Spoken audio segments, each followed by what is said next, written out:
What's going on, everybody? Welcome, one and all, to the best region in the world. It's the LPL, coming at you live in English.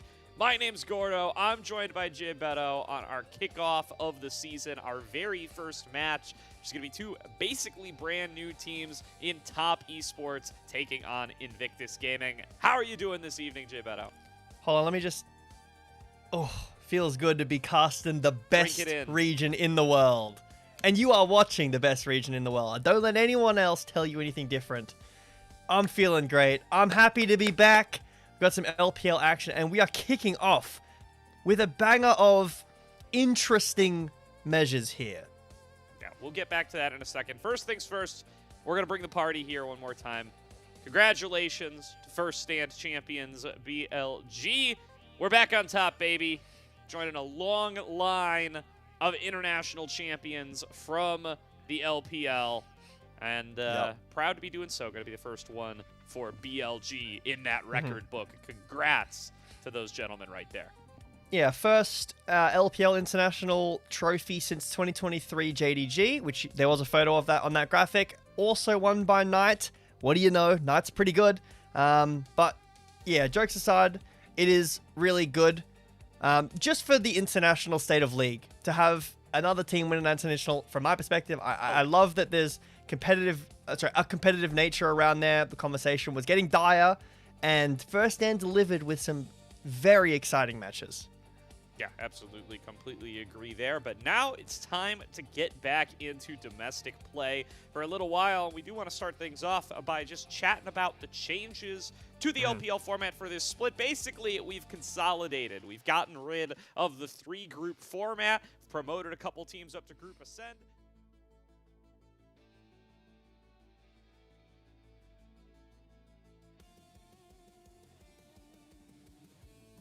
Better than Group Perseverance. That graphic said Group Perseverance, by the way.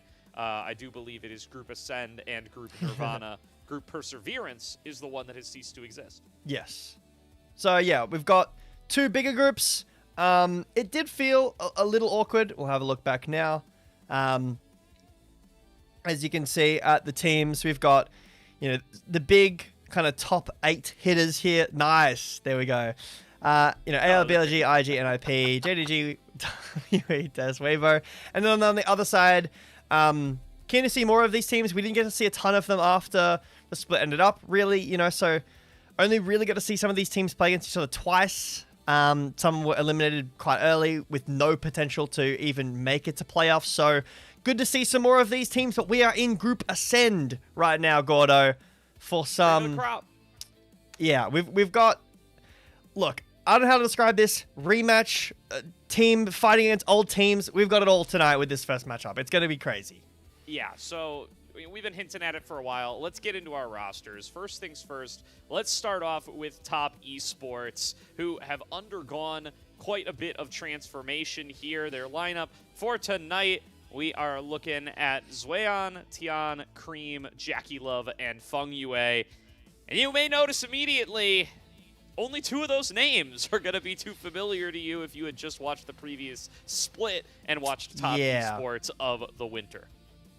Yeah, so Tian getting added back into Top Esports after, he was on this team in 2024.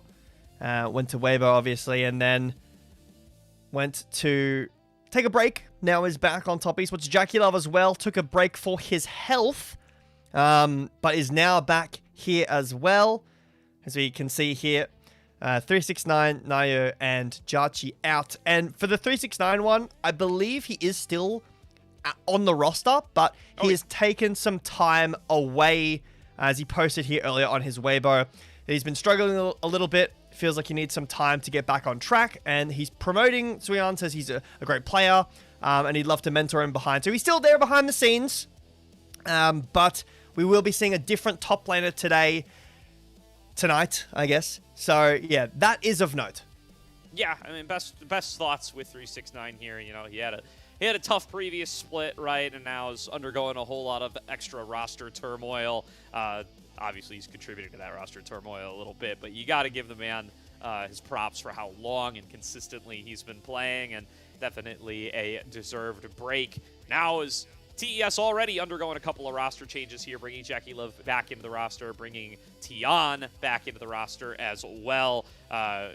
To opportunity to kind of reinvent the team across the board. See how Zwayan's going to look. 369 clearly believes in his abilities, and as the 369 tweet says, find out how the team can move forward from here and what's going to be most effective for them in the top lane and otherwise. I mean, taking a look at this team here, just in the clips, very similar to what we're looking at now. You know, some differences. 369 still around, but there is a name down there in the bottom left we will be seeing in a minute, but don't forget that name. But talking about Tian, Jackie Love, obviously Jackie Love is one of the most historic AD carries in the LPL, and Tian has been very, very prolific in the LPL. Obviously, he won, both of those players have won World. Tian's is a while ago. But still, so something to note. That is true. Yeah. Actually, his was older, no? Yes. My bad. Jackie Love's was first. Yes, and we're going to go on a little bit of a trip through memory lane of LPL World Championships today as we check out some of the players who are rejoining the league after a little bit of a departure away. Jackie Love and Tian going to lead off that list. Tian, of course, playing with these squads not too long ago, left Weibo after 2025, was out of the league for the winter split, now is returning. Jackie Love, of course, has been on TES, is still on TES, has been on TES since 2020, but is back after taking a break for the winter split, perhaps as a little bit of an homage to our boy Uzi. Now, coming back in for the second split, looking to lead his team to victory once again, as he will be taking over as captain this split as well, as was recently announced. And just more dunking on Gen G there. I mean, what do you know? The LPL, Gen G, I mean, there's an Ergon in that game too. 2024, that was a while ago. But it's good. I'm excited to see this team. Obviously, they had some issues going into the beginning of this year. We were happy to see some of the players, you know, specifically Jarchi, but the team obviously didn't end up working out. But the same can be said about Invictus Gaming. This is a roster that has also had some pretty significant issues in the beginning of this year.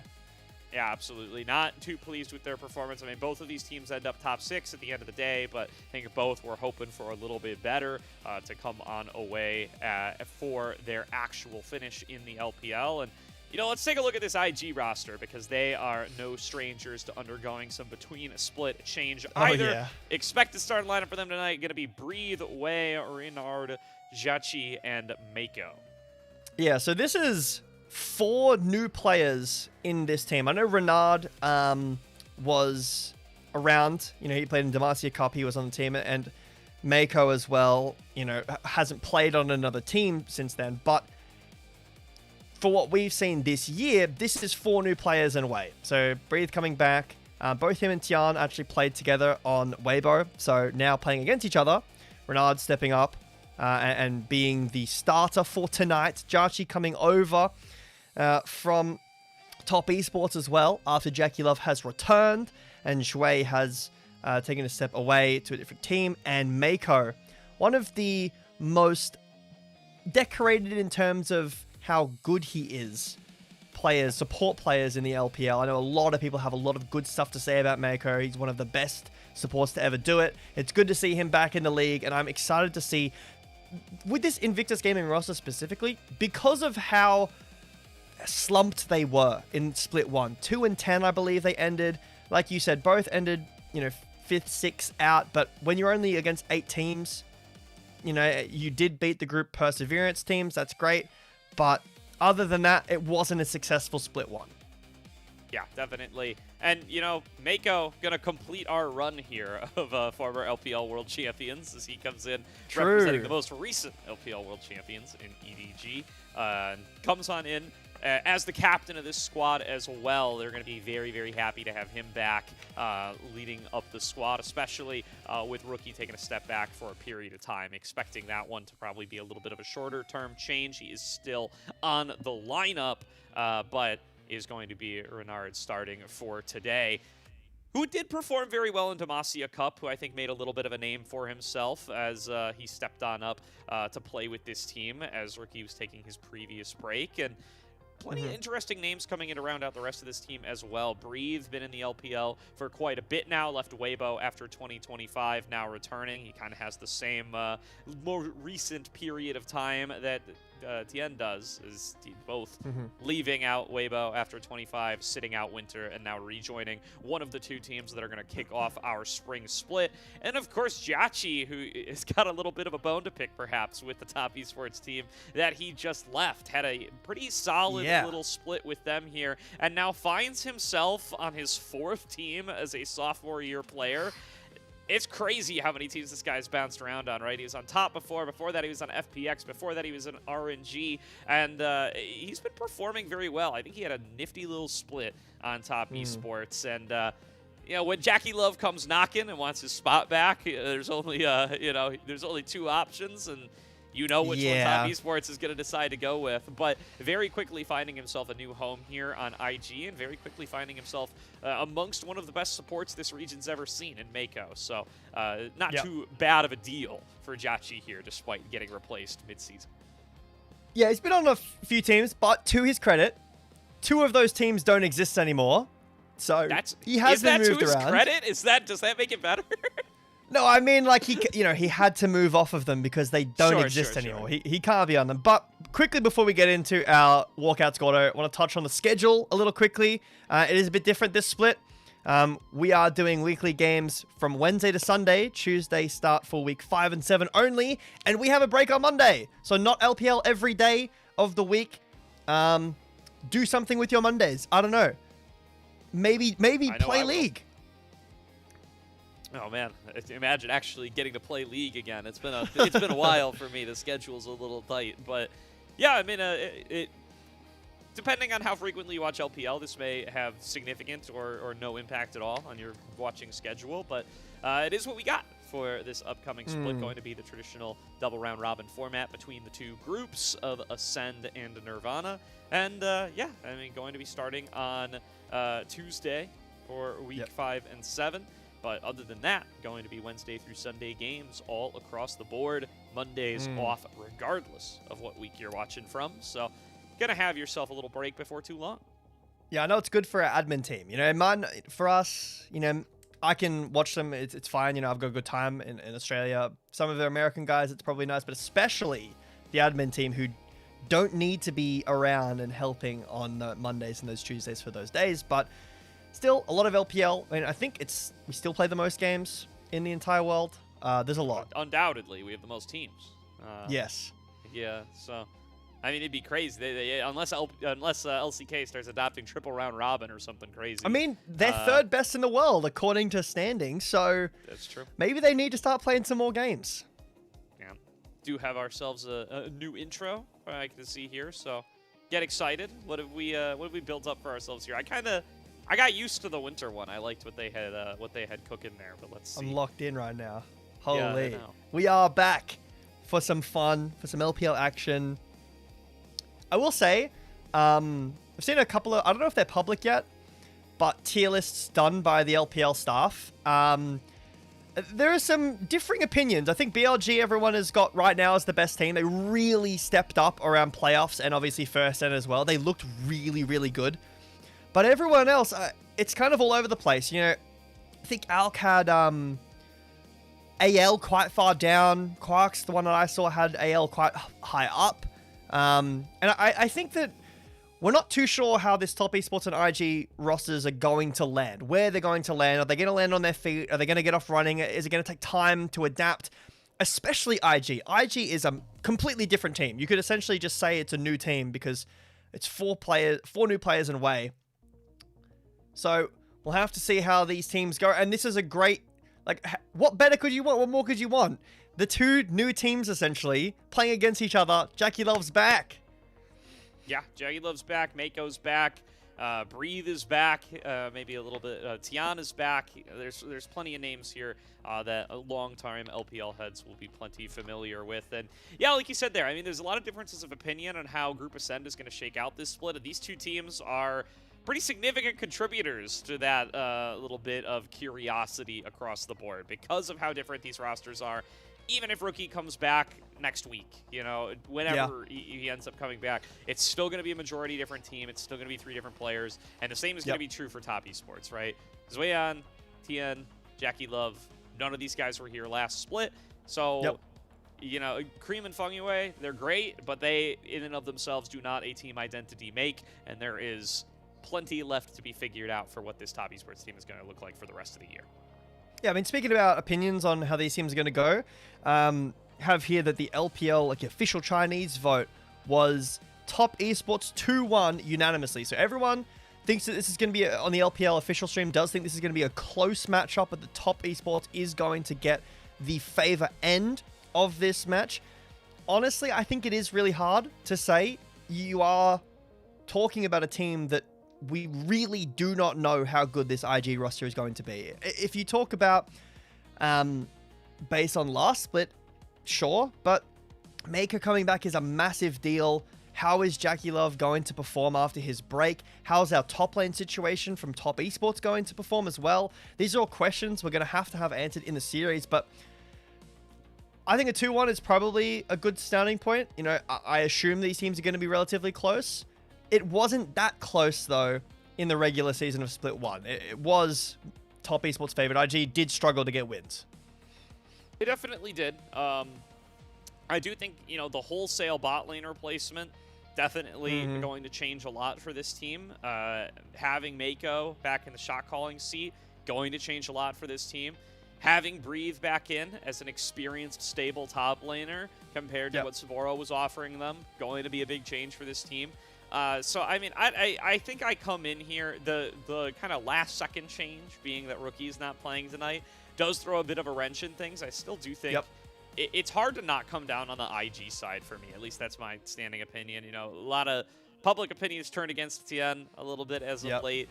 Zweyan is very inexperienced coming on in, you know, played briefly for IG back in 24, subbed in for a game during Demacia Cup here since he's joined over on the top esports challengers squad, but you know, he's coming in pretty green, and he's got a tough matchup up against Breathe. So the top side, I'm very curious what that's going to look like for top, but I think top esports make their changes. They come in with questions on the top side. IG make their changes, and I think they come in a little reinforced on the bottom side, and you feel a little stronger compared to what they showed us in winter. We're here.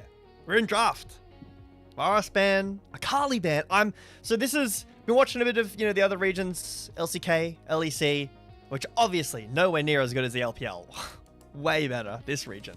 But things that are not getting banned, like Rumble, Rise, Orianna, Pantheon. Those are, 2 of those 4 are going to be let through. Highly prioritized right now. The Rumble is a big one with the Scion ban. Maybe top esports are wanting to pick that away on their first pick choice here and take away. So Orianna and Rise available right now. This is a very strange start to the draft for me, Gordo. They're kind of banning everything around and leaving open these premier picks. They're all open. Yeah, a lot. You know, I might even add the Azir to that list. People really bumping up the Azir in their evaluations after the last round of buffs. But Tien, on his return to the LPL, going to lead it off with the Pantheon, selected first for top esports. And I mean, IG have their pick of the litter now, right? There's so many strong mid laners. There's still strong junglers. There's the Rumble. They might just snap it up right here. It could be Rumble Wukong. You could leave the Wukong to 3 and go Orianna Wukong. Rumble Orianna Wukong's probably pretty good. For top esports, though, if you get the Rise, you've got the double global. That could be really scary. You could go Rumble Nocturne to match some of that global pressure, but I think this is a massive statement. The top esports are saying, we don't actually care about Rumble or Orianna. We think Pantheon is the best jungler on the patch after this Jarvan and Xin Zhao are gone. So we're going to ban 2 junglers away and then pick the Pantheon. The Galio, I mean, it's a decent matchup into Orianna once you get some items online. Hard early game, but the double global, you're going to need some damage elsewhere, but we are going for the double global without the Rise. Yeah, I mean, you got to expect that this is Oh, never mind. It is going to be Ooh. the Azir. I promised you a cream Azir before we went did. live, Gebetto. If only Did I'd you know said it was on gonna be game stream one? and I could claim some credit for it. But, I mean, this was Cream's most played last split, right? He had 10 Azir games. Oh. I don't think this is too shocking. All This is Galio a top top. lane Galio to play up against the Rumble from Breathe. I really like how IG have navigated this, though. You've got the Rumble, you got the Orianna, and I think this is an easy Nocturne slam now to be able to get that duo with the Ori. It's going to give you a really great setup for the Rumble ultimate. Good stuff for Wei here to be able to round out round 1 of the draft for IG. Yeah, I don't know why that Galio, just something told me it was Galio support in my head. Obviously, it's not. It's a great matchup here. Can go either side lane later on. I think early game, though, for top esports right now, outside of the Pantheon, they don't really have a lot of potential to set the tempo. Rumble will have push, Orianna will have push, they'll have first move, and Nocturne will be able to go wherever he wants, which is a bit scary for top esports draft, especially depending on what the bot lane is. If it's anything volatile, you have Rumble that can be unlocked, whether that's through a TP or just at a Grubs fight, an Orianna who can be unlocked, and a Nocturne who can join the fight, start the fight whenever he wants to. So I'm concerned for top esports if their bot lane isn't safe enough. They could go, you know, like Zyra Khan. It's not too bad. They do have good damage with the Azir now and could keep the Azir alive. Ezreal getting banned away here. So some of these safe AD carry picks. The Karma getting banned away is a surprise, actually, because we are on 26.7. And Karma and Nami did get nerfed. They're just going to ban the Corki. Yeah, just still looking to kind of limit some of the same classic options. Obviously, the Karma nerfs were not enough, as the Karma did eat a Phase 1 ban from IG. But yeah, I mean, there's some gentle tap downs on some of the base enchanters that have been kind of conquering the bot lane meta over the last couple of patches. So we'll see how much that affects folks. But clearly, you know, Nami Corki still on people's minds. Ezreal Karma still on people's minds. And we'll have to see where these priorities are going to end up falling. There's a nice early Nautilus ban, potentially hinting at wanting some kind of mobile, difficult to lock down marksman for Jachi. All right, well, the Nautilus ban makes Rakan even better, but that could be IG picking the Rakan, taking that option away. Maybe you could go Zyra Rakan for IG. I think that Rakan with Rumble, Orianna is really scary, actually. So the Lulu ban as well makes Rakan better again. So my eyes are fully on this Rakan pickup. I think both teams would like it. It's, you know, it has a bit of a tough time into the Pantheon, or can, but if you're fast enough with it, getting Mako on something like that, this playmaking support could be an option, but we'll have to see what they go with. Seraphine. So opting for the Seraphine Ashe. Zeriyumi. Is it Zeriyumi time? Oh, it could be. It could be Zeriyumi time. There's plenty of options here. I mean, Yunara plus Slay, whatever engager you fancy is an option here as well. That Yunara is still a really heavily prized pick. Felios kind of fallen off a bit in recent patches. Oh, I know a lot of people who will not be happy with this if this comes on through. And it's locked in. Jackie Love, first game back. It's Jhin, baby. Well, Jhin Bard is a pretty good combo, but it's going to be Ashe Seraphine. I guess there is some decent tank. You know, Galio, Pantheon can eat a lot of that. And you are picking triple immobile squishy against the Bard. So there is a good matchup there. The worry for me is, 1, Jhin against Nocturne is not fun. 2, Ashe Seraphine as a bot lane is really scary and has, I want to say, seldom found an answer to this bot lane. Like, Zeriyumi has been an answer where you can all in at level 6. People have tried Corki Nami, Ezreal Karma, but this bot lane still maintains this strength of, as long as we can ban some things like the Nautilus away, then we're happy to go this Ashe Seraphine lane. And IG, I think they have an amazing draft. They have 3 pushing lanes with a Nocturne, and it doesn't really get that much better in the team fights. Yeah, and now really looking forward to what we're going to have come out from the early game here from Tien in his first game back. Really like what the Pantheon opens up for you in some of the early jungling. We've seen a lot of really early invades coming on with compositions based around them like this, and definitely with the Azir go and have the ability to try to back him on up as necessary. Classic Orianna Azir matchup. The bans have robbed us of this for so much of the Winter Split, J-Pato, so I'm excited to have it back. Yeah, a little bit of Azir absence around first stand as well, but after his buffs, feels like he's fully back in his strength. Some massive buffs to the Azir, and yeah, it's been a while since we've seen the Orianna Azir handshake, especially the Orianna that was barely any in first stand. So we'll have to see how it goes, and these players back in the league. We jump onto the Rift for game number 1 of Split number 2.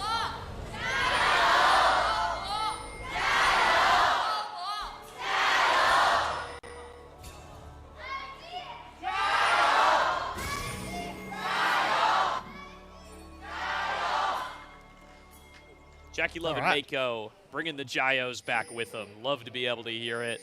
Love that sound in my ears as we get ready to kick off another split of League of Legends here. I also love that sound. I have been a avid. I always mess it up. It's avid. Avid is the word, yep. Fan of the gyos. I've said that many times. Jackie Love 300 match days. So he came back on just so that he could get the big 300. Yeah, very good. Interesting. You love saving that for when the season's really heated up, you know? You don't want to... Yeah. When you have a nice kickoff game in Group Ascend, you are returning when you can be the main character. That's when it's best to be hitting these sorts of milestones. And already some exchanges of blows in the bottom lane here. The slow onto Jackie. Fengyue doing his best to return fire, but the health bars looking pretty good for IG so far here.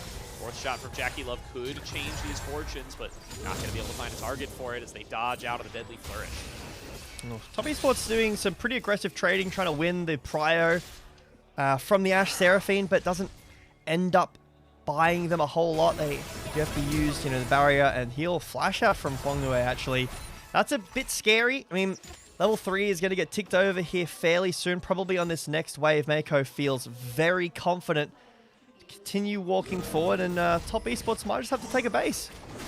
Yeah, really nice start here for Jackie and Mako, getting themselves stronger bot lane, mind controlling the opposing team into picking Jhin Bard, and coming on away with that early laning advantage here for the veteran support up against the veteran marksman. Jackie also, as we talked about earlier, you got replaced here, there's no real other way around it.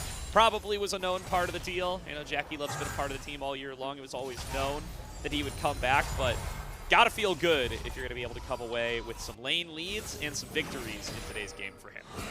I'm assuming, I don't read Chinese, but I'm assuming that was the fan prediction. 75% IG. That's a lot of IG bias here. I know that we were talking about the Chinese casters voting for Top Esports 2-1, but I feel like 2-1 is closer than 75% chance to win. So the fans obviously much more in favor of IG, although that might be some team bias. It might also be post-draft. I mean, I do think IG come away from draft feeling pretty darn good about themselves. Nocturne Orianna plus Rumble, so good. Really like the Ashe Seraphine duo, especially in a matchup like this. I think they've got themselves pretty nifty composition going here, unless that Azir really is as broken as it has been in patches past, and truly is still deserving of those bans that he's become all too accustomed to. We'll find out here, but here's Tien making his way on through. Magical Journey, flash away from Mako, too little, too late, and first blood goes to Tien.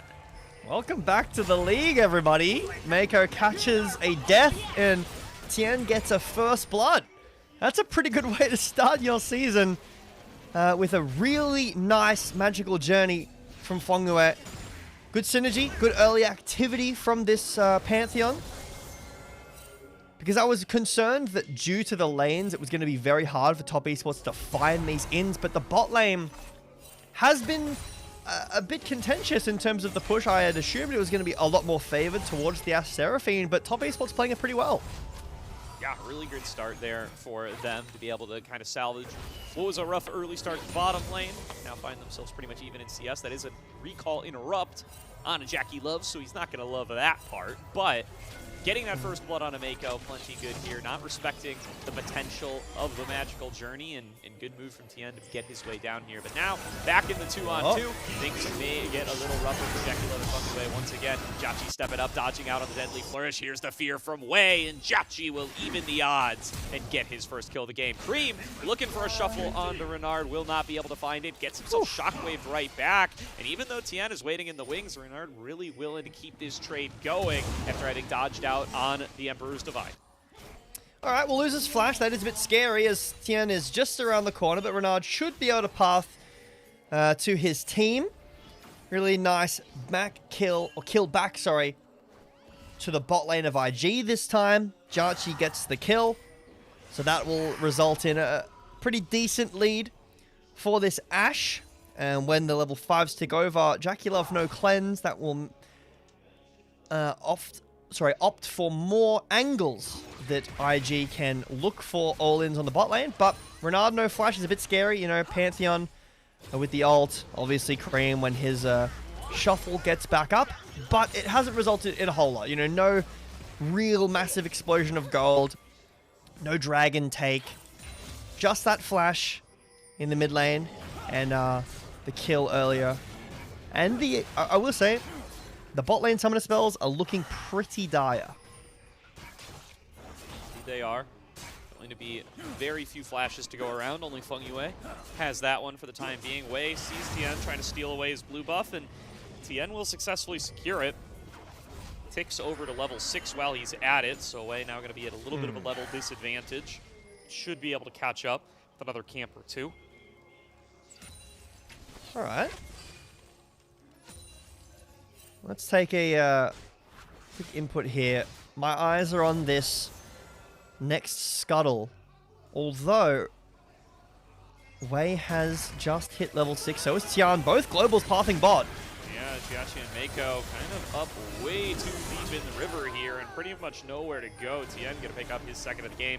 Mako's making a beeline towards the mid lane, but he's just going to find himself face-to-face with Cream. 4 members up against the level 5 Seraphine should have no problem closing this one out, and they're even going to get to donate that kill to Cream. Top Esports move up by 2 kills, clean themselves up a little bit of bonus gold. I think both teams there are eyeing the same idea. Both hit level 6, and then they're going for the play down in bot lane, but IG just slightly slower. They overstep, and Tien is there first. Like you said, kill given over to Cream, but still the gold has maintained fairly even. Mostly this lead for Tien, small lead for Jachi, but no dragons taken, no, you know, massive plates taken. Shockwave on the wave to allow Renard to base with his TP, but still these teams opting to play this early game quite slow, Gordo. Yeah, definitely. Let's find out what these Nocturne ultimates are going to end up looking like. That's really where Wei is going to need to make his impact felt, especially with Tian already off to the races on the early powerful Pantheon. Wei gets 1-2 grubbies, so we'll have the overall grub advantage for IG, but not going to get all 3. One of these is definitely going to Tian's way. Yep. And let's see how valuable the grubs are in this game. I mean, Azir, probably the biggest benefactor of these grubs. This Feng Yue takes a portal down bot. Jachi now probably up 2 feet once again. Going to get Cosmic Bound up against the wall. Jackie Love opens up the curtain call. Jachi trying to get away. Gets cut off. Mako flashes in to intercept the last couple shots and keep Jachi alive. It looks like that might be enough to get this Ashe out of here. Wei pathing towards the bottom, can at least pick up the scuttle and could maybe even threaten onto this top Esports bot lane if they try to chase too far. Yeah, not the best tempered fate there. I think if that was a little bit better placed, you could have forced Jachi's flash at least, but Mako will flash to block the curtain call. There is a jungler in a sneaky brush here. The taunt will not hit. But Tien is still remaining if Breathe does overstep. Dragon still hasn't been taken, Gordo. I mean, we spoke a lot about this year about how strong Dragon stacking was. So far, neither team really feels confident or comfortable enough to fully pull the trigger on this Dragon. Now, nobody really wanting to be the first ones to get that objective started. Been a lot of back and forth at the bot lane so far, but nobody pulling ahead enough to feel like that they can really take that objective. IG do have the 1 grub lead, but that's the only thing to really speak of at this stage, 10 minutes in. Tian feeling very strong, though, 2-0 on this Pantheon. If he could find a way to get one more kill, maybe going to feel comfortable starting that one up off against Wei. Not having a fun time in this matchup is Tian. We'll be able to get the phase rush and get away. Both junglers coming out bot side pretty consistently, looking to see if there's an angle for their ults, and then instead going back to their full clear. Looks like Wei is taking a base here. Top Esports do have priority around this dragon, around bot as well, with the position of their jungler. Azir able to get a push out as well and roam down. So this looks like it will be pretty easy dragon taken by Top Esports. The first of the series, the first of Split 2. Feels good to be back. Vision here from Top Esports. I mean, Wei could send it, but he would be sacrificing himself. So instead, it's just going to be the dragon taken by Top Esports. Yep, nice secure there for Top as they get their first objective of the game, and so far been calm and controlled from their end, building up some of that early lead, but not enough for them to have a real big lead across the map. JackeyLove does still find himself behind in gold. The bullying of the Ashe Seraphine lane still plenty to deal with for the Jhin. He did not pick up any to kill credit for Tian's efforts in that lane, so it's been just fine to clean up that gold for himself, and so far doesn't find himself at too big of an item advantage for it. He's going to try to steal away some camps while he knows Wei is on the bottom side of the map. Will Wei be able to make much happen here, though? Looks like it's just going to be a bit of vision cleared out, but Feng Yue and JackeyLove plenty safe underneath their turret. I mean, one of the reasons why these global junglers, semi-global I guess you could say, have been getting more and more priority is, one, because you know, their base kits are very strong, like Pantheon with a guaranteed stun. But when these dragons go down, with Atakan gone, with the plates the way they are, with the crystalline overgrowth, the no feats of strength, and the focus on quests, there's not a ton to do, and the global champions, especially when we start side laning more, really affect that a lot. So instead of picking something like a Sejuani where you can teamfight really well, but maybe the side lane access isn't as great as something like a Pantheon or a Nocturne, when you have these champions in the game, when you have a Ryze, when you have an Ashe, you can look for catches like this. If that had hit, Feng Yue might have been dead. So the problem, though, is that Wei hasn't really been active at all. Like, if we could pull up damage stats, this Nocturne would have probably 1,000 damage, maybe less. He chased down one person, hasn't really done anything, and that's not necessarily a fault of Wei. It is kind of a product of the game, but these globals need to start getting value if we want to be happy about this Nocturne pick. And here's one of them right now. JackeyLove going to be able to flash away in time to be able to get himself away. There's going to be Tempered Fate. Really good job to immune the Encore, but it might not be enough to save Jackie's life as Wei will finally be able to take him down. Now Wei, cut off from the rest of the team, should be finished off here, and Cream will claim that kill. Yeah, well, there's basically exactly what I was talking about. But Tian can do the same thing back if Magical Journey, but should be okay here. Nice little stun there from Feng Yue. But you can see that Wei does make a play, and that's the time that I'm talking about. When nothing's happening, there's nothing to take on the map. These globals allow you to do that onto a side lane. The problem is Feng Yue with this Tempered Fate does so much work buying time. The Encore actually misses from Seraphine. So, I mean, Mako times it well, but pardon me. The Tempered Fate going golden bought just enough time for Tian and Cream to rotate down and make it a 1-for-1. Yeah, it's been a really solid performance from Feng Yue so far in this game, number one. Doing a good job to set up Tian for these ganks. Doing a good job of nullifying the potential Encore plays coming on through. Here's an Enchanted Crystal Arrow, though, finding its way onto JackeyLove. Gonna be stunned for a while, and we know this man has no flash. Renard gonna look to punish. Flashes onto his face and will claim the kill. I mean, that's just a really unfortunate base from JackeyLove. Just a ward in the bush. Not much he can do about that, but well played. I mean, again, another result of these global ults. Not the same, I guess, but still does find a pick. Kind of allows you to cheat tempo a little bit, you know, when one side thinks they're safe. Let's see, what can Tien do here? Little cheeky he smite. Can steal the ground. That does feel pretty bad. I mean, the CS lead is building, XP lead as well. He's a full level up. So in the 1v1, this is pretty scary. Herald will be started up, but I think that IG are more than happy to give this away. Set up for the Dragon in 40 seconds. That's if Top Esports want to do this. It looks like that they don't even necessarily know if they want to pull this. Will end up being the Herald take regardless, but I think 30 seconds on this Dragon is a pretty important timer for IG.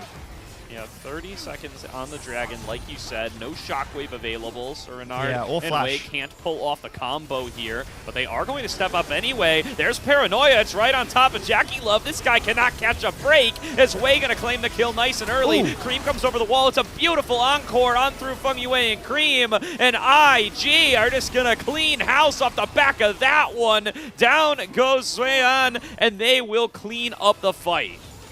Not only was it a great ult from Wei, but the position from Breathe around the back was perfect too.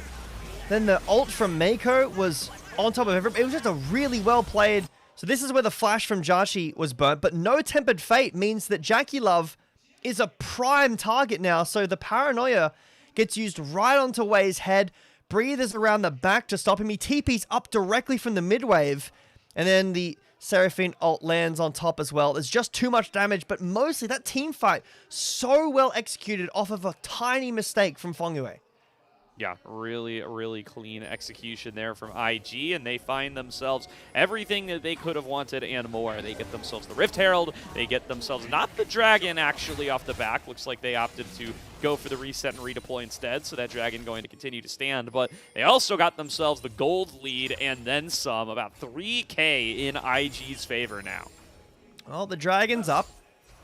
And Herald was taken by IG, so they can use that either for the fight or to try to get a tower. But it looks like Top Esports want to take this top tower or maybe to dive onto Renard, who has no flash. But you know, IG aware of that. They do a bit of covering.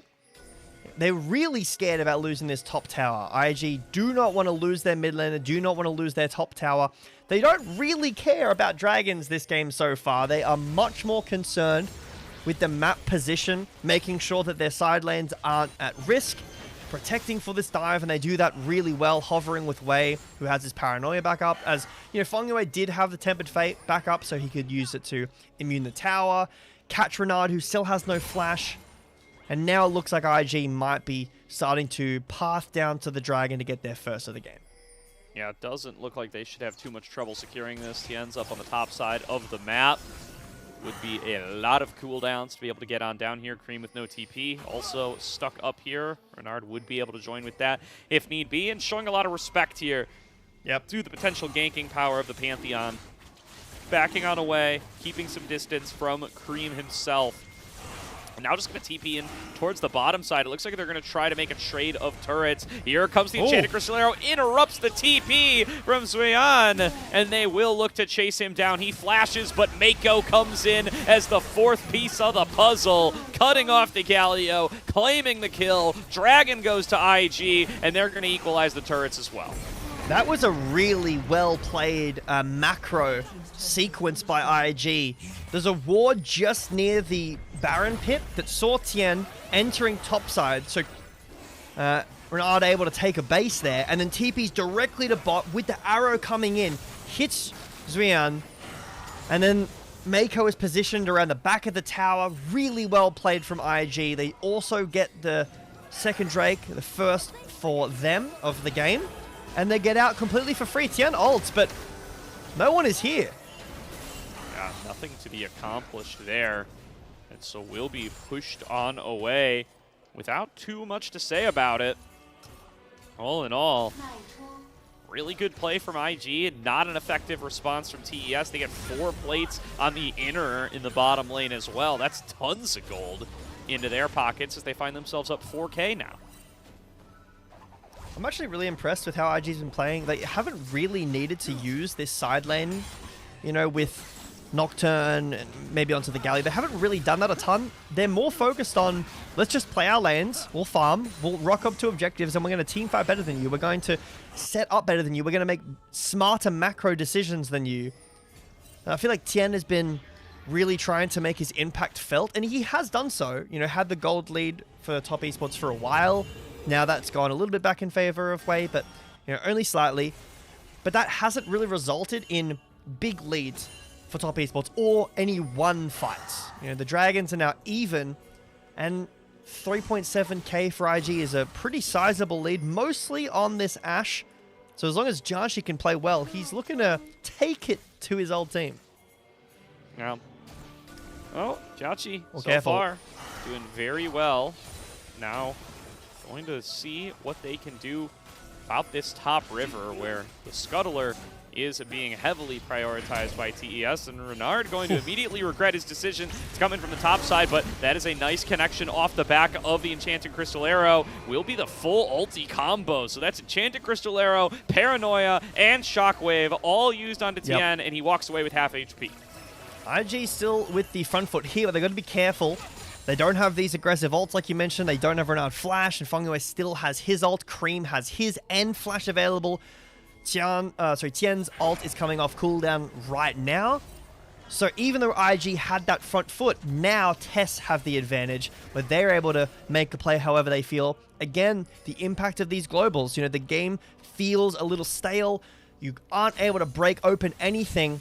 With these global ults, you can do that by cheating the tempo and allowing you to get onto enemy members, start the team fight early. But top esports with their advantage, they opt to just go back to base, spend some of their gold, regroup, farm their camps, and push their waves out.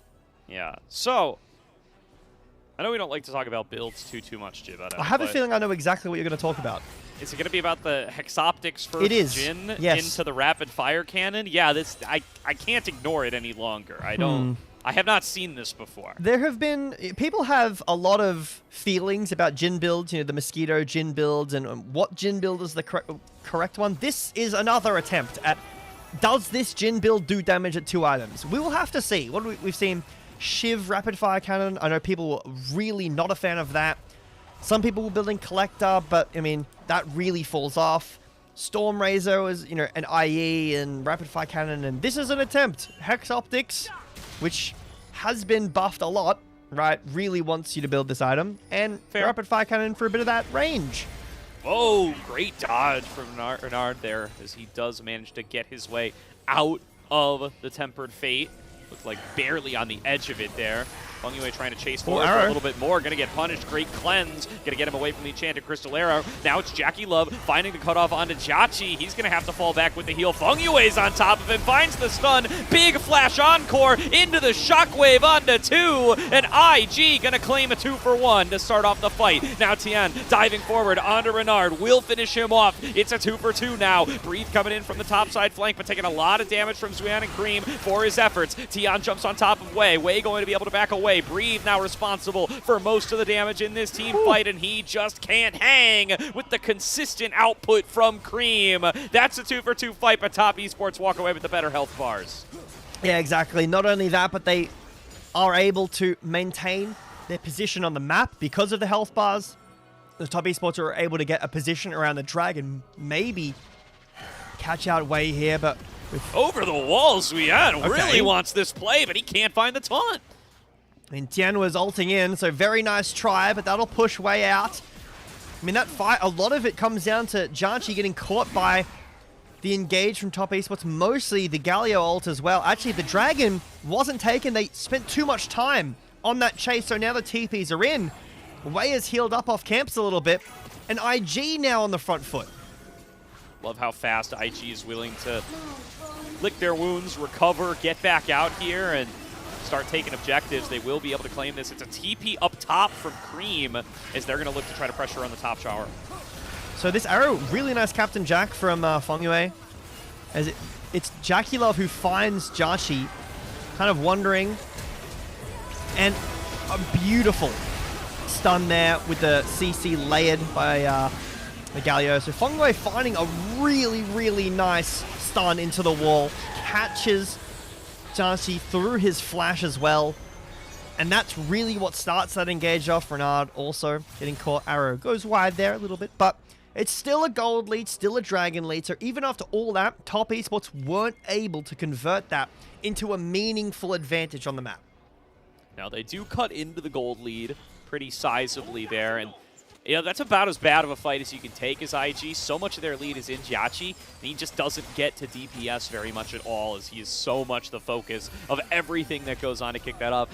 Really valiant effort from Mako, really nice flash combo, but there's a nice and easy one as Renard and Wei combine ultimates and absolutely delete Feng Yue, the mid-inner turret soon to follow.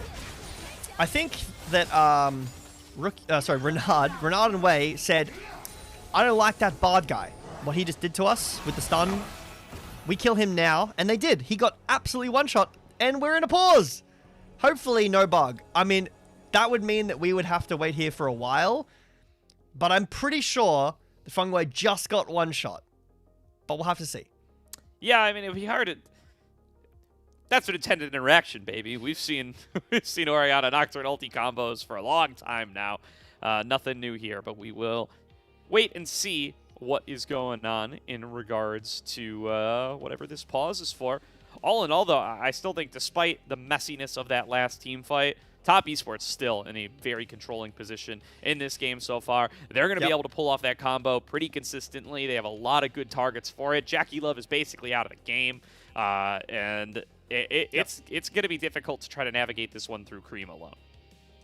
Yeah, it's going to be a tough one. Got to ask you, let's say it's not a bug, and like what the two most frequent issues, other than hardware issue, which is, again, an easy fix, is the classic spilled drink. That's number one. The second one is the bathroom issue. Yep. What's worse, do you think? What is... Define worse for me. Like, less excusable. It's got to be bathroom, right? Yeah, it's got to be bathroom. I don't know, man. Look, a couple times a year, I'm good to spill something all over my desk. It just happens. Spend a lot of time at this thing. And sometimes liquids are gonna end up on it. It's just the way the world works. Think game one, like 20 minutes in, as too soon to need to go. You gotta don't put that on here. Yeah, what is that? Is that too often to spill drinks? How reliable are you at keeping your liquids? If I was on your vessels? team, maybe we're hearing more of the story. Maybe bathroom is more acceptable because a couple times a year means multiple games a year, multiple series, you're spilling drinks and interrupting the game. It's not always in game, and it's definitely not always in tournament game. Like I'm here for an 8-hour workday every day. I do a decent chunk of my hobbies are here. Like so I spend a lot of time spill over here. in the middle of work. And, oh, sorry, sir, I need to clean up my keyboard. It takes me 30 minutes. I see. I read through you, Gordo. Well, listen, I'm going to use this. First of all, I'm going to use, what was it, number 2 or number 3, whatever the other excuse is. That's how I get out of work for half an hour. That's a way easier answer. That's true. But, of course, I'm not holding up 9 other people when I do that, usually. I will say, I don't spill often, but I have a Wooting, which is, I don't know if, it's more of an FPS thing. If you know what a Wooting keyboard is, that they're too expensive to I spent too much money on it. Okay. And I spilt a soft drink all through the keys. That was an awful day. I didn't really get it all out, and then some of the keys started sticking really badly. That was not a fun time. Yeah, no, that's tough. I mean, if you're going to spill the soft drink in there, you got to spill some water in there to clean it out. Oh, yeah, sorry. You guys say soda, don't you? You could say whatever you want. I know what a soft drink is. It is a bit of, I will say, there are some things that, I'm like, there's no way you guys say that. There's no way you guys say gas instead of petrol. But, like, I will say soft drink, that's a bit of a weird one. Petrol. That's a weird one for me. Like, soft drink, really, Australia? We could have said soda's a cool word. Yeah, I'm good with soda. That's why that's favorite. There's supposedly areas of the United States where people say Coke for everything. Really? Yeah, I'm not on board with that. Pop? That's crazy to me. There's areas that say pop is like a dying breed. Of pop? Like pop used to be like my grandparents called it pop. It used to be like real Midwestern, but now I don't think it's not really around very much anymore. I've been told that our producer, Kai, apparently he hates the word soda and only says pop. Oh. No? It's a Canadian thing, thing. apparently. All right. Then, all right. Well, maybe it's still alive and well in Canada. So We've this is nearly like eradicated it in the Midwestern United States. America says soda. Australia says soft drink. Canada says pop. We need to get Bloxer or Rude Dude or Melvin on the phone right now. What does the UK say? I need to know. Is there a separate one? They say pop, apparently? Pop. That's crazy. Man. I don't know, man. Listen, I'm with you. Like I said, we've eradicated that in the Midwestern United States. We've largely gotten past that era. So I'm on the soda train. This is a long pause, by the way. I think it's not a spilled drink or a bathroom issue. I think it's a really bad one of those two. It could be. Everyone could have spilled their drink at once. Or there's a really bad bathroom situation going on. And it could require, some fixing of a ninth new player to enter the rift exactly. for today's game. All right, we're back. We're back. See, the problem is that we don't get to know what it was because we're not the official stream. Pantheon ult, Mako, what are you doing here? Oh no, the pause! It's gotten to him. He got bored, and he has suffered the punishment for it. Pause again. Hold on. My support just died. What happened? Support's mouse is disconnected. Could this be Baron? TES. Renard's pretty low mana. Posing up for it, yeah. Renard's got about half, but Breathe now going to get stunned up against the wall. There's the Tempered Fate, going to connect on a Jachi. Really nice placement of the Enchanted Crystal Arrow, though, going to stop him from getting chased too far. And it does look like they're going to have enough time for Mako to come back up. They're going to lose this Scuttle Crab, but perhaps not much else. Good position for Zwayan, though. He does want to try to get his way in there and threaten a big taunt. Does look like TES are going to have to retreat, though, as Mako respawns. My concern is, what would that fight have looked like if Mako was still alive with ult up and was able to cleanse Chachi from anything negative? That is a bit scary. I will say, we were talking about builds a bit earlier. This isn't necessarily like a take on the actual build, because it is a great build, but like it just looks really goofy to me to see Ludens directly into Void Staff for Renard. It makes a ton of sense, but it does look a bit funny. Yeah, it's a little buffed over recent patches, so I don't hate the Ludens. Yeah, the Void Staff second does hurt my feelings a little bit. I would hope that some future patches can try to sort that out. That should be some anti-tank stuff. Although there is a Galio facing down the other side of the rift. He's building full purple too. It's pretty aesthetically pleasing. It's a little appealing in that way. I can't deny that. That is good. But, I mean, Flash is coming back up off cooldown now. Wei and Jachi pretty close. Fengmei maybe mistimed the Flash timer and was trying to get Jachi's Flash there because no one was able to follow up on that Tempered Fate. So it was a little bit out of nowhere. But it ends up just being a pick on the Mako and nothing else. Dragon in a minute's time would be Soul Point for IG. For top esports, they've been making these side lane plays like through the early game, but now I haven't really seen a Grand Starfall find a target. Cream on this Azir hasn't really been able to get alone with any towers, do any meaningful damage, get a gold lead. So it's mostly just Jachi with this gold lead and Tien with his gold lead. Mako? Don't find anything here. Does not end up face checking. Plays it out reasonably and safely. Jachi's still holding down the mid lane here, and this Baron is certainly being danced around. 30 seconds to go on Dragon number 4. This would be Soul Point for IG. They are able to secure it for themselves. They do not want to give up too much control around this Baron either. Still not a super fast Baron from TES. They do have the Azir, but they also have Jhin. Yeah, Jhin would love to have this IE finish, but it looks like that's not going to be a possibility. So Jackie Love is sitting in his first game back, 0-5. Ooh, Enchanted Crystal Arrow finds his way into Cream, going to get cleansed away. There's an Equalizer, going to interrupt Tian's recall without even maybe meaning to, but yeah, an accomplishment nonetheless, and that's going to be their signal to make a beeline towards the bottom side and get on towards this dragon. Tian will have the Grand Starfall to be able to come over and rejoin if TES want to try to contest this. Well, TP back in from Renard to the mid lane, and they do still have that combo. Rabadon's picked up for Renard. That's a massive purchase around this dragon. Yeah, well, looking for their potential entryway. Only Enchanted Crystal Arrow and Equalizer used in that last fight, so Paranoia Shockwave combo going to come on through. It's a flash backwards from Renard, and there's going to be a potential taunt found by the Galio. There's the combo, forces out the stasis, doesn't actually get onto anybody, but beautiful timing on the Encore. Will hold down Cream and pick Renard up the first kill of the fight. Now Jachi, chased down by the front line, able to stay alive, able to kite it out, able to fire away. Tian going to finally make the trade happen, but it's going to cost him all of his teammates and himself. Jackie Love, the last one standing, as the 0-5 Jin as IG take the fight. Fongyue gets the flashes out of the backline with his ult. So IG, now at risk of Cream going in, immediately engage onto the Azir. He didn't shuffle. He didn't even flash. The Zhonya's was used. But this Azir never got to play the team fight.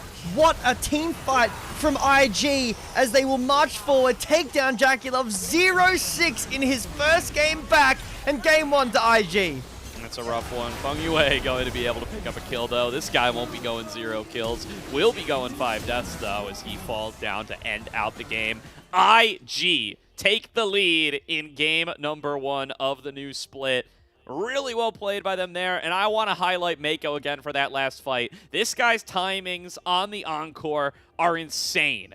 Perfectly layered to nab Cream as soon as he comes out of that stasis, and that wins him the fight. Yeah, I mean, you're hoping that one of these teams bringing in all these new members is going to hit a honeymoon period, and that was a really well-played game from IG. It is only game 1, but I think that the team comp was really, really strong, very scary. We were talking about that from minute 1. But yeah, Mako and their Seraphine got caught that one time that didn't really result in anything, but those ults were so well placed the whole game. Yeah, really, really good stuff there. And, you know, they get the combo together just a couple of times, and that's about all it takes. The Galio doesn't do enough to hold down the Rumble. He's able to come through with plenty of damage, and all in all, really strong performance to kick things off from this new IG squad. And Renard still looks good, man. He's playing up against, you know, third-team All-Pro mid laner Cream from last split, and he looks good. I think at a certain point, you know, this guy's certainly getting himself some looks. He's still obviously rookie's understudy for the time being, but keep an eye on this guy going into future splits because he looks great every time he comes out here. Yeah. Looks comfortable, happy to, you know, play aggressive, use his flash aggressively to, you know, get out of an ability to then fight afterwards. Very well played from Renard. I think, though, that this is, and I don't want to be biased to old players, but this is, for me, maybe, a support MVP. Yeah, I mean, okay, listen, dude, I'm so happy to have Mako back, all right? It's like he never left. He looks awesome. Yeah. That was such a great Seraphine game from him. Not even a pick that I really associate with Mako, frankly. He's, you know, a little bit more of a engagey guy in my heart, thinking back to the World Championship he won and the titles he's won. But really, really good stuff from him this game. And, yeah, I mean, the flashes to reposition the Encores were so critical and so important. The timing on the Encores to be able to snag targets won them some very critical fights. Great placement in other fights where, you know, fancy stuff wasn't necessary. Really well played. And good laning as well. They were able to take the lead from the laning phase and carry it through. We were talking about it in draft. Not a really big fan of the Jhin. And while it's very easy to say, haha, Jackie Love 0-6, 8k damage is a pretty bad. But I really feel like that this is more of a pick thing. Yeah. He can't really do anything against this comp. He gets completely one-shot by every single member.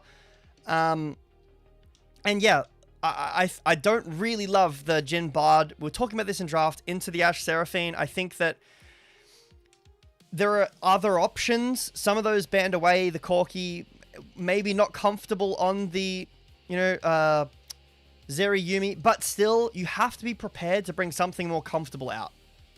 Yeah, I mean, listen, practice positive mental imaging, right? Stop saying Jackie Love played badly and start saying Jhin was a bad pick. Right? I don't. Yes. Listen, I'm gonna be saying Jhin is a bad pick for a long time. I'm tired of this. This champion's like sub 40% win rate globally right now. I think, isn't it? It's doing very poorly in the current meta, and that wouldn't surprise me. I don't think the Hex Optics first build is doing it any favors. No, definitely not. I think that's a big part of it. He doesn't really have a great build that feels awesome against certain comps. Against the Nocturne as well, I have no idea why the Jhin is getting picked. It is so hard. Again, something we spoke about in draft. It's a really good matchup for Nocturne. Even if you can't get on top of him, you press R, Jhin ult doesn't work anymore. Jhin W doesn't really work anymore either. So I really don't understand this pick from Top Esports and Jackie Love together. Yeah, I mean, you couldn't ask for This is not his fault. I know you couldn't ask for a better clip montage for what we're talking about, by the way. Literally, like, the last 3 clips in a row have just been Wei clicking the R button twice on Jackie Love's head and Jackie Love dying. Like, what else? What is he gonna do? What's anyone in the world gonna do other than not pick Jhin? So. Is that tier 1? Elk, 39% win rate. That is horrible. There we go. Thank you very much, Ulk, for the quick citation. Yeah, it's a 39% win rate for Jhin. I think that's probably tier 1. Although, yep, yeah, tier 1. Tier 1. Is that that's across the whole year? So that's not even. Ouch. You know, that's like 100 games. That's a pretty sizable sample size. When we get here, I do want to call out Mako's really well-timed ult in this team fight. By the way, this is a great team fight. So the flash has been burnt. IG recognized that Cream is the scary part. They forced the Zhonya's out of Cream. Yeah, what a timing from Mako. And it is easy to say, well, he just hit a good timing. No. How many times have you seen Cream has flash, Cream has ult, he can still play that fight. He has dash even if the timing is that off. Really well played from Mako in that fight. Great adaptation from IG. It's got to be perfect. I like it's to got to see be over him as coaches. he comes out. Yeah. It's got to be Mako here. MVP, that's my vote. If we had votes, maybe we can draw them in at the bottom. Yeah, I'm on board for that. I mean, I just don't know who else you'd pick here. I guess if you're... Wei had a good game. I think Wei had a good game. Wei had a good game. Yeah. Yeah, I guess you would pick Wei if you're if you really like to see the kill feed and stuff like that. But yeah, I'm a big Seraphine fan this game. I guess you could also, I don't know, Jachi had a couple of good plays in there. I think all of them played pretty well, to be honest. Like, you could... Breathe did really well. Like, the 1v1 was whatever, but play these team fights really, really well. Renard. Is this... It's got a good KDA. Yeah, is this a mid laner good KDA gets Pog? Yeah. Yeah, or is this a real Pog? He played really well. I don't want to take it away from him. He played really well. Yeah. The laning was fine, but... Yeah, I'm not going to take anything away from him. Good job for Renard. Good job, IG. Well played. Yeah, I mean, either way, we were just talking about how good this guy's been. So I'm not going to have any beef with him for winning a little MVP where everybody plays well. You know, throw the man a bone here and there. But that said, we're going to have game number 2 coming up before too long. We're going to throw it to a quick break. But first things first, if you want to support LPL English, consider becoming a coffee member. Coffee is the best way to support the LPL English project because the majority of your contributions go directly to the show. Initial investments go into upgrading the broadcast, but the rest will go towards paying the talent, paying the production, paying the staff, all across the board. And it definitely gives you access to some additional content as well. Be able to get in there, get some access to the podcast early, get some access to on-site interviews when we're able to have them. It's a party, and you are invited if you want to come to contribute over to the coffee. So thank you very much for all those who already support us. Encouragement to those who are thinking about it. We're going to throw it to a quick break. We'll be back for game number 2 before too long.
Welcome back, everybody, to tonight's broadcast of the LPL, where Invictus Gaming find themselves up 1-0 up against Top Esports in game number 1. Very fun to watch from both sides, and some nice back and forth there, but all around, solid play across the board from this IG squad that's featuring 4 new members.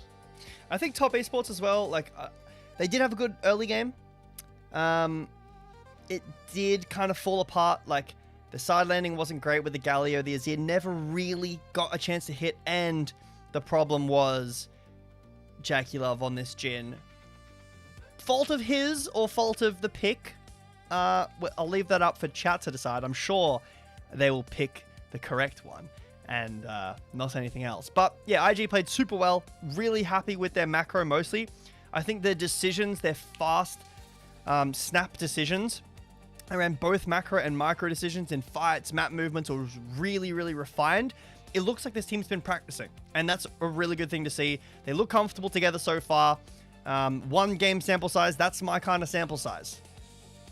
Yeah, absolutely. I mean, that's the best you're going to get on day number 1, all right? We were going off of 0 before this, so we're going to take 1 when we can get it. It looks like both the teams back out on stage, getting ready for draft number 2. And at the very least now, the Jhin is fearless away. We don't have to be afraid of the Jhin anymore. Thank goodness. It's done for the series. Come back in an hour or 2, and maybe it'll appear in series number 2. But for now, this is going to be a Jhin-free zone. It's also going to be a Orianna-free zone, an Azir-free zone, etc., etc. To find out with first selection where Top Esports want to find themselves. And I do think this... I didn't notice who that was, but lots of signs from lots of fans. A lot of welcome back Jackie Love signs in that crowd from what I'm being told by individuals better equipped to translate than I. Yeah, I would like to see a better performance from Jackie Love in this game too. Again, I don't necessarily know how much of that I can comfortably put on him. Like, how much can you do that game? Maybe, you know, you could say, well, he shouldn't have picked Jhin. He should have said, Jhin is not good here. Pick me something else. But I would like to see more from him. I think we saw a lot from IG. I'd like to see more from Top Esports with this new Top Esports roster. IG definitely showed that they are comfortable, that they are feeling upgraded in this first game.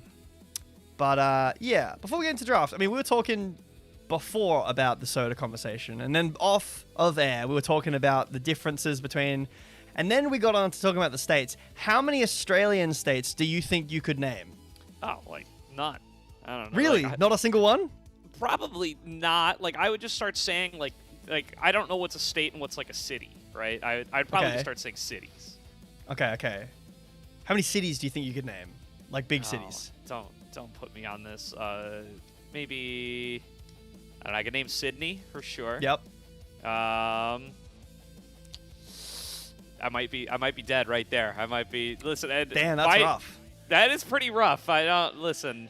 My geography is not my strong suit. All right, because people are talking about naming all the states and stuff while we're offline too. I also can't do that. So for the record, my ignorance is global. It's not.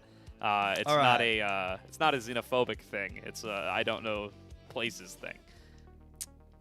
Fair enough. To be fair, the Australian states have very strange names. We'll come back to that another time. All right. On another tangent. Because right now we've got some drafting to go through. We got a lot of the priorities out. The one that really does confuse me is there's no Rise at all. But the Karma's still very strong. The Nautilus ban and Bessa ban.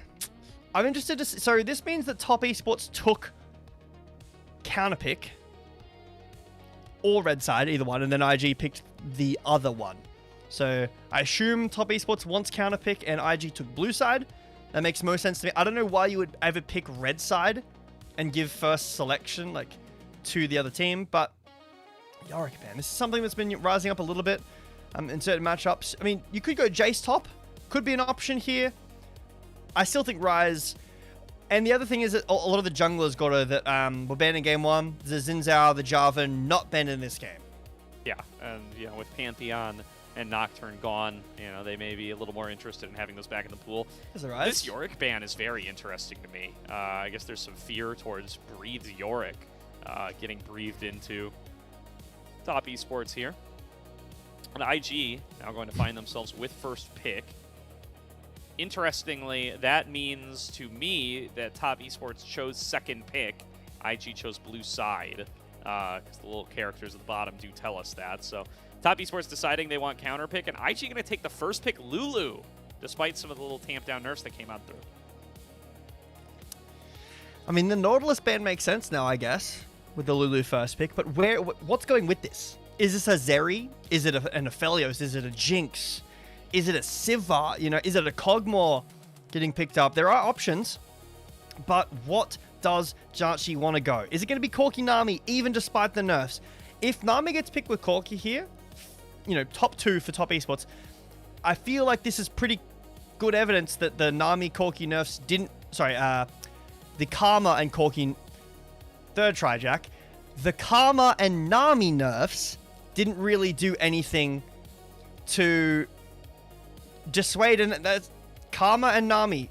Karma's getting banned, Nami's getting picked top 2 with Corki, so it seems like despite the nerfs, don't really care about it. Yeah, not going to be dissuaded here. I mean, we also might just be on, like, patch recently dropped, it's week 1 of the season, we're going to just keep playing stuff no matter what those patch notes say. Oh, you know. That's certainly also always a little bit of an adjustment period that can be had in comp when you're playing against some of the best teams in the world. Comfort does mean a lot.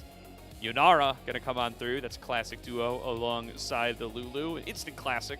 Modern classic, perhaps. Modern classic, yes. Still one that we've gotten to see a lot of this year already.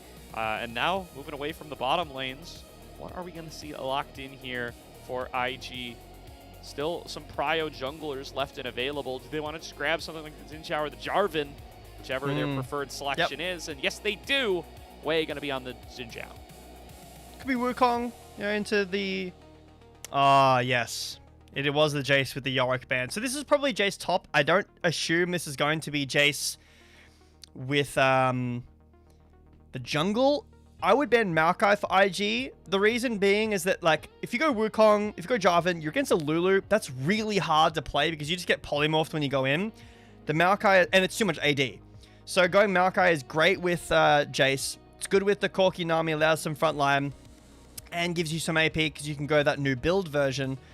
The new version of the build with the Leandries. I've actually seen some Enchanter as well being around, but instead just going to be these AD jungler bans. You know, the Jarvan might be the Wukong follow-up. I find it really funny that Renekton was really rising in priority. Ambessa, a great counter into Ambessa, and then it completely vanished because people remembered Nara exists, and it just counters Renekton really well. So no more Renekton. That was rising in priority a lot. Doesn't happen anymore. And I think by proxy of that, the Yorick priority is going up because of the champions like Gnar, like Jace. Tough matchups for the Gnar to play. But have to see what happens here. Second half, I mean, we need, you know, Gordo, we need jungle. Maybe for Top Esports. We need mid for both. I'm curious about this Jace here, because IG clearly believe that it's a top lane Jace, and I do think Top Esports' bans indicate that it's a top lane Jace. They banned the Yorick in the first round. That would be good into the Jace, and they're banning away, you know, weak-siding tanks now that they've got it. So I do think that it's most likely going there. It is still alive in the jungle, though. You and I were just watching some North American Tier 3 earlier tonight, and there was some Jace jungle being played there. Although there is going to be the Skarner lock-in here, which is also a top laner, if you want it to be. So there's still a possibility for that to happen. But I do think it is most likely going to be Skarner in the jungle, Jace in the top lane. So we're going to need a really big AP threat from Top Esports because they have 0 AP outside of, like, Nami. I guess Skarner kind of fills a similar role to the Maokai, but I think the Maokai might have been better. I mean, he got buffed a couple of patches ago, like 2 patches in a row.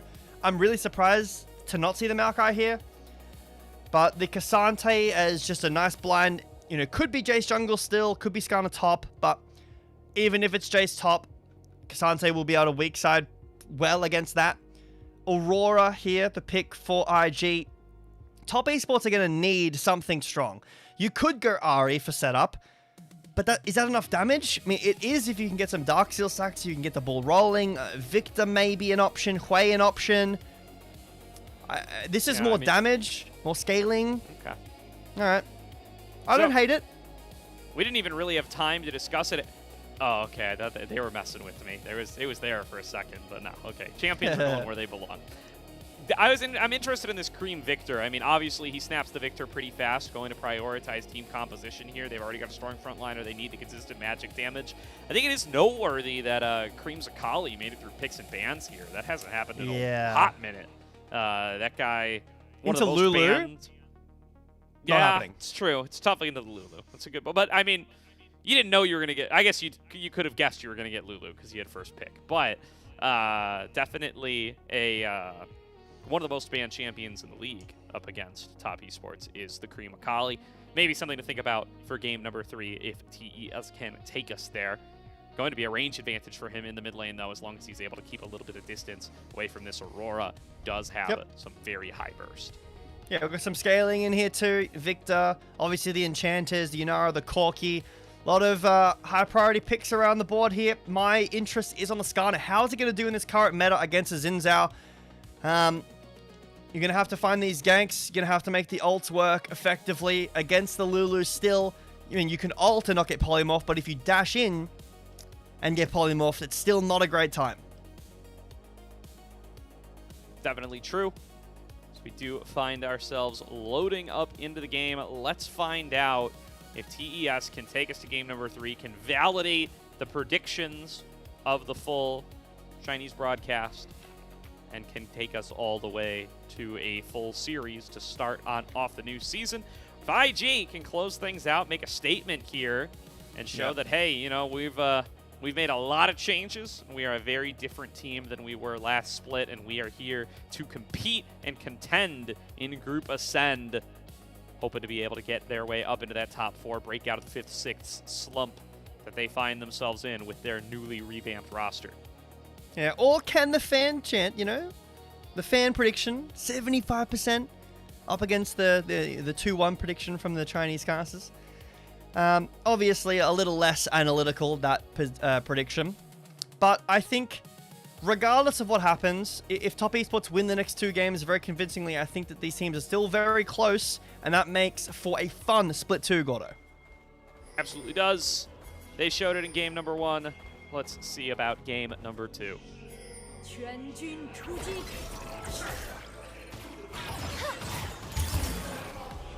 Did we forget? I guess we did. We're just not Jayoing. It's a bit We of had a shame. like a crazy Jayo in the first game. They were so and loud now, in game 1. And we forgot. What's happening? Anyway. Rune check. Anything crazy? Nothing too out of the... I guess it's Grasp, Jace. Yeah. That's something we haven't seen like a ton of. I assume it's still going to be the lethality build. Haven't seen like the full tank bruiser Jace top in a while since some of his ratios got changed and he wasn't as tanky as all in bot level 1 for the Prio. Yeah, there you go. Popping that heal. Jackie taking some damage here. Jachi able to stack on up some of that damage.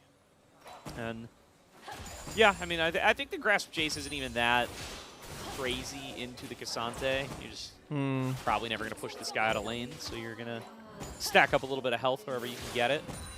Yeah. We'll see how aggressive Zweon can play this lane, though. They certainly put a lot of draft resources into getting Zweon a matchup that he likes. I guess, like, my question would be, is going first strike cashback not better in a matchup like this where you can just consistently farm first strike gold, similar to like a Rumble matchup? I know in First Stand, some of the LCK guys were talking about Keen doing that a lot on Rumble in matchups like this, and I think you could probably do the same on Jace, but instead just opting for some health stacking like you mentioned. But wait, this is deep. This is indeed deep. Doesn't get here in time to be able to steal away the Wolves, so he's going to have to settle for a little bit of damage onto Tian, but it's not enough damage onto Tian to really get much of anything done. He's going to try to steal away his blue buff, though, feeling confident in his stronger bottom lane from that earlier exchange. It's a bit of a strange pathing from Wei, because if he had got the Wolves, maybe been able to fight him lower, that would have been great. But instead, You go blue, you take Grump, and Tien just says, okay, fine, well, I'll take my camp lead. Like, I will just go your, Grump, your Wolves, your blue, and take the Scuttle on the top side instead. So it looks a bit scary for Tien, but it actually doesn't mean anything. If anything, it's a camp lead because Tien is going to get double Wolves. Yeah, he is. Does look like, going to be Wei trying his best to play this fast. He's actually making a beeline over to the Wolves, so might end up all even Stevens at the end of the day, although it does mean that neither jungler is towards this bot side scuttler, and it is a good chance for Tien to be able to take it, so maybe at the very least going to be able to get his scuttling done first. Let's tick over to level 4 here, but a little too late. Wei going to tick over to 4 as well.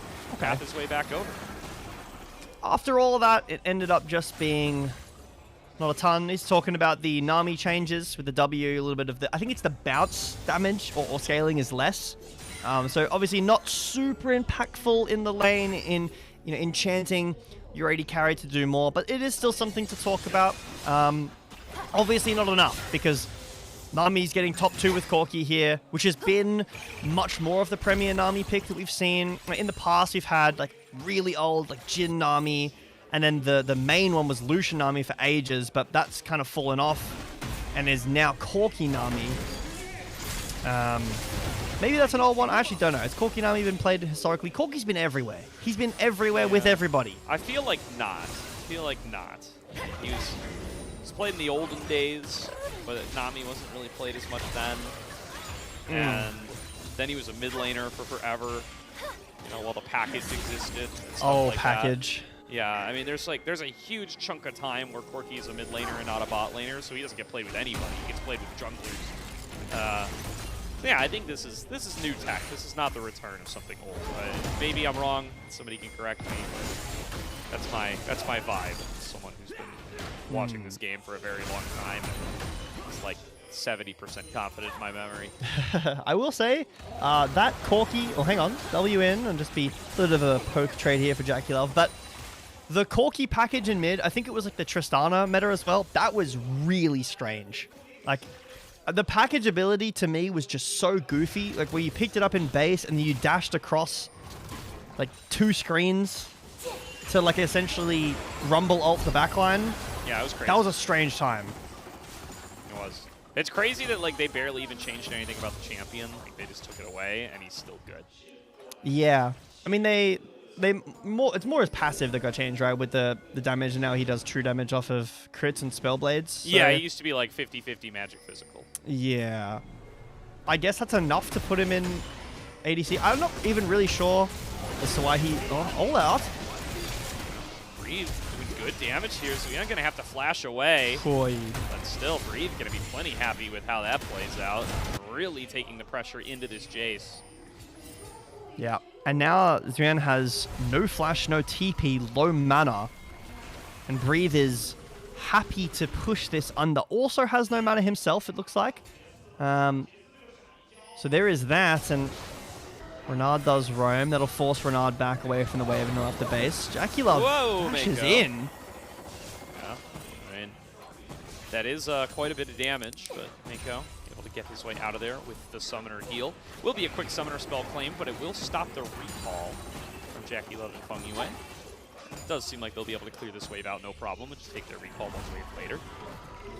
So, Gordo, I'm all about learning stuff from these games, And what I've learned so far is that neither of these teams are that fussed about taking an early Drake. They are much happier to farm, play for level 6, get their upgraded smite, maybe look for a gank here and there, but for the most part, just play their game slowly. They don't really mind. And we've got Grubs in a minute. Last game we saw Grubs taken way before the dragon was even looked at. And so far this game, unless Xin Zhao goes over the wall right now, it's a very similar start. That certainly seems true. What's weird about it is that the bot lanes are still fighting a lot. Yeah. So you'd think that that would be in the interest of... I suppose this time around it was supporting an invade. Takes a ton of damage from Dream here. He committed the ultimate first, but is going to live to regret it as he is forced to flash in the one-on-one. Cream turns back around and says, you really want to take this fight? Yeah, I think Renard is ulting for the wave, but he goes in because of the ult, and that allows Cream to start trading onto him. So Cream puts down the ult, puts down the gravity field as well, and forces Renard to flash. But even despite all that, Wei, when becomes lightning, will hit the dragon and starts it up, but I don't know how much he necessarily wants to do it. Just damage check maybe, or he is just sneakily doing the dragon. Starting it up here. Somebody finally coming out here to touch this before 10 minutes. Does look like Wei should be able to claim it here. Tian pathing his way down, will be spotted on the ward as he enters the tri-brush. Bako and Chachi come on up just to make sure that they get enough damage into this dragon in time, and it will be claimed by Wei. Is there going to be a fight breaking out here? Probably not. Trying their best to back on away. Jackie Love getting a little bit of poke damage on the way out, but successful dragon take for IG. Yeah, Jackie Love looked like he really wanted to press the advantage there and start a fight, but IG able to get away. Polymorph, such a great tool at dissuading that. Obviously the ult as well. The Crescent Guard can do that. So a lot of disengaged tools for IG. They're able to get the Drake and get out. Felt like a little bit of an awkward Drake take. I think, you know, Tian was just around the corner. Top Esports might have been able to get in and steal that away, but ends up being fine. Okay, we've been talking about builds. We were talking about earlier today when you and I were casting a different league, but more builds today. Bandle Pipe Skarner. Ooh. Well, it's cheap, fast. And meanwhile, it's another all-out from Breathe, flashing in. He's got Zuyan cut off from behind, but Tian shows up to the play. Wei does as well, and Wei will claim first blood. Here's a TP in from Cream, but he's going to get jumped immediately. There's the double ulti coming through from Tien to keep Cream standing for just a little bit longer, but they've got so much damage that Wei just keeps on charging forward for a second kill. IG and Wei in particular just crushed Top Esports in the 2v3. Yeah, Tian not happy in the player cams after that one. He shook his head, hit his hand on his head a little bit. Not happy with how that went. I think Juan played very well just dodging out, but the Skarner ult alongside with Cream just not enough damage to really trade back effectively. Jachi! Whoa, flash in from Jachi looking for the 2v2 kill, and it's all going wrong for Top Esports. IG crushing Top Esports in even-numbered fights and disadvantageous fights alike. I mean, Jachi against his old team just steamrolls in the 2v2 with Mako by his side now. Let's take a look back at this. Juan caught by the Q3 and the W. No flash this time. This is twice now where he's caught in an unfavorable position. The schmoves were nice. And after the flash was used, you can see the TP from Cream. And, okay, you know, Juan does die, but now it's a 2v2. Really nice Q3 there from Breathe. The ult is good, but it's not enough. Tian not happy with how he played the second half of this. Maybe could have flashed a bit earlier. Ends up getting caught, even though he did still flash. Unfortunate for Top Esports, but it's a lead for IG now. I think he's also probably wishing, maybe the chance wasn't there, I didn't quite check, but I think he's probably wishing he ulted earlier too. Like, Cream takes so much damage, and by the time he's actually able to hold them still, Cream is basically dead. Yeah. And now, Wei finding his jungle opponent once again, and this time with quite a bit of a lead, going to force this Skarner off. You're not having the best time, Tian is. But again, Jansi and Mako did just 2v2 kill in bot. So Wei is here for round 2. No barrier on this Corki. It's not looking good for Top Esports right now. I mean, they're down a Drake, they're down this gold, but mostly it's the wave priority, you know, the map priority that Breathe is exerting out onto the top lane matchup, and Wei's here now. Funky Wei basically just one shot. There's so much damage on this Xin Zhao. And now cut off from behind is Jackie Love. Renard arrives to the scene, finds the Corki pinned against the wall. Jackie Love flashes away, but it is too little and too late, my friend. You've already been hit by the twofold Hex. And down he goes. 6-0 IG.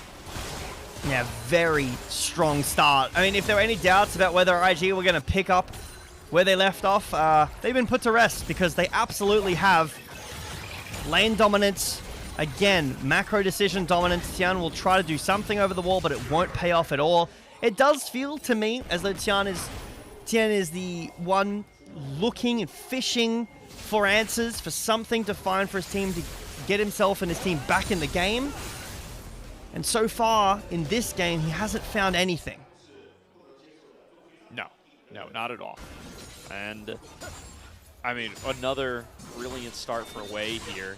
We talked about him as a potential MVP for game number 1, and he's making good on that promise here in game number 2. Still so impressive that they were able to win out on that 2v3 in the top side, and I mean, it's swung quite a bit of the game. That's not to mention the 2v2 kills as well. Things going wrong across the map here, and Cream kind of just left to watch it happen. Well, Dragon's up. And top esports have priority in mid. They have good position around this Dragon as well, clearing out some of the aggressive vision that IG have set up. So, not a bad spot here, but JackeyLove has no flash. Renard's totally out of the play, though. He's got no TP, just took a recall after taking a rough trade in mid. I think that means this goes to TES. No reason to risk the lead you've built up over this one Dragon. So IG will respectfully back away. Okay, so it's Cloud Soul. Probably the most banger soul you could get this game. Skana, Yunara, Lulu, Nami, Xin Zhao, Victor. Tons of champions this game that love this soul. Wei is just no fear. Looking for violence here, taking so much damage for it. Held in the chain CC, doesn't get Crescent Guard off. Finally, here it is, and it's here to one-shot JackeyLove. Jachi finishes up the first kill of the fight, and now he's free to fire away as we hit another pause. Okay, this has to be a bug. This has to be something bad, because unless he unplugged his mouse mid-fight, you shouldn't be allowed to pause mid-fight like that. I'm fairly sure the only reason you can do that is something seriously went wrong in that fight for top esports, which is not good for our Vamp topics, because we're gonna have to go back. But I will say, wow, that fight from IG, ridiculous. Wei goes in by himself. I can't believe that he doesn't die, and they one-shot top esports' health bars. I don't even remember who died there. It might have been JackeyLove who died. I think it was. It was. Wow. I don't know. I mean, to me, the weirdest... I didn't see anything too crazy. To me, the weirdest thing in that fight was that Wei couldn't ult for so long. Like, yeah. But why would... You're winning the fight. Why would you pause there? Why, like, yeah, but... At least play out the fight and see how hard you win first. It's kind of like a... I don't actually know the rules to a T, but it would kind of be like a soccer thing. If you know, like, advantage, where someone fouls you and you're allowed, like, the referee will not call it because you still have the ball and you're still making an aggressive play. Yeah. Maybe something like that is the idea, but maybe IG decided that they were going to call the bug. It might not be a bug. It might be a spilled drink. It might be a peripheral issue, but I feel like you aren't allowed to pause in the middle of a fight like that unless it's something serious. We're looking at a replay here. Wait, is this is a replay, but it's a replay of top lane during the fight. Maybe something happened in top lane. Let's have a look here. I don't see anything too crazy right now. I don't see anything. Well, Breathe solo killed him. That's pretty cool.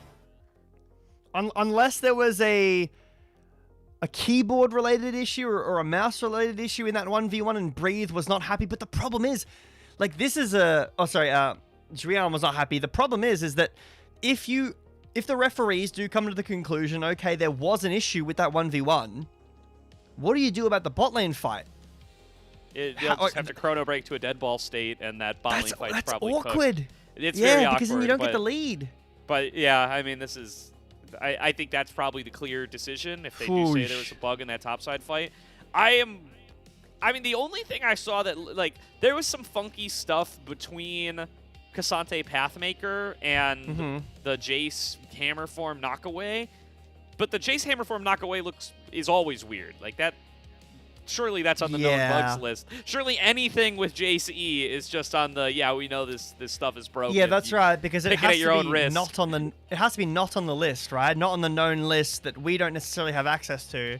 Correct. Because if it is on the list, then you just have to play through it. If it's a known list, you're picking the champion knowing that there is a bug.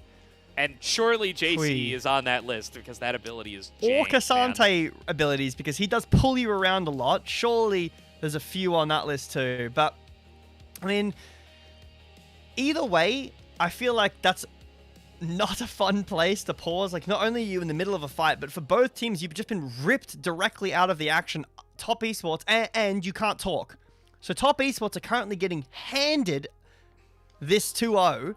It could also be like Zuian could have paused. Like you're saying, you're supposed to pause at a dead ball state. You're not supposed to pause in the middle of a fight. Yes. Zuian might be now getting potentially penalized for that because Zuian might have waited for himself to die, then paused, not paying attention to his teammates fighting on the other side of the map.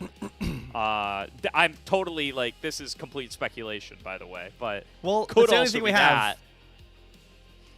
It's either we spitball ideas or we go back over it with a microscope. They keep showing him, so it's got to be him. It's got to be a top lane. Well, there's no way because it's no way it's not because they showed a replay of the top lane all in.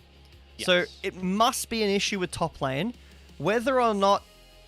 I guess it's up to the referees to determine, do they think there was an issue?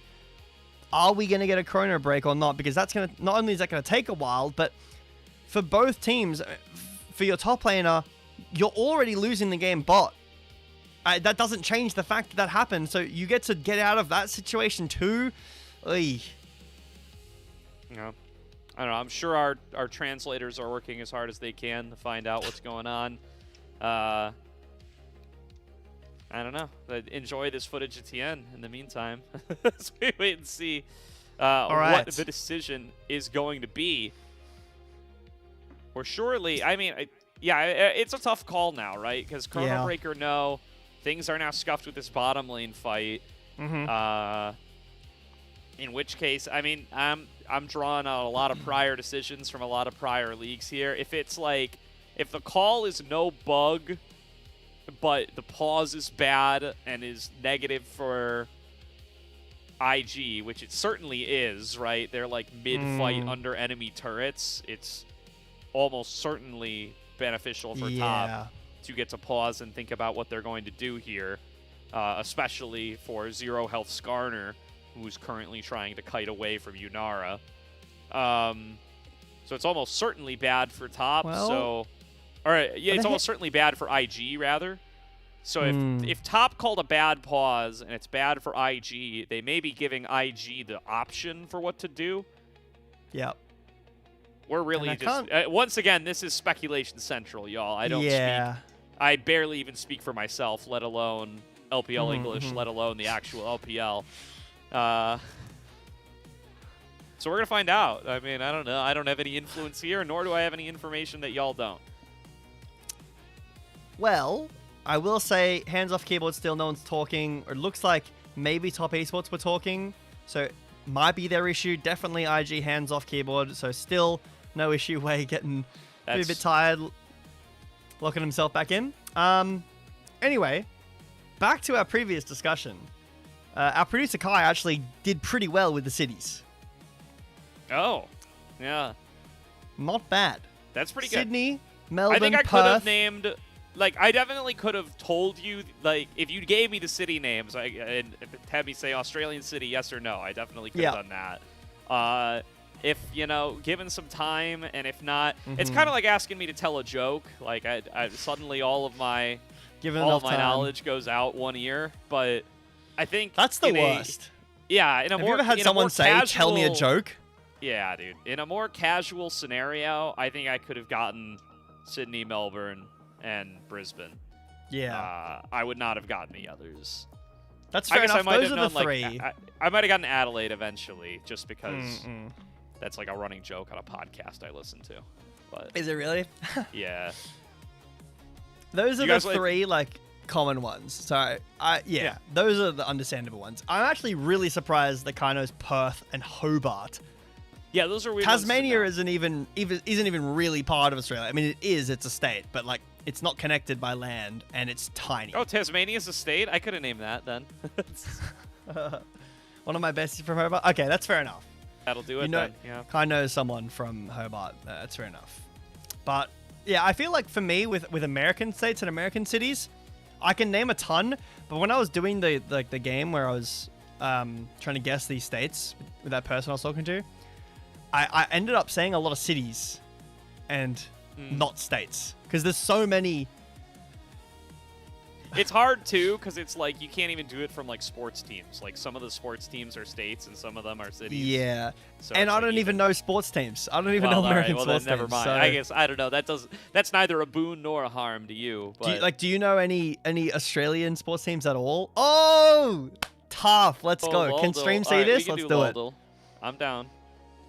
I'm definitely down to Laldal. Do I know any Australian sports teams? Not really, because I don't like. Even I know one. you guys play. You have your own football. I know that. We do. We have 3 different versions of football. Yeah, and then we have soccer. too, right? You play rugby too, we have right? rugby league, rugby union, AFL. Then we have cricket and soccer. Yeah. Give me. So who's getting played in there's this game? 2 different rugby rule sets.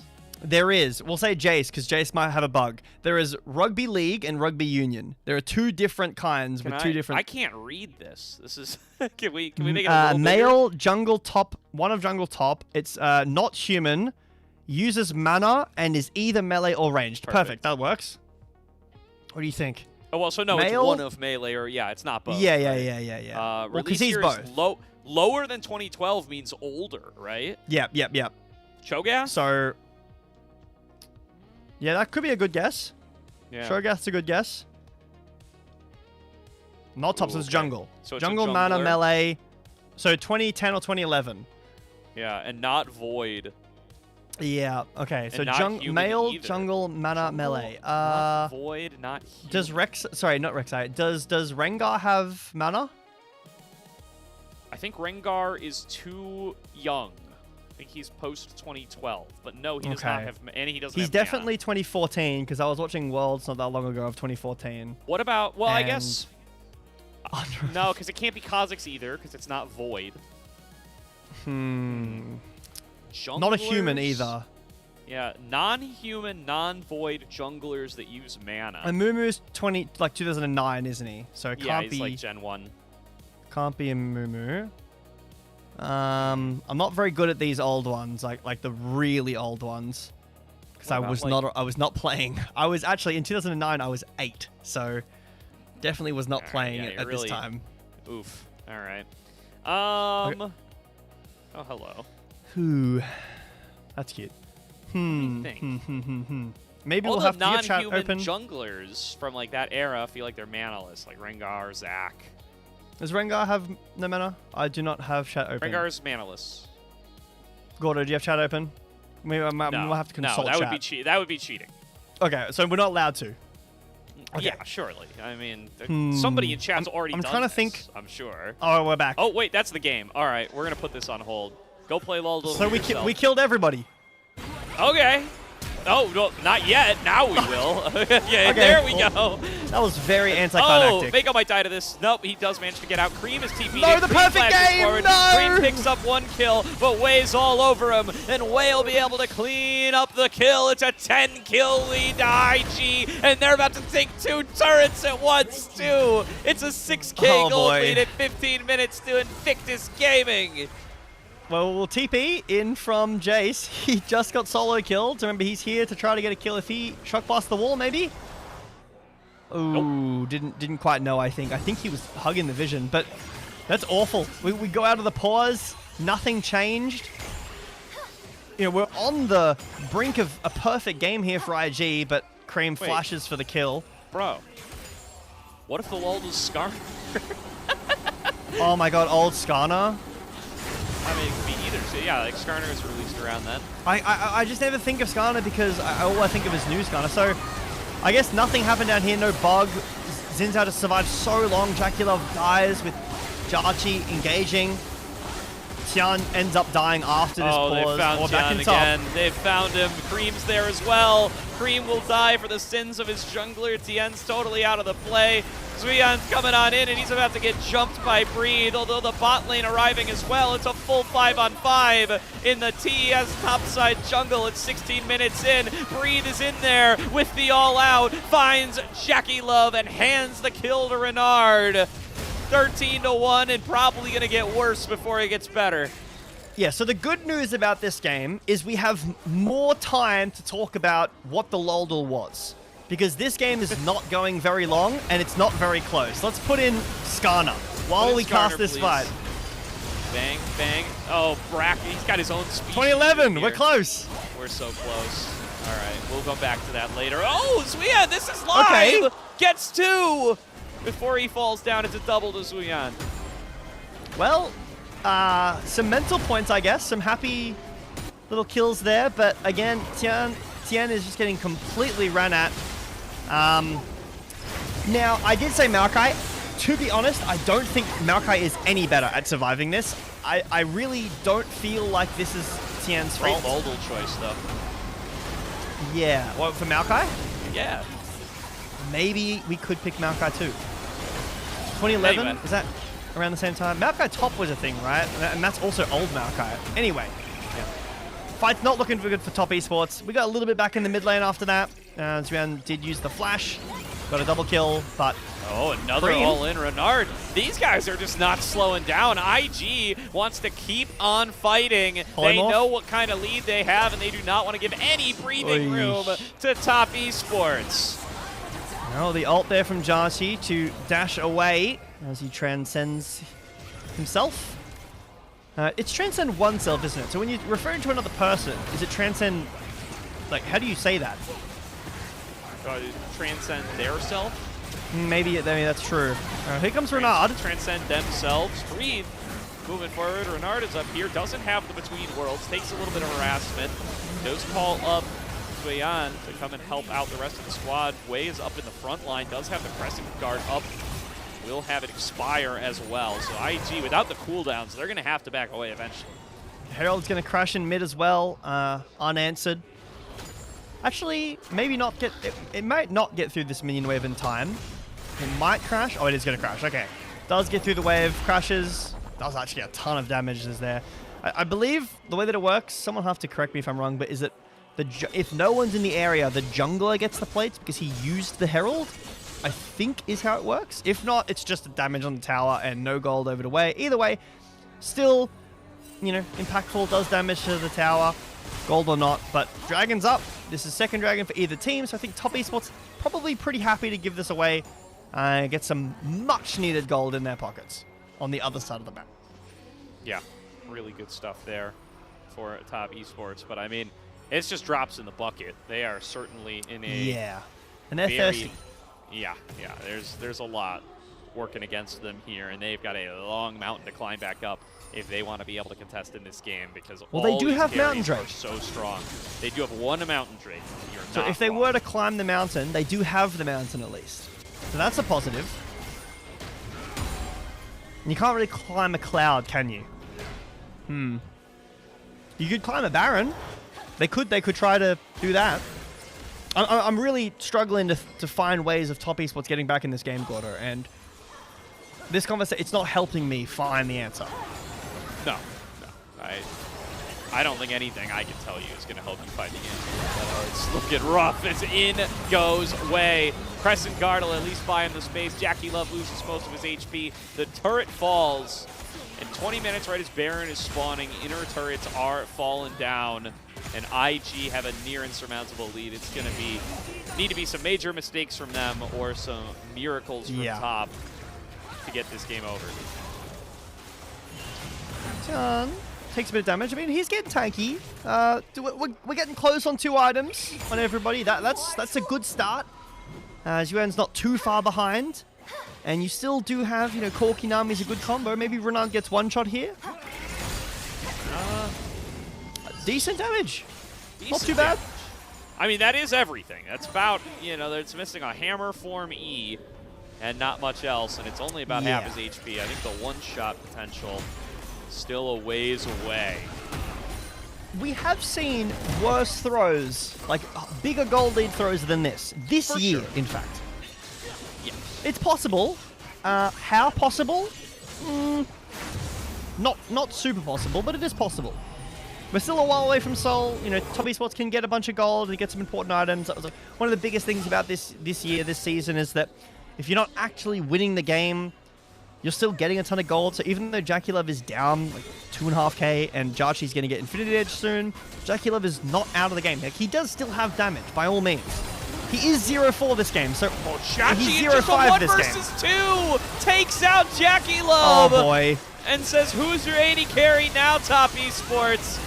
Way throws himself into the fray as well, going to go into that crescent guard stance, and they will be able to flash away in time. Now here's Renard on the flank, gets between, worlds on to 4, but doesn't have enough backup to actually take the fight. He drops down to Tien, and now into the gravity well comes Breathe, gonna have to retreat right away, and IG maybe bit off a bit more than they can chew here. Okay, so first of all, Jarchi is absolutely gliding on JackieLove's head. There's a word in front of gliding that you could apply. I'm not going to, but you could say he is adjective gliding on JackieLove. Breathe is all-inning onto Cream.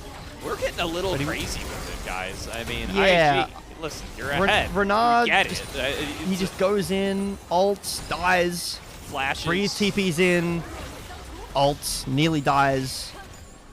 Flashes. Yeah. A whole plethora of things are happening, but JackieLove is now 0-4-0, I believe. Maybe he got an assist, but this is pretty scary. So this is initiated by JackieLove, and Jarchi is just so strong. Okay, to be fair, Fongwei hit literally nothing, so there is that. But Jarchi plays this fight so well, dodging everything towards the end of this. Any of this damage would have probably killed him. Manages to get away, and then Renard says, guys, my turn. And, it is sick to land this on the floor, but yeah, it is also not good. Things can be sick and also not good.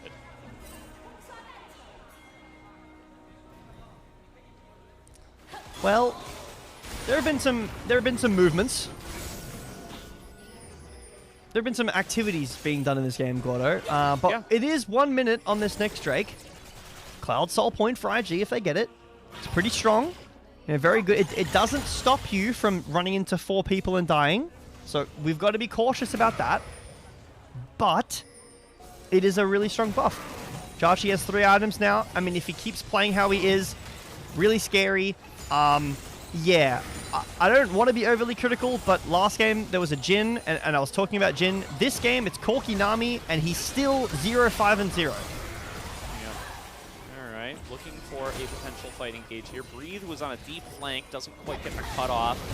Tien does go through walls with Ishtal's impact, so the lockdown not quite going to present itself. Way now coming in on the flank. JackieLove could dump a little bit of damage into Breathe if the opportunity presents itself. Once again, it's the marksman just exchanging blows right up in the front line, in the face of the entire rest of their team. And JackieLove comes out worse for wear. Another big between worlds from Renard, and it will clean up the support first and foremost. Breathe throws himself into the back lines with the open, with the ultimate. And there is going to be another kill onto JackieLove. Way going to be able to execute this one just fine, and that's a clean ace for IG. Well, IG, after a not happy end to Split 2, come back with a very new team, and you can see in the camera smiles on all faces around. Bring in 4 new to this team, and will take a very easy 2-0 against Top Esports. Very well done here from IG. Dominant fighting from them in this game number 2. And I front to back, like, just absolute wins across the board, except for maybe mid lane, which ended up being a little bit quieter for Renard for our game 1 MVP. But big wins in the top side fights, big wins in the 2 versus 2. What a statement from Jachi up against his old team from the Winter Split. Oh, Renard tripping over. Can't be doing that. Got to be careful there. IG. Hey, it's year one. It's year one. Give my man a break. IG definitely happy about this result. And Top Esports, I really don't feel as though... Like, I feel like this is the two polar opposites of bringing in a brand new team like this. Is on one side, Invictus Gaming hit a honeymoon phase. They look really good against Top Esports 2. They didn't look good against in Split 1. They destroy Top Esports. And on the other side, Top Esports bring in new players. And they look very disconnected. Jackie Love did not have a good series at all.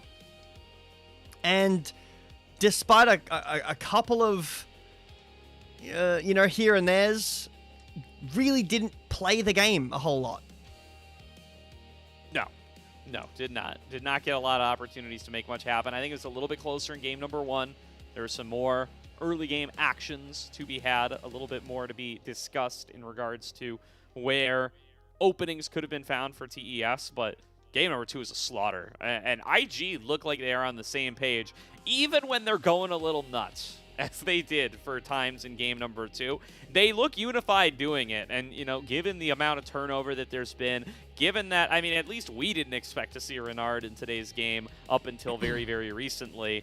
We're going to go back to the level in a second. Let me finish. Let me finish talking about IG. They are we didn't expect to see Renard here. I don't know how long IG expect to see Renard here, but these guys are all firing on all cylinders, and they're all doing it together throughout the entirety of the game. Very impressive stuff from them with a roster that's kind of had to be slapped together mid-season. Granted, they're playing against another team that's been slapped together mid-season, but these guys looked well-versed. MVP for this game and for the series. I think... Do I even remember? I think Renard, maybe Renard is for the series. Might do Wei for the series. Wei for the series? So Wei wins this game and then wins the series? Maybe Jachi wins this game and then Wei wins the series. I've heard conflicting opinions. I gotta ask you, do you think that a player of the series has to win a player of the game? No. I don't remember who it was. Someone said that they do believe that you have to have at least one player of... I'm more on your side. I don't know why that would be the case.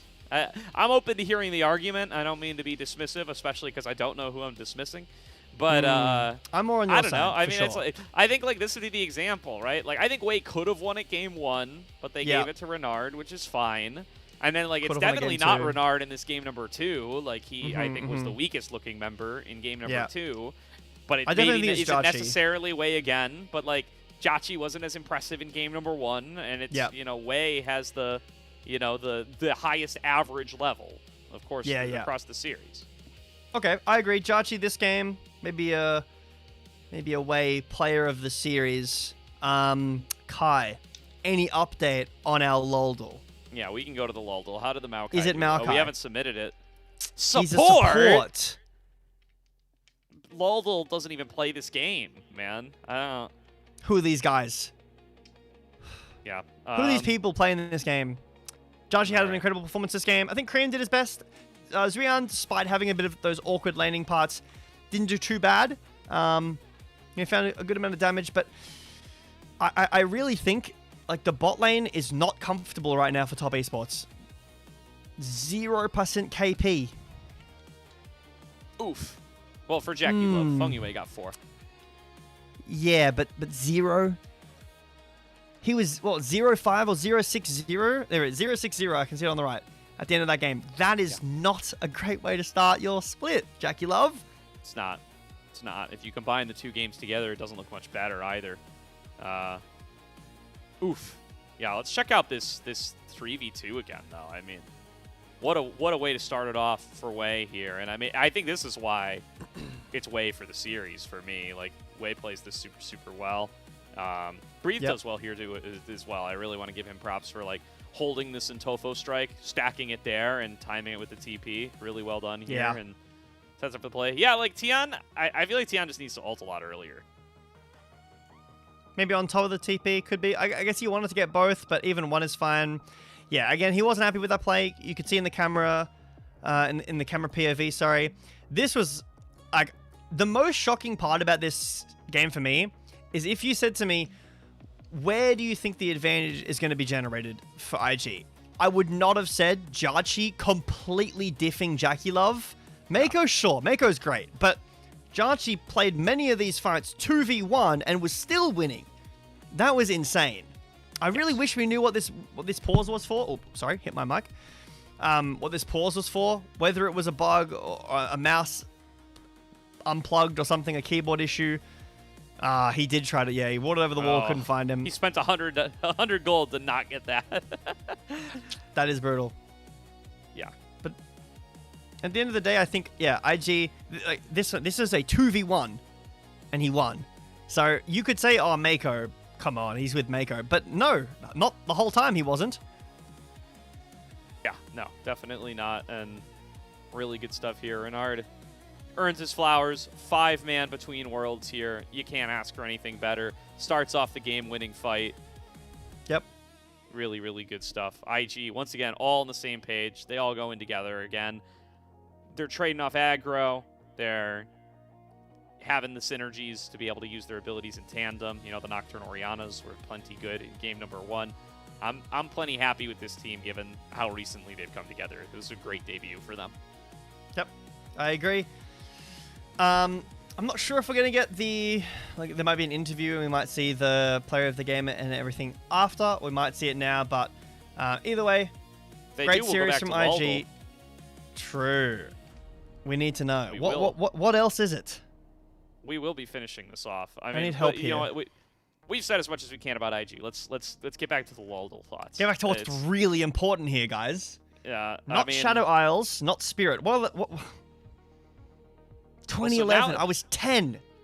The fact that Maokai is tagged as support is really throwing me for a loop here. Yeah. Now, what does jungle mean if Maokai is listed as a support? Oh, no. Could it be Brand? 2011? No, he's ranged. He's ranged. It can't be Brand. Oh, it's got to be melee. Good. Brand is also a support, I think. Well, maybe. If they have Brand as a mid laner in this, I'm riding. What about Volibear? I have no idea when he was released, but that's a good bet. Top jungle. Feels like the right year. No, it is the right year, but it's the wrong species. We haven't got the region yet. What about Zorn? Are there any Zorn junglers? What about Warwick? When was Warwick released? 09 would have been like right at the start. Okay. Release. It's got to be. Okay, it is interview, so we get to do this. Let's go. All right, so it's not Piltover, Void, Ictal, Shadow Isles, Freljord. Is it Zorn? What other Zorn junglers do we have? I thought about Zac, but he doesn't use mana. Singed is not a jungler. Zac doesn't use mana. Wukong? Is he 2011? That's a good bet. Yeah, he would have been right around then. Or he was right around when I started. Is he a god? Oh! Bastion? Hey! Ionia? Ding ding. Let's go. Good guess. Took a while, but we got there. Good job, chat. I don't. Zach guessed in our Discord. Lima, Oscar, Lima. 4.5 guesses. So I'm sorry we disappointed you. Oh, this is Corky. This is Corky. This is Corky. Lima, Oscar, Lima. That's an easy one. Yep. Nice. Don't listen to the quote. We got skills. This is Sejuani passive, no? I believe it is. Oh, jeez, you've made that. Oh, okay. I believe it's the passive. So. I also believe that. Yeah. I'm not very good at the skins. Is there an ability name one? I'm gonna crush the ability name one. Diana? Yeah. Bang. Nice. All right, this was making up for the mistakes in the previous one. You're gonna have to help me with this. I have no clue with the skins. That's Maokai. That's clearly a sapling. Maokai? Okay. Is there an infernal Maokai? Yeah, there is. Nice. Bang. Okay, I'm guessing infernal. It's not infernal. It's called Charred. Charred. There we go. Surely. All right. Not too bad. All right, now we're fresh out of content as we continue to not have the MVP name. So we'll show that to you guys during the break and give you a well-deserved bit of a break before we get into our second series. We're going to bring on Rafa and Alk for the back half of the day. 2 more series to go until we are done for the day, but that's going to do it for Jay Beto and I. We will see you guys next time, but stay tuned. 2 more series left to be played here on LPL English.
swap for our final 2 series of the night. Because, you know, first day back here on LPL English, we got to go the full distance. Shoutouts to Gordo and Gebetto. Also, nice fresh cut for Mr. Jack there down under in Australia. But, of course, myself, Raf, and Alk, we're going to be bringing to you our coverage for the next 2 series of the night, starting with WBG Gaming and Anyone's Legend. And this is a rematch of that lower bracket semifinals from the prior split.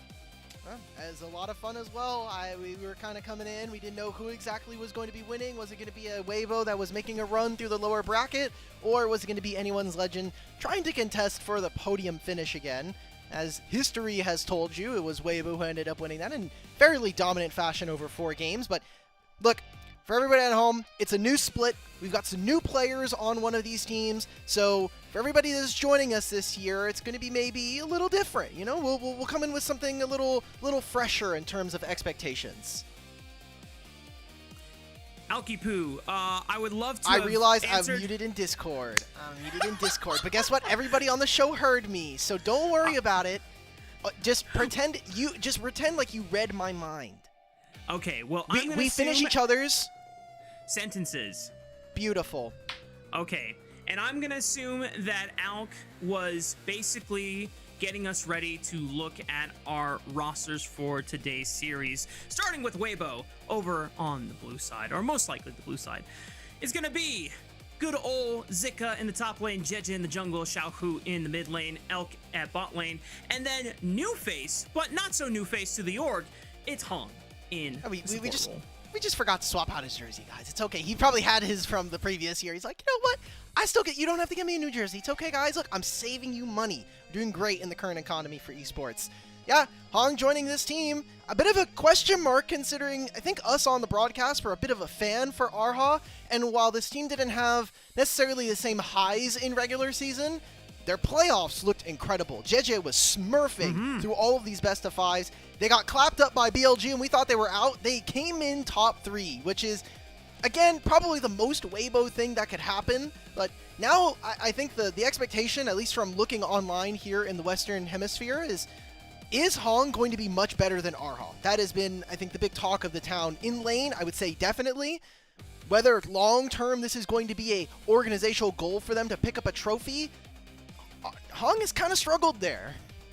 Yeah, especially when we get to that international stage as well. Sometimes he leaves a lot to be, or left desired on Summoner's Rift. But when he's in his element, it's those strong engage plays, right? Whenever, I always think of like Rakan for Hong as being a signature champion for him, being able to find a lot of those nice picks here. But for me, I thought Arha was gelling in, getting there just nicely. So if WBG are pushing for this change immediately, I'm then hoping for WBG's sake, on account of this roster swap, they are pushing for a championship run here in Split 2.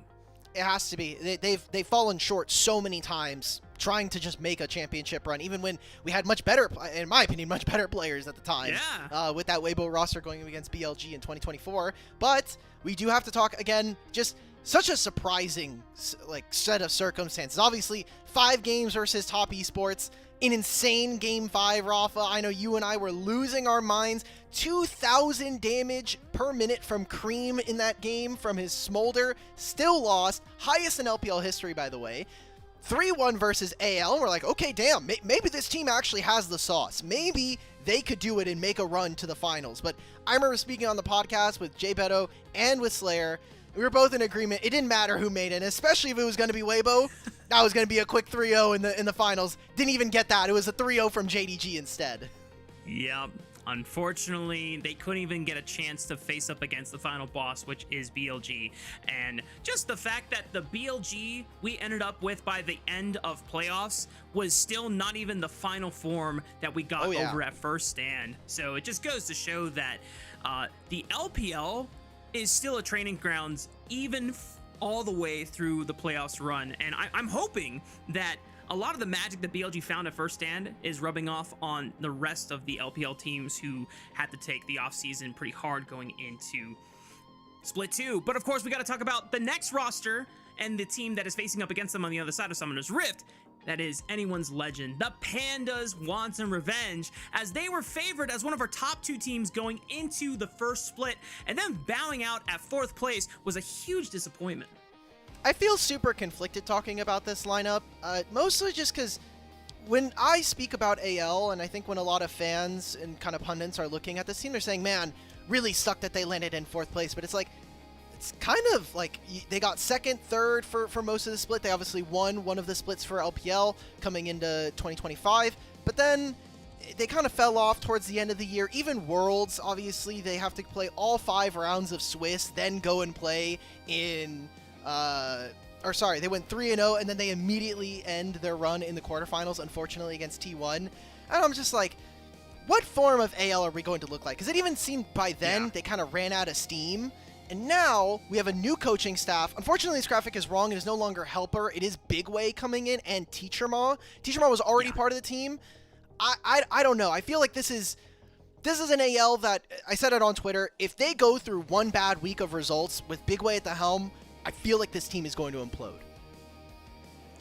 And when you look at a team like anyone's legend who made such big waves to the international community in 2025, a lot of people immediately look to Tarzan, and people might wonder, oh, well, if Tarzan is on this roster, it wasn't his fault, surely, that this team fell, right?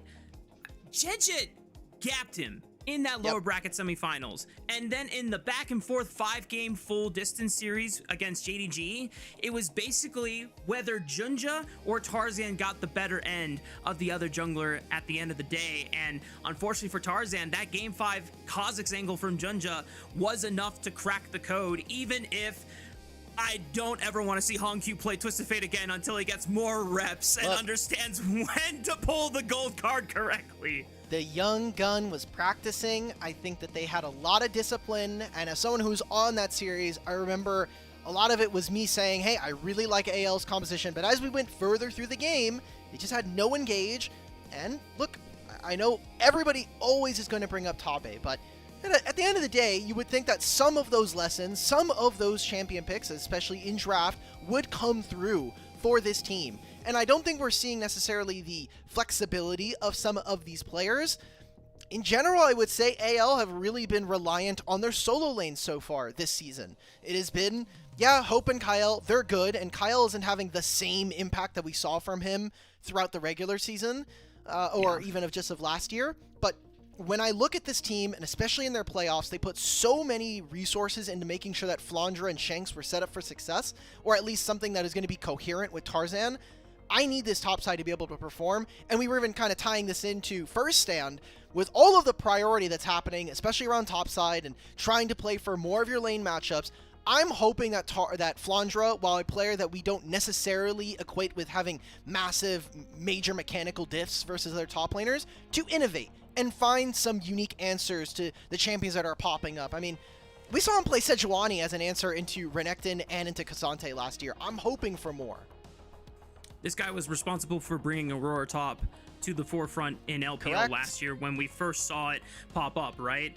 He's the only player that I would ever trust to play Rek'Sai top reliably. But then when it comes to meta top laners, he tends to struggle compared to the rest of the competition here in his role, especially when Bin is in form. And now that you have an IG that looks pretty revitalized with Breathe back in the fray in the competitive pool, who when he's playing on form can also be a pretty reliable top 3 top laner that is competing for best in his role as well. Flandra really has to either double down on the innovation like you said, or I don't know, maybe we just got to drill some Renekton and Bessa matchups over and over and over until that becomes super reliable, because there's just so many ways to explore the landscape of top lane right now that not only Fearless Draft is activated, but also First Selection can actually give you counterpick even if you are on blue side for top lane. Just looking at top lane, right? We're talking about champion pools. We're talking about like him trying to find. He has played a ton of the meta champions. Obviously, great on Sion. We talked about his Rek'Sai. It did falter throughout the season. I know you and Lennon have been really good about giving him the Rek'Sai pass. I want to push back. I feel like I'm doing a jacked bit right here where I'm trying to like advocate for the LCK, even though I don't have to, and say that Keen best best Rek'Sai. He was absolutely smurfing on this champion a couple months ago. Anyway, he plays Renekton. He plays the Mbessa as well. He plays the Rumble. He plays all of the meta top laners that we need him to. I just think that some of these, like, more bruiser-esque champions, like, again, the Renekton, not a big fan of him when he plays his champion. I think his Zehen is iffy, the one game that we did get. Even his Gnar, not very good, and we're expecting that to really start to gain priority, especially in this season. Yeah. So, yeah, I think Flandre has a lot of innovation still left on the table for him, and the rest of AL will need to rise to the occasion. I think them ending 4th, while in the grand scheme of things is still a great accomplishment, is not exactly what this team was going for when we saw the same 5 players come into 2026. We'll say one other pocket pick that Flandre has only played once, but I love the angle. Even if the laning phase was a little doggy doo-doo, it was the doggy Queen in Nefiri in the top lane, specifically into the Varus, and like that is just sick when you're able to cook up something like that and just understand, like, hey, let's just take an assassin that is super reliable to execute, but then taking top lane economy, you can go full AD assassin items rather than the bruiser style that you find her normally in jungle, right? And you can always just ensure you're popping 1 or 2 carries by late game fights. So Flandre, I'm down for you to continue cooking in the kitchen as long as anyone's legend is empowering that, because that's been like kind of my gripe with teams who are trying to lean into that, is when they set up a counter pick, but then they don't play to the strengths or leverage. But Alec, I know we're talking a lot about top lane, and before we get into champion picks and bans here, I want to highlight our featured matchup. It is revenge in the jungle here between Tarzan and Jeje, because this playoff match that sent anyone's legend home early was the biggest factor in how Weibo Gaming found so much of their stride and so much of their sauce, at least putting them into the top 3 finish for Split 1. Dude, Jeje was so good, and it was a lot of question marks of, can this team get it together? Is Xiaohu going to be able to be in form? Elk, after regular season, looked like a completely different player. People online were slandering this man in unknown ways I had not seen before for Elk. I was so surprised, and to see Jeje especially step up with so many different champions, so many different kinds of styles that he brought. Again, we kind of mentioned it here in this little blurb, the Warwick jungle that came to him in a vision the night before. It's just super fantastic. Honestly, just incredible to see him perform on these champions. I know you were doing some on the fly learning about this. I don't remember what exactly. I think you and I were going back and forth about why is Warwick building experimental hexplate, and then we looked at the interaction, and it's broken. It's absolutely broken.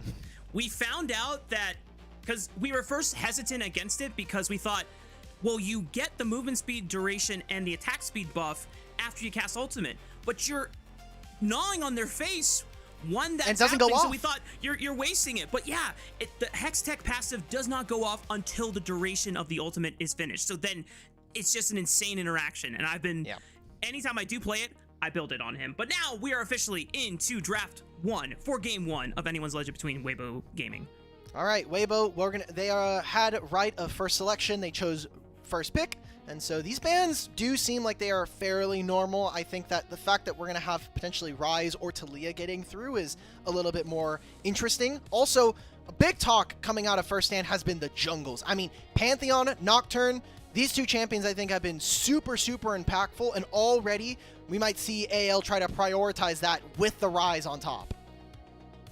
Anyone's legend don't even bother trying to split up the Ashe Seraphine duo proposition that Weibo Gaming have, so they're going to be able to pair it alongside the Xin Zhao. I think Ashe Seraphine with Xin specifically is probably one of the strongest like bot lane jungle trios that you can have in the metagame right now, because it just all makes sense together.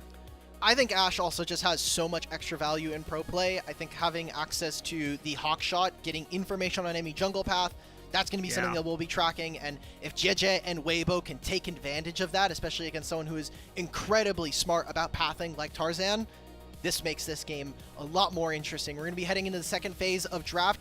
Now, Ryze Pantheon without a side lane to play for is a little worrisome to me. It means that they might be able to stop Flandra from being dove, but I'm expecting a much spicier bot lane matchup for Hope and Kael, or something that's going to at least allow for Tarzan to invade the enemy jungle, play for enemy Raptor respawns, and look for those kinds of plays with Kael. What kind of supports are we going to be getting? Is it going to be an engaged support, or are we going to be leaning towards those ranged enchanters?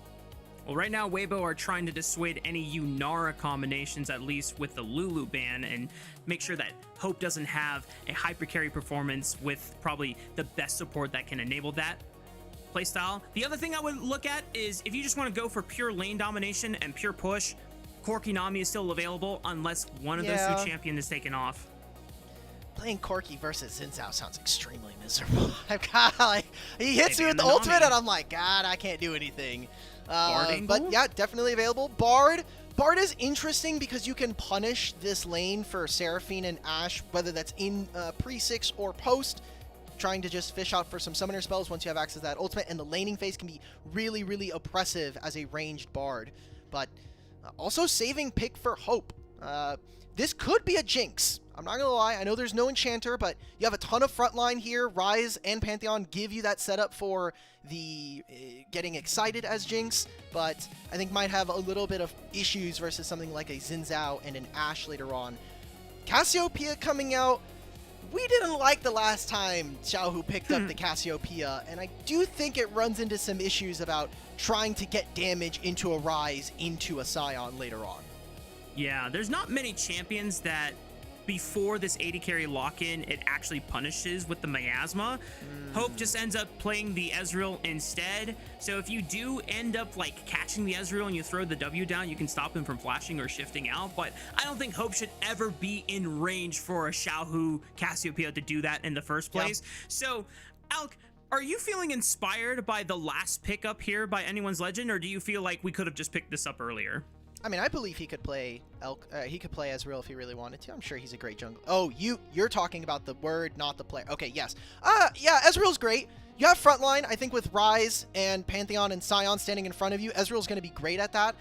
It does mean that I think AL are a bit more of a mid-range centric composition. Poking out their opponents is going to be really powerful, especially because Seraphine has gotten routinely nerfed around her W heal for multiple patches in a row, it feels like. And for Weibo, they don't have a consistent tank outside of Xin Zhao. And once Xin Zhao has his ultimate gone, that might provide too many issues for Weibo to walk in. So I think for Weibo, it's all about, can they pull off the snap? Can Ashe or Seraphine or Xin Zhao walk in as a trio and find an enemy champion? Otherwise, I do like how AL can either reset fights with Pantheon Ultimate or chase their opponents with the Ryze.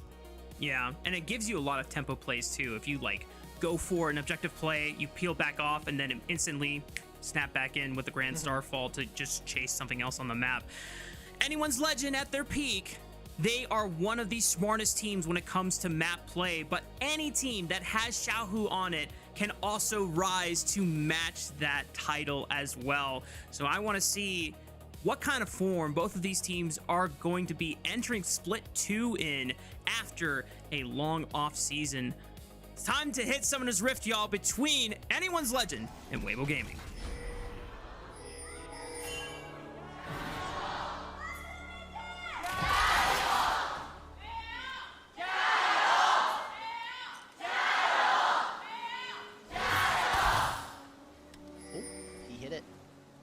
He got the +1.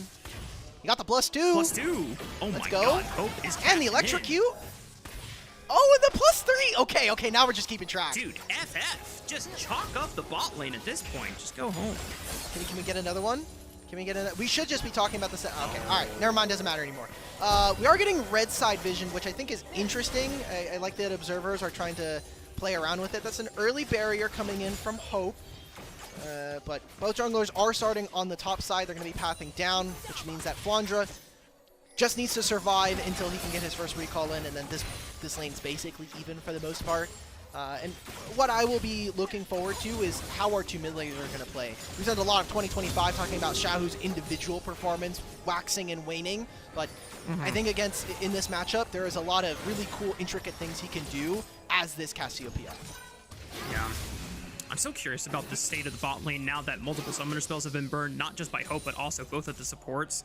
I think summoner heals were burned on both sides.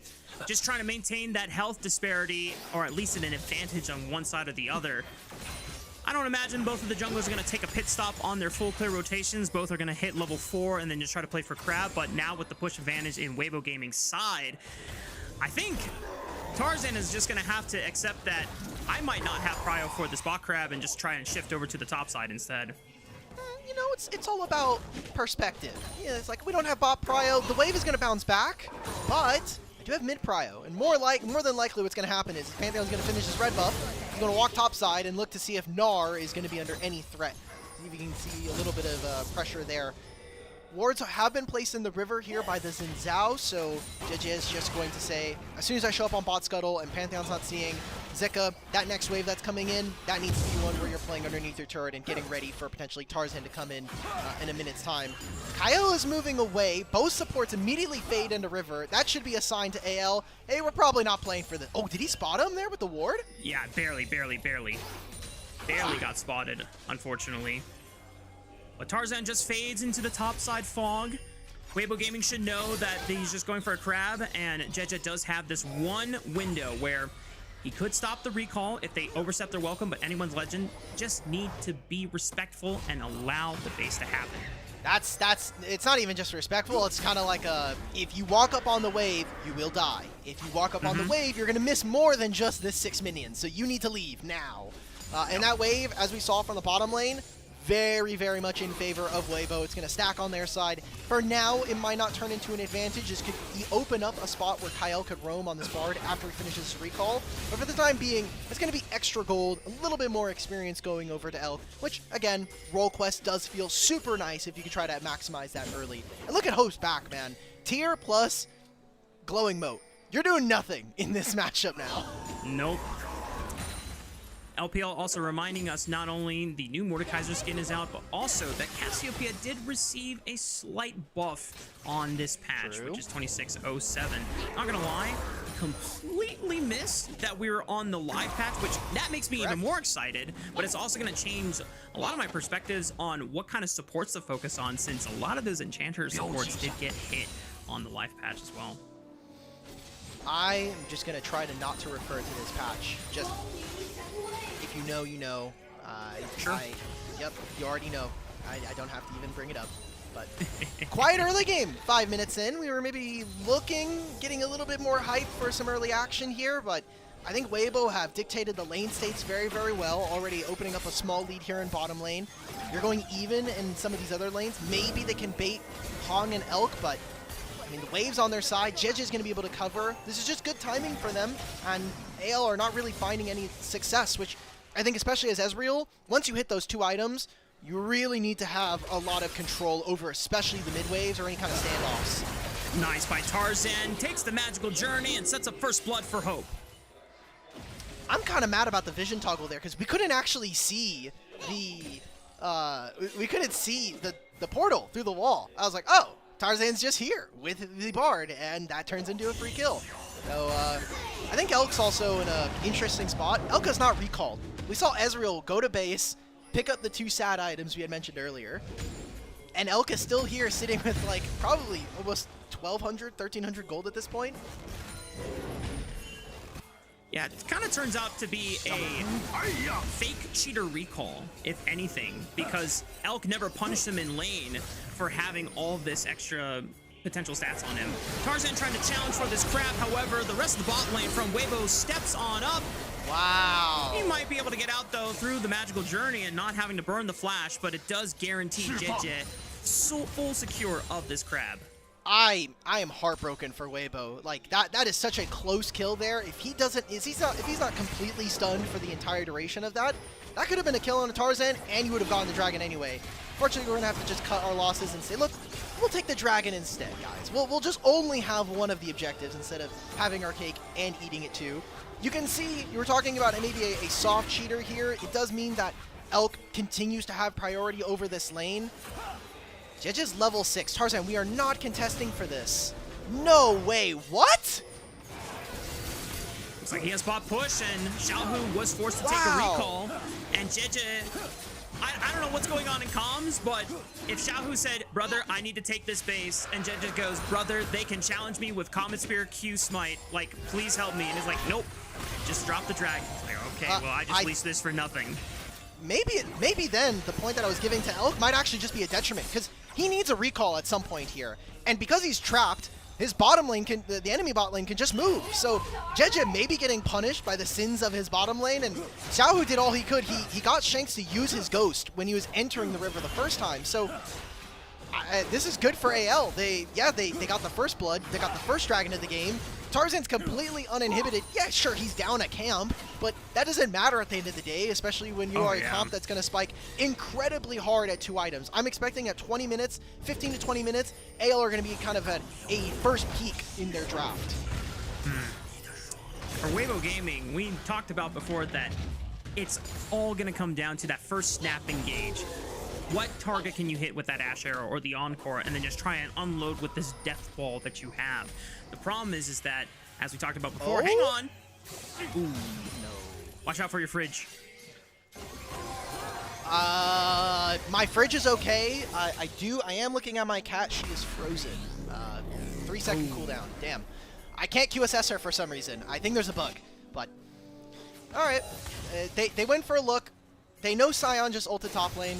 Other than that, Rafa, I'm quite perplexed, because I did think that Weibo had a slightly earlier composition, or at least a draft that is going to play a lot better in the early stages. However, some decisions individually have made this a little bit more tenuous, and I think if AL can also grab Grubs, then we are in a very good spot for AL.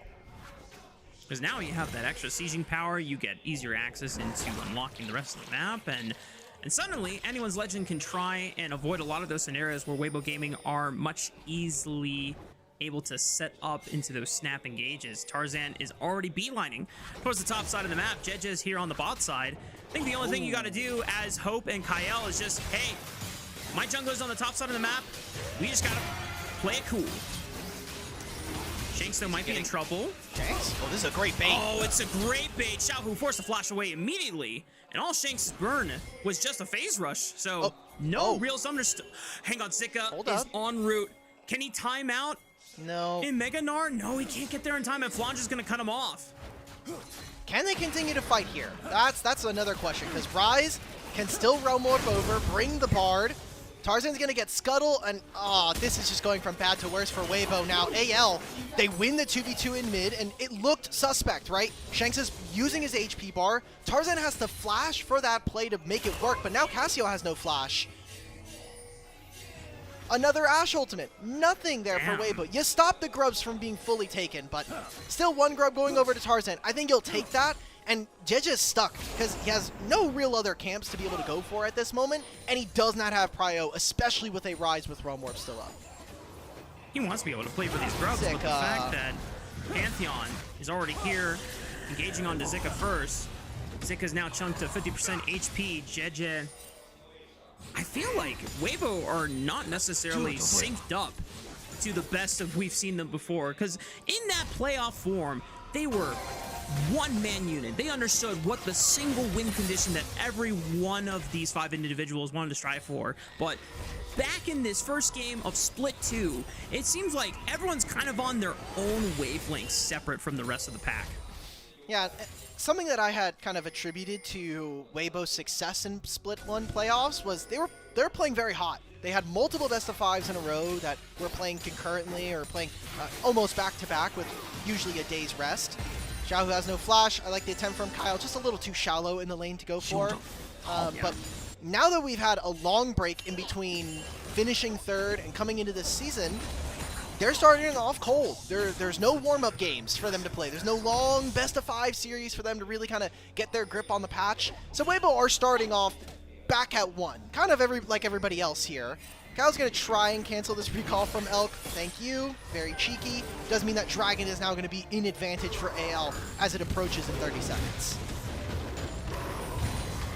Another all-in trade from Zika, just trying to clear the wave and get some decent HP off of Landra, but he's kind of scaled into the matchup as nicely as possible, can just absorb a lot of that damage. And back to what we were talking about earlier, where Elk had the opportunity to try and get an early advantage onto Hope. That moment is gone now. He already has a Trinity Force online. Yep. And so, Rafa, this is where the game gets very interesting, because if everything's even, I prefer AL's composition. We'll see them look for something on bottom lane. Good use of vision here from AL, or denial from Weibo. They're just making a play on Ezreal. Just the Ash Arrow, Encore hits a couple people, but JJ is still caught on the front line. JJ is able to flash out over in time, but Flandra is threatening the turret dive, goes in with the unstoppable onslaught, hits JJ right behind the tower. Hump's gonna be net. Tarzan sent it with the Grand Starfall, and everyone from Anyone's Legend is here to party on the bot side of the map. And multiple things converging again. The vision denial and potentially Xiaohu. Oh, Cosmic Binding Flash doesn't quite snag the wall, but it still gets the slow enough for Anyone's Legend to lock down the snake, and Elk is forced to flash. He also used Ghost in the play. Just like that, out Anyone's Legend now up nearly 2K. They get 3 kills for that, and hey, Zik is hitting a top wave. I don't think AL are going to care at this point. They got so many good resources out from that. Not just the kill gold, but also summoner spells. Just too many different flank angles. Really close look on the Hope, but we have no setup. And this is something we attacked it from draft, was just, in terms of being able to get a fight started, Weibo are incredibly limited. And AL, great collapse. Zika had just TP'd up the top side a few moments prior, so Flandra gets to go here unmatched, finish his top lane quest, and then they make a re-engage once they come around this vision. I mean, Xiaohu, you have no way of walking in. Again, no flash on Cassiopeia means that Bard can always punish this. I love that we went for the redirect from Kyle to try to get the stun. You went for the flashy play, it didn't end up working out, but AL now are really far ahead, I think, at this point in the game. We wanted to see them use their mid-game power spike, and we haven't even finished those 2 items for Ezreal or Ryze. They are just getting started here in this game 1. Anyone's Legend. Seemingly back to what we've kind of expected this team to be able to play when they are at their best. Having those 5-man coordinated plays and just understanding the overall win condition for their composition. And the fact that Shanks is now almost 1,500 gold over his lane opponent means that he will always have first say on where they want to move first. The next dragon has been alive for quite a bit of time now, but most of the focus has just been railing in that bot lane advantage, and now there's no question that Weibo can't even walk up to contest. They're gonna try, but I don't think they're gonna get anywhere with it. You can't do anything about this. Like, I mean, Ryze can even just take us using this play, and if they walk a little too far forward into the river, Ryze ult, boom, we have now 2 to 3 members behind you, and you can't escape. So, second dragon going over to AL. AL are gonna feel really good about their position in this game. We have not gotten a true 5-on-5 from any of the teams, but definitely in terms of team fighting, it seems like AL are already coming more prepared and with a little bit of a stronger grasp as to how they want to attack Weibo here in this game 1. This almost feels like when you come back from maybe like a summer break and going into school, or maybe spring break, and you come into class and you see that one student who did really well towards like the end of the last 2 classes before the spring break, and you come in and they just didn't study at all. They didn't do any of their homework, and they were supposed to do a group project with their friends, and none of them coordinated at all. So then they got together at the last minute. It's like, okay, guys, what do we want to do here? It's like, oh, I like this, and then it's just kind of a hodgepodge. Whereas Anyone's Legend, these are the students that like grinded day in and day out. They were prepared. They were ready to come in and show so far a really solid game 1 performance. Well, honestly, I feel more like Weibo. I hate having a massive break, and then it's like, here, you had to do a project, there's an exam that's coming up right after we get out of break. I do not miss that section of school. So I'm feeling Weibo pill if we're trying to find our personal things that we are feeling more in line with. Herald does go over to AL, and they did get a majority of the grub. There's a fight top side. We're doing things. Potential collapse. Tarzan said the Grand Starfall. There's a Tempered Fate as well, but Weibo Gaming kind of avoid a majority of the threats. They park the Rift Herald, and it should get at least 1 charge, so replays. At least some value there. Tarzan just got all 3 plates from that, and that was a lot of ultimates. You mentioned 2 of them. There's also a Realm Warp somewhere in the middle of that as well. So a lot of attempts from AL. Did end up landing, but that's why you got to keep shooting, okay? You land none of the shots you don't take. It's something like that. I'm terrible with quotes. True. Unfortunately for Elk, I don't think he's hit a single Ash Arrow this game, but he can still have a chance to hit one of those shots. Weibo Gaming's just gotta be able to find the right target and lay it all together. And the nice thing, at least for Elk this game, is that other than Kyle, no one has a built-in cleanse or an item that can cleanse the arrow. But if Kyle is ever near any of those targets, it's just gonna be a Mikhail's burn for the effect. We've got 2 minutes and... Yeah, true. 2 minutes and 20 seconds, though, until the next dragon. Anyone's Legend's pretty much chilling. They already took the Rift Herald, so there's no major objectives coming up other than Baron on the other side of the map. I just want to go back to what you were talking about, Dimitri, where you're reiterating that if Weibo Gaming don't find the early game lead with this composition, then Anyone's Legend should just feel very comfortable moving into a lot of these objective setups moving forward. I'm going to press tab as Ash, and I'm going to say, cool. There is a almost completed Seraph's Embrace for Ryze, so as Ash, I'm not doing any damage. There's an almost completed Muramana for the Ezreal, so I'm never killing him, at least in a 1v1. And who am I supposed to hit in this game? I could try to trail a Scion or a Pantheon, but Pantheon probably kills me, and honestly, so does Scion at this point in the game. So, yeah.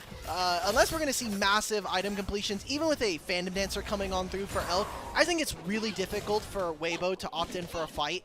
I get it. You're going to be moving in. This will be sole point if AL can secure this, but I think there's a lot of standing gold on the map right now. So if you can choose our fights really wisely, I think Weibo can swap up this gold lead that AL already have at 1,300 and make a really big shift in the game for them.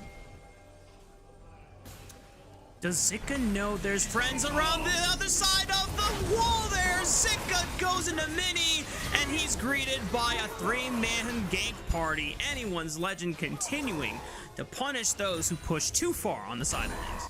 And you know what's the saddest part here is that AL, they have none of their setup around the dragon, but they know that Weibo are not really in a condition to answer. 40 seconds before this dragon spawns, Flandre's going to start hitting this turret. He's going to stake away with this wave, has teleport, doesn't have the ultimate, but at a vis-a-vis, if we're just looking at these champions blindly in their lanes, Gnar Mini is going to do nothing in this team fight coming up. And AL now, they can reset, spend their gold, and still be comfortable for this upcoming fight. We're going to have Flandre teleport him in. He has Zeke's Convergence, for crying out loud. This brother's just going to walk into the lane. He's going to walk into this team fight.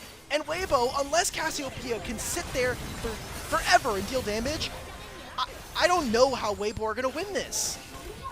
I mean, they just dumped a decent amount of poke into Flandre's health bar, but it only took a bit of the shield from the Soul Furnace, so I think Weibo Gaming's chances are looking very slim. Shakes and Kyle approaching on the right. They turn everything on the Kyle. He flashes backwards. That's one target down, thanks to the Encore, but Tarzan sails into the backline, takes out the Seraphine. No more stage for her. Tarzan tries to push away, but Zika turns it around. Mega Gnar into the wall. They've eliminated the Pantheon from the play. There's no jungler for a 50-50 smite. Jeje can secure the Mountain Dragon. Now Shanks is cut off from the rest of the pack. He's forced to flash away. He still has a turret for safety, but Weibo Gaming salvaged a crucial dragon at this timer, as the tier 1 turret does fall in the mid lane, and Flandre barely misses on Elk.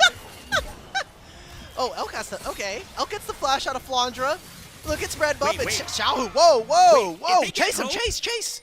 Can they look for a Baron? They might be able to look for a Baron. It depends. Slow roast. Hope is taking a lot of damage on the Jeje. It might not be a Baron angle after this, but Hope definitely does not live through this, right? Tarzan doesn't have Grand Starfall. He cannot join the fray anytime soon. Realm Warp also not available. No TP either, so Hope finally dies, and Flandre is getting completely juiced here. Shanks arrives to the party. He Realm Warps in. Can he back them up, or at least just ensure that Flandre gets out alive? He's trying to look for more kills. Kyle with the streak. Cosmic Binding finds Hong over the wall, and Anyone's Legend will at least find some kills back for their own. If I have to say this is good for Weibo, I have to think like, cool, we got the dragon, we got some of these kills, we even got some summoner spells. Shanks, Flandra, Hope, no flash. That's great. I think that's a really good find for them to look for. Even Zika picking up this bottom lane turret doesn't mean he's going to be more relevant. We came into this fight, and look, egg on my face, I was saying, hey, how does Weibo really win this next one? I wanted to see them trade on side lanes. Instead, they make an engagement onto Kyle, and once this fight is a little bit more split, I love that Xiaohu on the side here is screening Shanks away from this, and a great re-engage from Zika opens up 2 kills for them to start. But then, the chase afterwards is where it got a little bit iffy for me. We're going way far for this Ezreal. It gives enough time for AL to reconstitute their members out on the map. And now, AL are right back at where we were right before this dragon. 1,300 gold lead, going even further now with this top tier 1. And Weibo, you may have stalled out the Dragon Soul, but I think the gold that you are losing or that you are behind in is going to make it so difficult for you to contest going further. Yeah, I think the only major benefit from all that chaos. Good. Wait a minute. Okay, well, Grand Starfall right on top of Zika. The chain CC is so damn long, the poor boy can't even megamorph, and that guy is sent back to the fountain. Rest of Anyone's Legend gonna continue this siege on the bot tier 2, and Tarzan is screening to make sure that no one can enter through this jungle entrance. Rafa, do you know how infuriating it is, by the way, to play against Sion and the jungler is playing through my lane? Like, how is this possible? We're ganking for a Sion lane on repeat, and it's working out for AL. They're opening up massive gold leads, playing on 2 lanes, and look, Tarzan doesn't have ult anymore because they went for that play on Zika, but Shank still has Realm Warp. They can do it again, and we're 2 minutes before Dragon. That means that this creates pockets of vision, creates pockets in time for AL to walk around, set up their waves, do whatever they really need to do to make sure the map is in a much better state for them going into this objective. Yeah. A lot of people undervalue getting a tank accelerated in a matchup, but when he gets all of his beefy durability items into like a carry lane like Gnar, it sucks trying to play against the tank because you can never move him again out of the lane, and they bring all the CC for setup. Meanwhile, Kyle looking for Hong. Early Mikhails just to cleanse any incoming Cosmic Binding if it connected on the wall there. So everyone for Weibo just backs off for now. They want to play for this red buff potentially. Flandra has to be the first one to step up. They can't get there in time. Jed just smites it. And we got a dragon coming in the next minute and 14 seconds here. So Anyone's Legend just gonna back off for now and let the map reset itself here. Rafa, this is a very, very tenuous spot here because if Anyone's Legend mess up this next dragon, I do think that Weibo are going to start to feel very difficult to deal with. You already have what is a 2.5 item Cassiopeia. She's going to pick up this next wave, and the one after that is going to have teleport coming up in 5 seconds here. Doesn't have flash for this next objective, which might make it a little bit more risky, but she gets a Leandri's. Suddenly, 3 item Cassiopeia, level 16 as well, is an issue, right? And sure. Ash finishing a LDR soon, or whatever this is going to be, right? Lord Dominic's. You are going to be in a very good spot, I think. So this is the part of the game where all of those power points for AL are starting to kind of wane. And we're going to start to see Weibo start to come into that seat of power. We'll say that Shanks and Hope on 3 is very, very potent here. I'm looking to actualize her for this rise. I'm also curious to see how Weibo Gaming and Anyone's Legend pick the fights in respective to the Wait, Zika has Omega? Oh, he just timed out. This is unfortunate. They find an arrow on the Hope, but it's immediately cleansed by the Mikhails. Ginger tries to go in and frontline for it all. Temper Fate is about to allow them to reset this fight. Grand Starfall over the top adds the damage. Xiaohu finds a nice petrifying gaze, but no one can follow up on it because they either died or they're running for their lives. Anyone's Legend gonna take another dragon for free. I mean, if we're Weibo and my Mega Gnar is about to run out, we're not fighting. Just classic miscoordination coming in from Weibo, and a great fight here for AL. I love the ultimate coming in from Kyle, sets up Flandra for that massive knockup, and at that point, yeah, the game's just over, right? Look where all my damage dealers are right now. Hong tries to do the fun, like, repositioning tech with Seraphine ultimate, already is too late. Xiaohu not able to get in this fight, gets tagged at the very edge of a Tempered Fate. Look at this. Double stun from Kyle. Knock-up coming in from Flandra. Tarzan right in the back line, and we are now on Baron. A massive steal for Weibo necessary. And another Mega Gnar times out at the wrong time. Tarzan flashes over the wall. They just want to kill Jeje to make sure that there is no 50-50 smite happening again. Weibo are now in complete discombobulation. Xiaohu tries to flash backward and look for a way to turn this fight around, but he's in the middle of all 5. No way you can survive that one. Anyone's Legend making it look clinical. Oh, how I've missed you, beautiful pandas. Oh yeah, they are playing their team fights incredibly. I think the setup are sound. And Tarzan on this Pantheon, it was his most played throughout the year so far, and we are seeing his mastery of the champion really start to flourish. Baron here for AL, 3 grubs. I mean, you are very, very excited about the prospects of an AL win here, at least for this first game. And look, the side lane is unmatched at this point. Shanks has consistently held his lead, not even died this game. Rather impressive for a player that had a little bit of a fall off at the end of last split, but has generally been an okay player for this lineup. Yeah. At his best, alongside Anyone's Legend, he was able to do some incredible things, especially at MSI in 2025, which goes to show when we were looking at how Anyone's Legend were going to come into Split 1. I mean, you noted it, a little bit of a vacancy from his usual performances. Meanwhile, Anyone's Legend are going to look for another pick on the side lane. Takes a little bit longer to kill Jeje thanks to a nice petrifying gaze from Xiaohu, but Flandre is flanking behind them, and the Realm Warp will cut off their retreat path as well. Not even being in between 2 turrets is safe for Weibo Gaming at this point. 28 minutes with a 9,000 gold advantage. Anyone's Legend might just try to end the game right here, right now. Let's just take this one here. I mean, yeah, just good composition in terms of what they wanted to do. We were a little bit worried about the early game, but especially for Weibo, there's a lot of mistakes around setup. Should just be Zika going down. Yeah, this is going to be a Gnar game we want to forget coming in for Weibo Gaming. Anyone's Legend had one hiccup, and they never looked back since. Anyone's Legend will take the first game of this series. Looking good, looking like the AL that we wanted to see throughout the season, and you know, this is my fault. I'm going to just take credit for this loss, Weibo. Xiaohu and the gang, nothing that you guys did was influencing on whether or not you would have won this. I predicted you guys to win this series for a myriad of factors. You know, I was expecting maybe weighing in on some last-minute Weibo cope. I wanted to feel the exhilaration of watching my team get completely bodied, and that's just my bad. I expected them to do well, which means they're going to now disappoint me, which is just the most Weibo thing we can do. Never doubted. I didn't have an official prediction made going into this series. I know that just based off of precedent from playoffs, Weibo had an insane victory over them. I would have taken the gamble on Anyone's Legend just because I tend to give a team like Anyone's Legend, who was favored in the prior split, then get upset, to come back mad, to come back angry and much more revitalized than a team like Weibo, who performed higher than maybe the expectations were setting them up to be. Also, I'm drafting up something right now for Twitter, but sure. Are we done? Can we please be done with Cassiopeia as an answer to Rise? Please.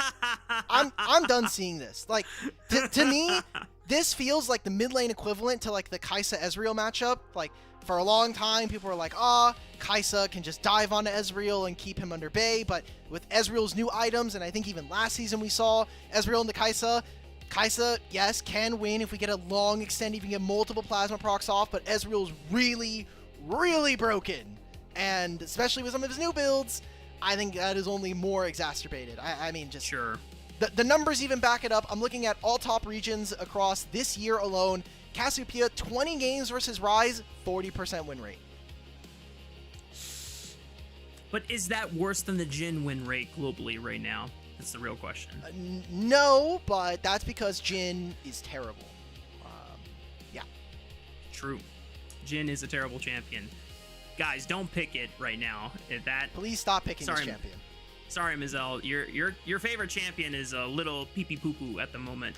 It's a low bob. It's a low bob. The meta changes, or Riot just decides to slap like an insane stat buff in his numbers. But Going through the post-game graph and stats, once again, I think you touched on it towards the end of the game. Shanks had a relatively impressive Rise game, even in the one hiccup where Weibo were able to find the one snap engage, multiple Ash Arrow into Encore layered up onto Kyle of all targets. And I think in that one instance, we didn't get to do a more in-depth conversation about it, Alk, but I want to give this opportunity to have it now where in that position, if we rewind the clock and Weibo doesn't overchase for Hope, can they just repeat that objective setup where if they find anyone's legend split on entrance angles like that and just take those fights? Or was it just, wow, we just got lucky that we found Kyle in the first place? I think the idea was really sound, right? Like the setup, like you were kind of mentioning, is there. There's good reasoning behind it, I think is the more important thing for me when I look at pro teams. But the actual play of it, I think you were right, is that it's just, the play is off. Everyone likes to go for +1s. You and I know this the most.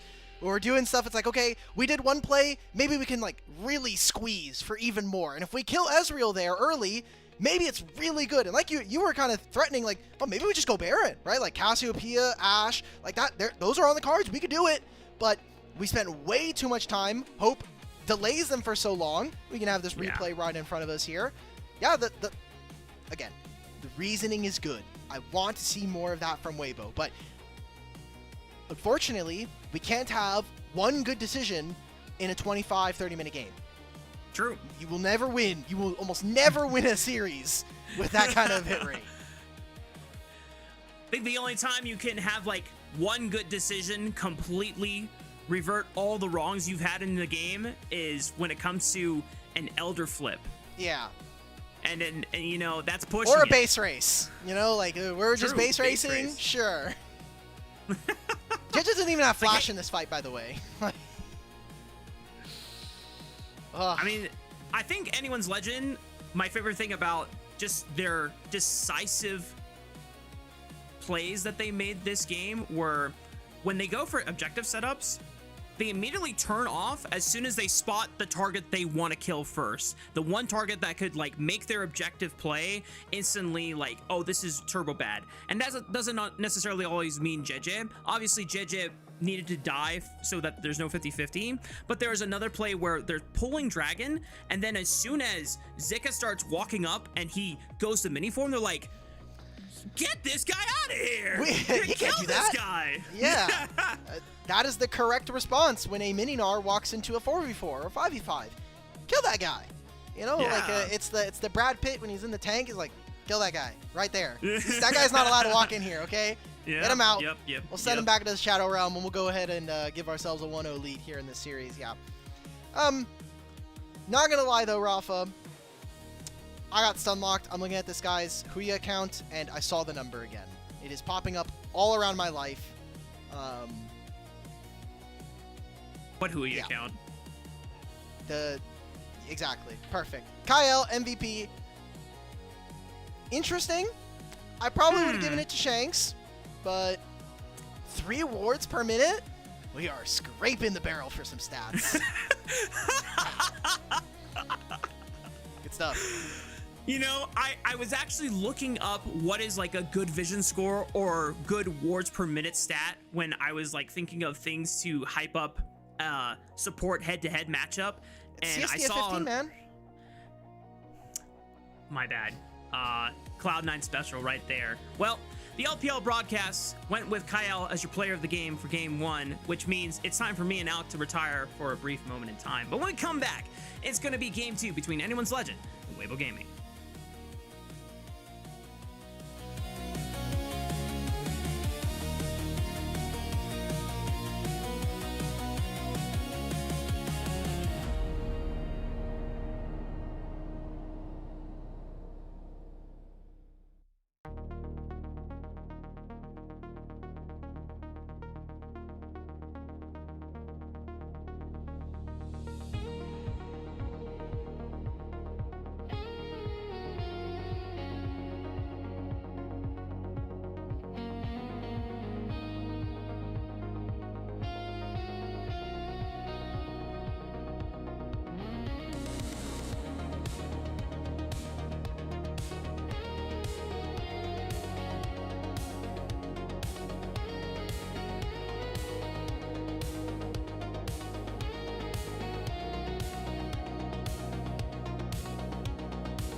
Welcome back, y'all. We're getting ready for a game numero dos between Anyone's Legend and Weibo Gaming. And if you missed out on the first one, well, Anyone's Legend might just be back. But we can't be Game 1 Andes just yet. We got to make sure that they can clean out a full regular season series before we start getting excited about the Pandas again. But we can at least be excited about the gameplay that they demonstrated here in our first match.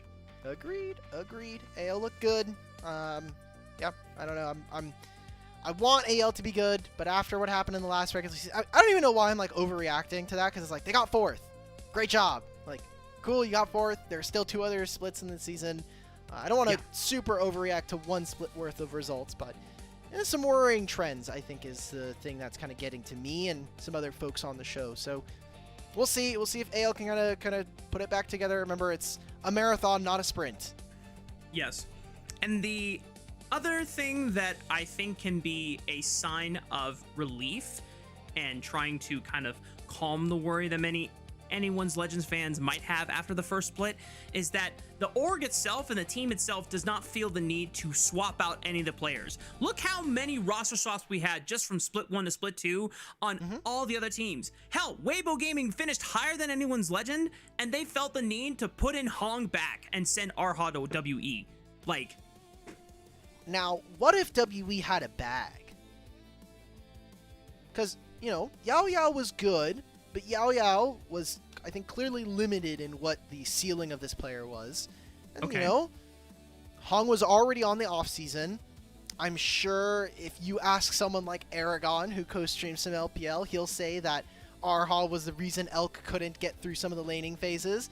I don't agree with that sentiment, but if you get Hong, who has, I think, consistently proven that, especially domestically, he is one of the better laning supports, then I think that that's an argument that, you know, we could maybe toy around with. But who knows? Maybe WE just came in and said, look, we want to have Hong, or we want to have Arhab. What do you think? And they're like, sure. You think Hong is going to come back a 3rd time? You think he'll say yes? Come on down, brother. Come on down. Well, like we said, he already got a jersey. So there was that image he tweeted, or he put on his Weibo, where he's like, guys, the front door is locked. Should I just go in through the back? And he took a picture of like an open back door in their building. That was great. I already know my way in. Like, just let me know. Like, I still got the keys from back then. Anyway, just thinking back to the term "sneaky link," and maybe that's not the right term. Just put the bro. All right. So we're back to same drafts as we saw in the last game. Weibo are gonna have first pick. AL are gonna have counter, and they're gonna be on blue side here, going for a Rumble and Orianna. These are the exact same bans for AL. Weibo are changing it up. They're keeping the Varus away from Hope, and we're taking a Poppy angle. We're going to be looking for some different mids. How much a top lane are we going to be prioritizing? Especially because Zeka just came off of a rather disappointing Gnar game. Yeah. Poppy also tends to help block a lot of the other junglers that really rely on trying to close the distance in their basic abilities. I don't know if Weibo Gaming are setting up for a Vi first pick. I really hope not. That would make me really sad, because I don't know if you've ever heard my rant about it before, but I hate blinding Vi just like in the very first pick of the draft. But if you're trying to prioritize Lulu, that makes a lot more sense. This is really interesting, because you had brought up that 26-7, there was a couple of nerfs to enchanters. Also, Hong, I think, historically has not been the best enchanter player, but I think we saw in top esports last year that towards the end of Split 3, he actually started to get the hang of some of these champions. I think of Karma, I think of Lulu especially. Get out of here. I was worried about his champion pool, and, you know, in best of threes, you only get so many options here for what you get here. I'm so glad that was out of frame. AL, though, they're going to just go for good range, good solid 2v2s, especially in bottom lane. We're going to have the Corki. You know Nami can't be answered. And Azir, I think one of Shank's most classically best champions we've gotten from him. And anytime you have a Lulu, you can set up for a hyper carry, which Weibo Gaming, while yes, Ashe Seraphine is a very strong lane, doesn't necessarily always highlight Elk's strengths, especially since he has evolved from just being more of a side carry and what people thought from BLG in a world of stars with like Bin and Knight and even Shun to a degree that Elk is just there to make sure that he is kind of like the weak side carry. He has definitely proven off of his first split here with Weibo that he can be a star. And now that he has the reins on something like a Yunara, I know Slayer loves talking about this champion, and then paired alongside the Lulu, once she pops that ultimate, she is a beast. Correct. Nocturne as well, good at being able to hunt on side lanes. I think a really decent answer into Azir. I just wonder what matchups we're going to get. I really don't want to see a Taliyah for Xiaohu. I think it becomes really problematic in mid-game skirmishes when we're kind of standing off on those 5v5s around objectives, and there's a Nami throwing, or there's a Corki with Nami buffs on top of him, throwing rockets at us from mid-range. Azir can also either outrange us or force some kind of fight around our summoner spells. That, I think, becomes really difficult and tricky for Weibo to deal with, but right now, from what I'm seeing, Weibo very clearly want to be able to play on the 5v5s and maybe hunt inside lanes beforehand. So let's get good matchups for our solo lanes. That is something that's going to be really interesting, considering they don't necessarily have counter pick. I also just like the prospect of once you get this Yunara and Lulu into mid, if you turn out the lights, you might just feel more bold to just instantly pop Transcendence and just go for a 2v2 or a 1v1 if it's just you and Corki in that mid lane. And you can just give yourself those angles. And now Weibo, the fact that they got Nocturne, there's no Pantheon and Xin from Fearless, they're already banning pretty much a plethora of other junglers that Tarzan might need to just help facilitate the rest of his map with this composition. What is he going to look for? You know, you could go for some... Honestly, Trundle's actually kind of interesting here in terms of what he provides. You do get kind of outranged, yes, but I think Pillar is... again, just super, super broken. And if you're going to meet Trundle versus Nocturne in the river, I want to be Trundle every time. I'm sorry. That sounds like a lot of fun for me anyway. Let's see what AL are going to prioritize. I think they really need frontline. I would love a Cassante.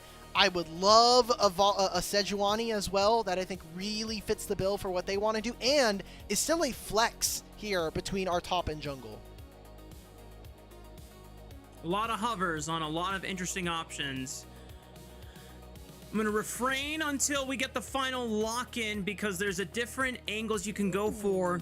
Tarzan not going for a facilitator or a tank or engage. He's going for the carry. And the thing is with Naafiri, she is a reliable Serpent's Fang carrier. And on something like a Lulu empowered Yunara, you do need a way to cut through the shielding she's going to get later into the game. Ooh, and Nocturne, if this isn't going to end up being a Renekton, I think Naafiri is really broken. Naafiri, Corki, these champions love to play into short-range compositions like those. So right now, Weibo, they're trying to pick champions and specifically side lanes in mid and top lane that once we get breakout and put the 80 carries in mid lane, we're just going to be trying to hunt them as fast as possible. Nocturne has ultimate, cool. We're setting up for Jace and Aurora to find kills onto their counterparts here. Naafiri, I think, adds a really interesting spanner that even in 5-on-5s, she just dives straight into whatever carry you have. And with no frontline here from Weibo, this is where now we are going to have a composition or a 5-on-5 between our two teams that is going to involve who can land their poke first. Who is it that is going to be able to get relevant damage down? And I would love to be on AL's side of that kind of draft. I want to be the Corki and Nami and the Azir versus these guys. I want to force Weibo to have to fight me for their chances of even winning. Yeah, this is so bizarre because outside of Nocturne, neither of these teams really have engaged, Dimitri. You have maybe anyone's legend trying to fish for a tidal wave, but that's kind of like a soft engage. Do you really want to bank it on just sending it with an Emperor's Divide Shurima Shuffle? Because otherwise, it seems like both compositions are just trying to fight to take space first in order to force the other opponents to walk into them, which then favors them much better on that setup. Yeah, this is a tricky draft. I personally don't understand why Weibo are opting to play harder games versus their opponents. You're not in a best of 5. You're not seeking out champions. You have good matchups for yourself. And if they end up winning this game, I'm sure we're going to find ways to kind of come back to this and be like, look, they came in, they actually really, really performed, but I have not been a big fan of Jace top lane so far. I think a lot of it in LCK has been really disappointing to watch, even with the grasp, even with some of the changes. I want to see some aggressive summoner spells going into this York. Otherwise, I think he just dog walks you in the lane, and then you're never hitting the 1v1 afterwards if you lose early. Yeah. And while Nocturne is a champion that wants to scale and play for level 6, I think the threat of a Nefiri going ignored for too long is something that you cannot just let idly sit by, especially when it's someone like Tarzan. But here we go. We'll see how it all unfolds as we hit Summoner's Rift for Game 2 between Anyone's Legend and Weibo.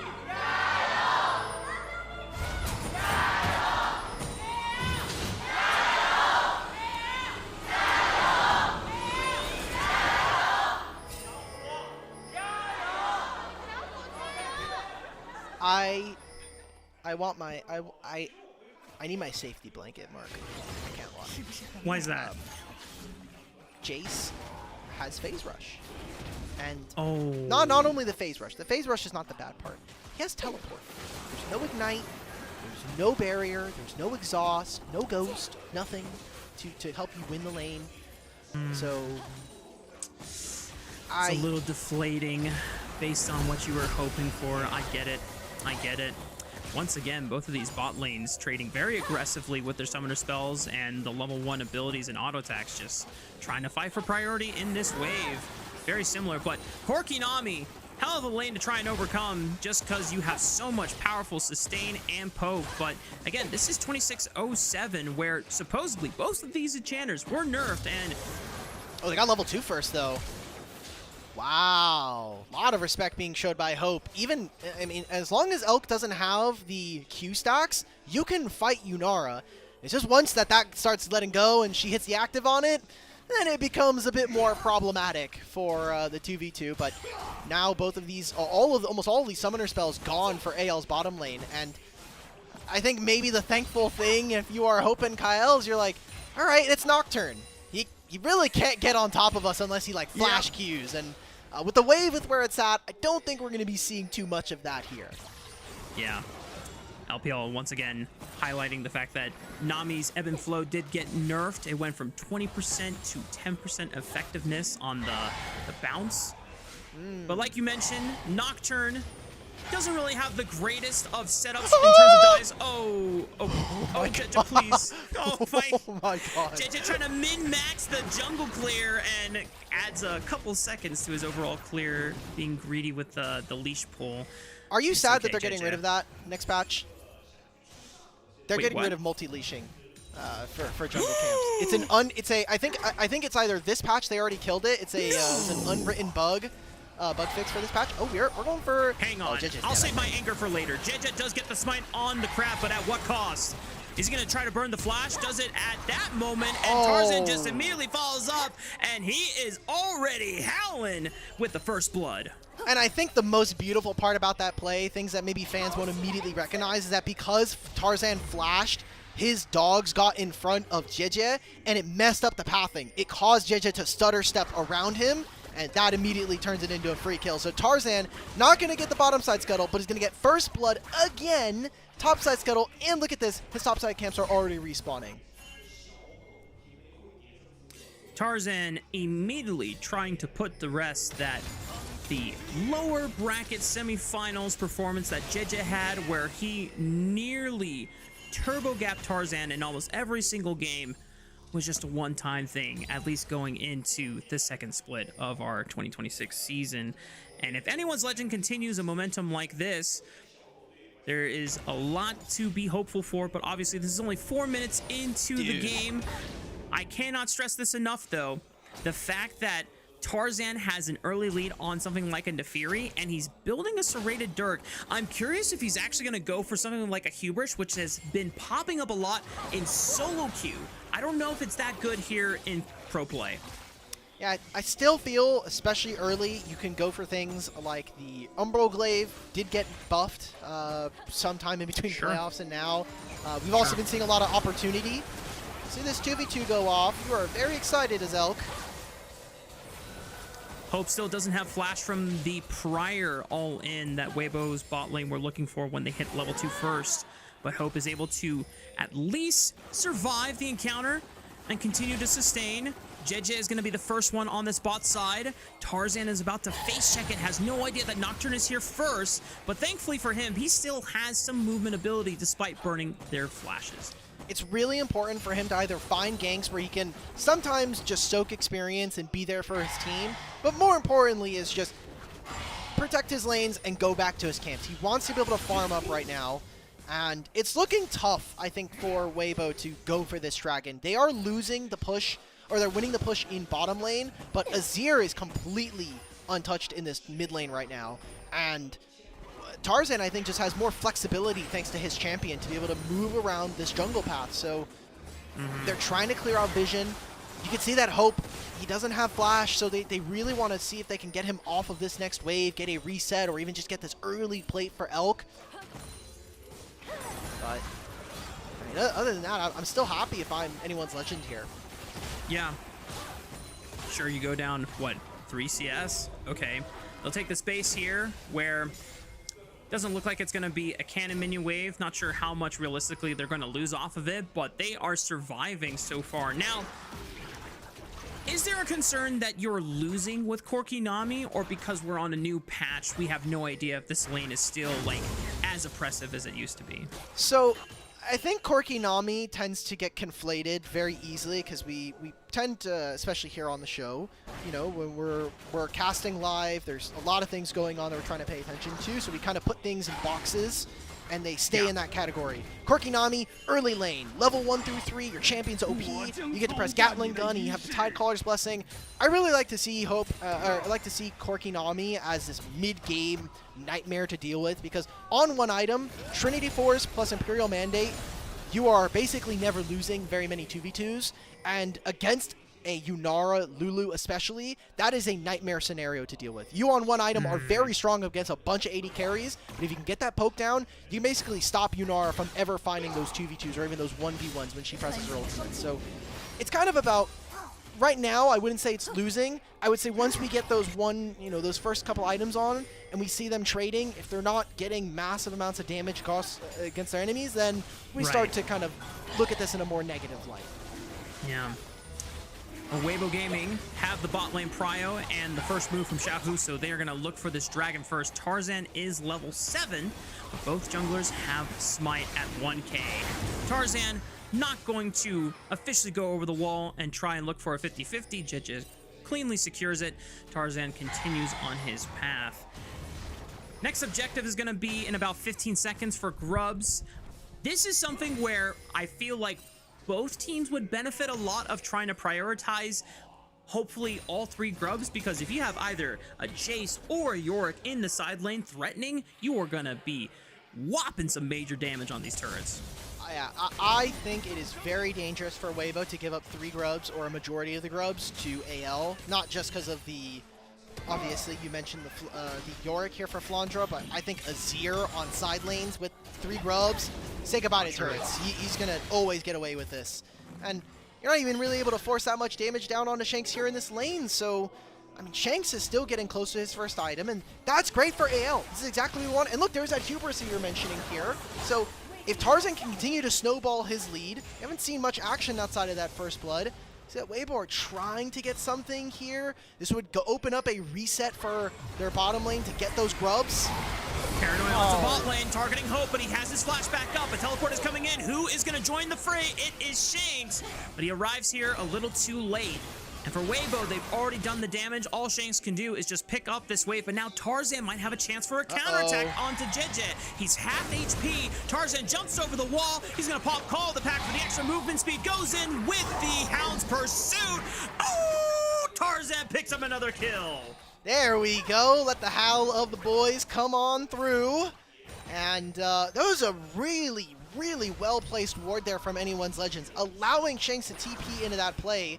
We're going to cancel the recalls. There's no way we're going for a dive. We are merely just setting up a better situation for ourselves to get Shanks to catch another wave, maybe just delay this recall so that Corki can continue to pick up solo experience in mid lane.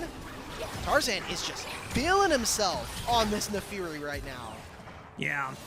No ulti means that Xiaohu wasn't in danger of dying or had to burn ulti or flash, but you can always just stop by and say, hey, let me just chunk your health bar and make the next 30 seconds of your life really painful. Because now Xiaohu has to lose and concede priority over to Hope, so he gets that wave pushed in. Maybe can just shift on bot. I don't know if there's an angle. They're pinging onto Yunara, but there's so much vision that she should be fine. This is very fake. I think that they're just trying to get lanes situated back in. Mostly, I think, due to the role quest. You're very heavily incentivized to stay in your lane, considering you get passive role quest experience if you are in your lane that you were designated by Riot Games, the government. So, I'm glad that Riot kind of dropped the pretenses and said, look, we're going to start implementing job status, okay? You guys show up to your lane from 9 to 5. You go back, you can clock back out when you get your role quest, okay? Yeah, you got to put in those hours, man. Put in the 40 hours and then you're done.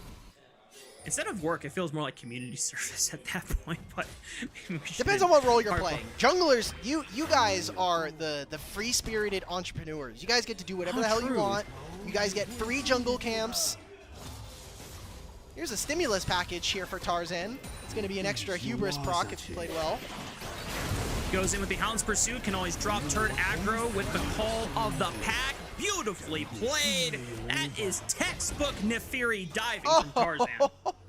It's Xiaohu can't even like flash, go for an ultimate there. He actually gets put right into the wall of the Dark Procession from Flandra. So that goes from good to even better for AL. They got the kill topside, they got a plate as well, and guess what? Shanks gets some gold in mid lane. Everything's coming up trumps here for AL. Wow, wow, wow, wow, wow. Somehow the gold lead hasn't ballooned yet for anyone's legend, just because all of the efforts from the top side of the map of the Pandas is just equalizing the deficit that Hope had to experience with the early pressure from Elk, the dive from JJ, but now it's a pretty even state.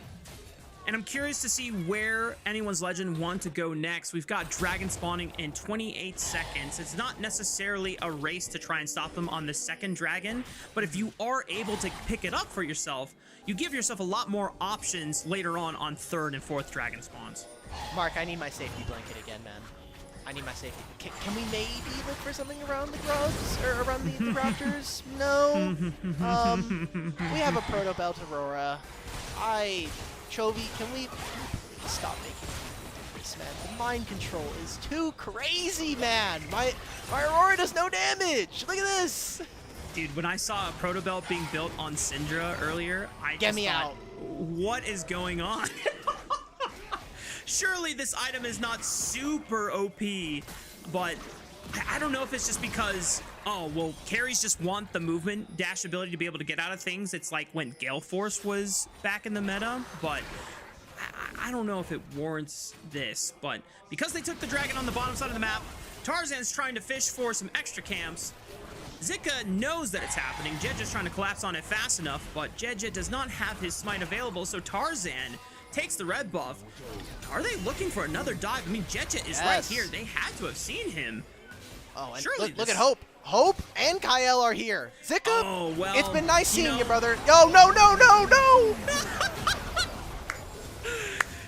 All Jeja can do is just farm the Krugs. He's like, hey, Zika, good luck, man. Like, I'm going to get this camp, and I'm glad that I'm at least able to eat something on this top side, but I can't help you out. And this has got to feel so terrible for a Jace in this situation where not only you had to blind pick it, I don't know how bad the York matchup is, but I have to imagine that when a York gets ahead like this, and anytime you don't have flash as this Jace, and you get locked in the Dark Procession, you're just cooked.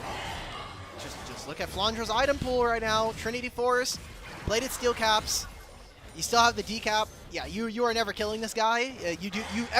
Most of Jace's damage is actually front-loaded into his hammer form. And if you go into hammer form as Jace, and you get a Dark Procession on top of you already used Q, GG. Just leave the game. You can already just pretend like you lost 50% of your HP. So that's not great.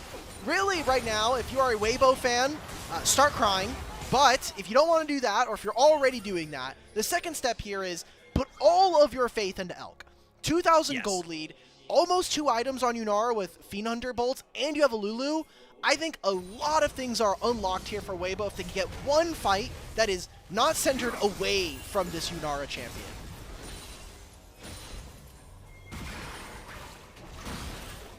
That next dragon, I think, is going to tell a lot about how this game is going to conclude. If Elk can pop off on that second item spike, even with how accelerated Tarzan is, there is definitely a huge chance for this Weibo composition here. And the fact that Tarzan went for Shojin, trying to prioritize a little bit of extra durability and ability haste instead of something like the Serpent's Fang, there's going to be a lot of value off of Lulu's shields. Rift Herald was successfully secured. Are they going to try to turn this one around? A lot of good coat, kiting, and slows from Anyone's Legend. Tries to catch out Elk.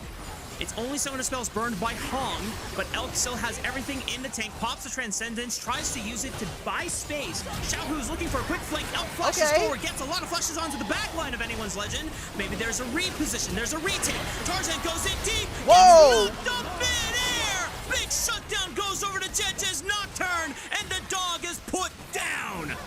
Wow, incredible fight there coming in from Weibo, but is it enough to be able to withstand this? You saw that Tarzan, if he got even a tick of that bleed damage from the Darkin Daggers, Elk was bleeding out there. Zika was bleeding out in that fight, and we talked about it. In a 5-on-5 standoff, AL should be in a much better spot to play with this Corki now completed. Trinity Force completed for this champion. Imperial Mandate. This was the power spike that we wanted to see for AL's bottom lane.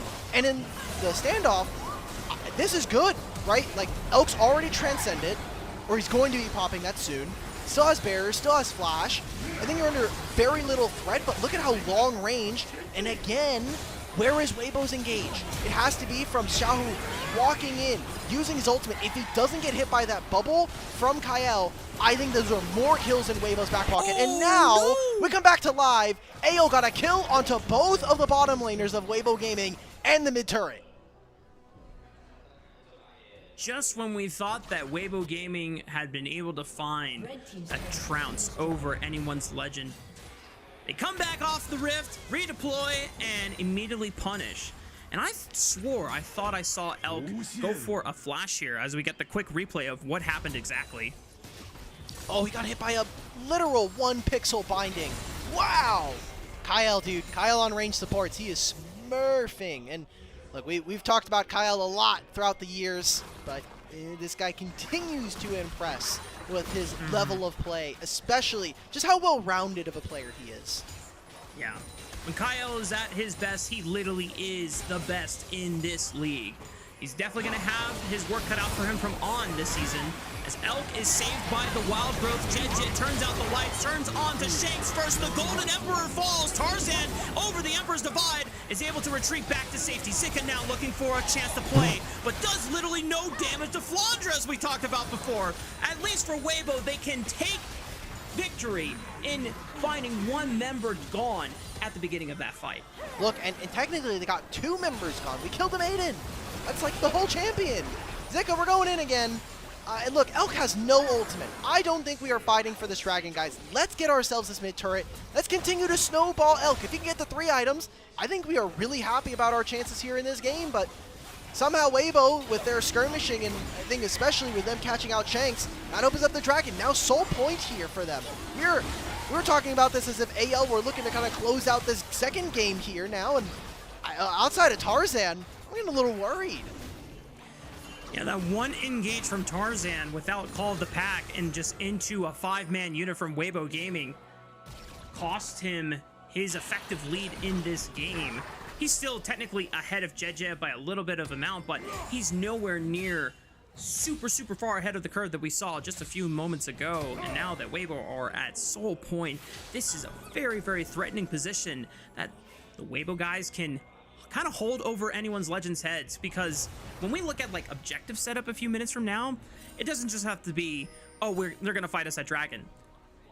You can try and trade Baron for Dragon and force Anyone's Legend to follow the pace of your own map play from here on out. Hell yeah. But things to look out for as we continue on in this game. I don't think Baron is going to be a big issue, and part of this composition for Weibo that we set up in draft was hunting inside lanes, but you can see now Weibo are basically playing 4-1. both Aurora and Jace are kind of sitting in fog of war, bouncing between, hey, we'll go top lane, pick up a wave, and then we'll move into fog to potentially have to screen for Elk. And because of that, it kind of means that all of Weibo's game is now centralized around the mid wave, which is where Elk is going to be a large portion of the time. Until they take one of either the tier 1 in top lane or in mid lane, I think that AL essentially have them pigeonholed into what their strategy has to be for the next few minutes before Dragon spawns. And once you know what your opponent wants to do, I think AL are incredibly smart about just not playing around that. They don't have to enter in mid. They don't have to constantly fight. You have this turret at 4 plates already. Azir's also farming up. We are very, very comfortable with just slowing the game down and dragging it out to potentially getting 2 and 3 items. Yeah, if you can get Tarzan to this next item, which looks to be a Black Cleaver, at least be a little bit more beefy. Wow, they are pulling the Baron. Does Weibo know? Oh, they do! There's a ward on that Pixel Brush. I mean, Baylights. Kyle and Hope, they have to do the best they can to try and scream them away or hold this choke point entrance here. 4K HP, Paranoia, turns out the lights, they just instantly go for Hope. The rest of the Weibo Gaming lineup cannot get into the pit, and everyone from Anyone's Legend stuck on the Baron. But now, can they make it out? They have a turret right behind them. They're totally safe. Yeah. Look, this is going to turn into mid-tier 1. You are fine with this trade. AL, instead, Tarzan doesn't even recall. He's going forward. We're going to try to just force out the flash from Zika. Multiple teleports in. Maybe they can actually just stop Weibo from entering mid lane at all. So, AL, we use the strength of our top side, with Tarzan being this far ahead, with Flandra and Shanks showing up for the objective, immediately evaporate the Baron, and now AL have control through mid lane and potentially even setting themselves up for the Dragon in 2 minutes. Yeah, they get to eat all these camps here. They're going to get a decent amount of plate coverage on this tier 2 turret.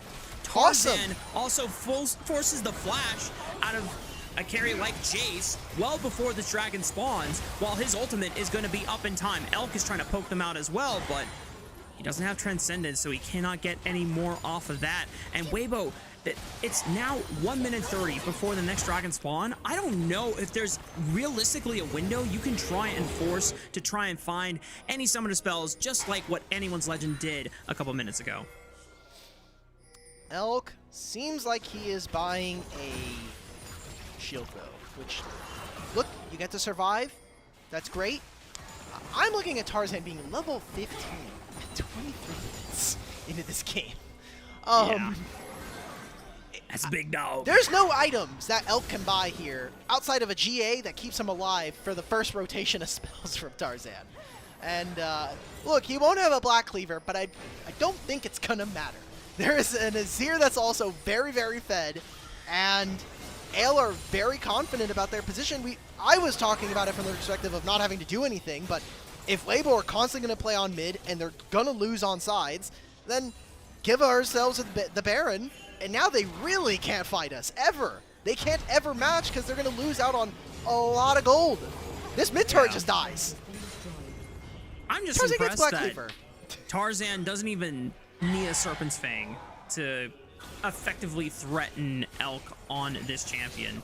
And I don't know if that is just because Lulu's shields got nerfed and therefore Tarzan just doesn't care, or he's just so far ahead that it just doesn't matter and you'd rather have all the rest of the stats that Black Cleaver offers. And it's actually Hex Optics, not Shield Bow, so Elk is just trying to max the damage he can get when he is hitting at outside of the range. At max range, I don't know how often he's going to have a max range Hex Optics this game, even if it is 500, you know?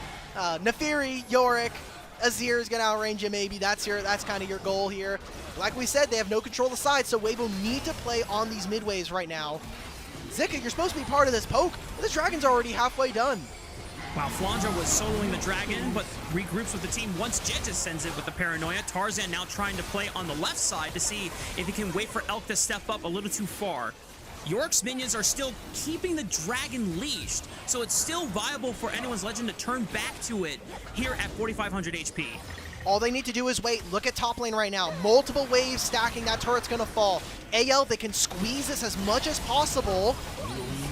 Potential turnaround between worlds is popped. Xiaohu is super chunked. Thanks to the maiden, Elk tries to step up and buy space. Shanks dashes forward briefly, and he's poking them all off. Embers the 5 doesn't necessarily hit anyone. Elk is about to go off with the Transcendence. Can he turn this fight around? But Tarzan takes the call of the pack, empowers his damage, and slays the heart of Weibo Gaming. Yes, the dog goes down, but it's a worthy sacrifice. Hey, you get to stall out the game a little bit longer, and JJ gets to hit his top camps. That's as good as it's going to get here for Weibo. They don't get the Dragon.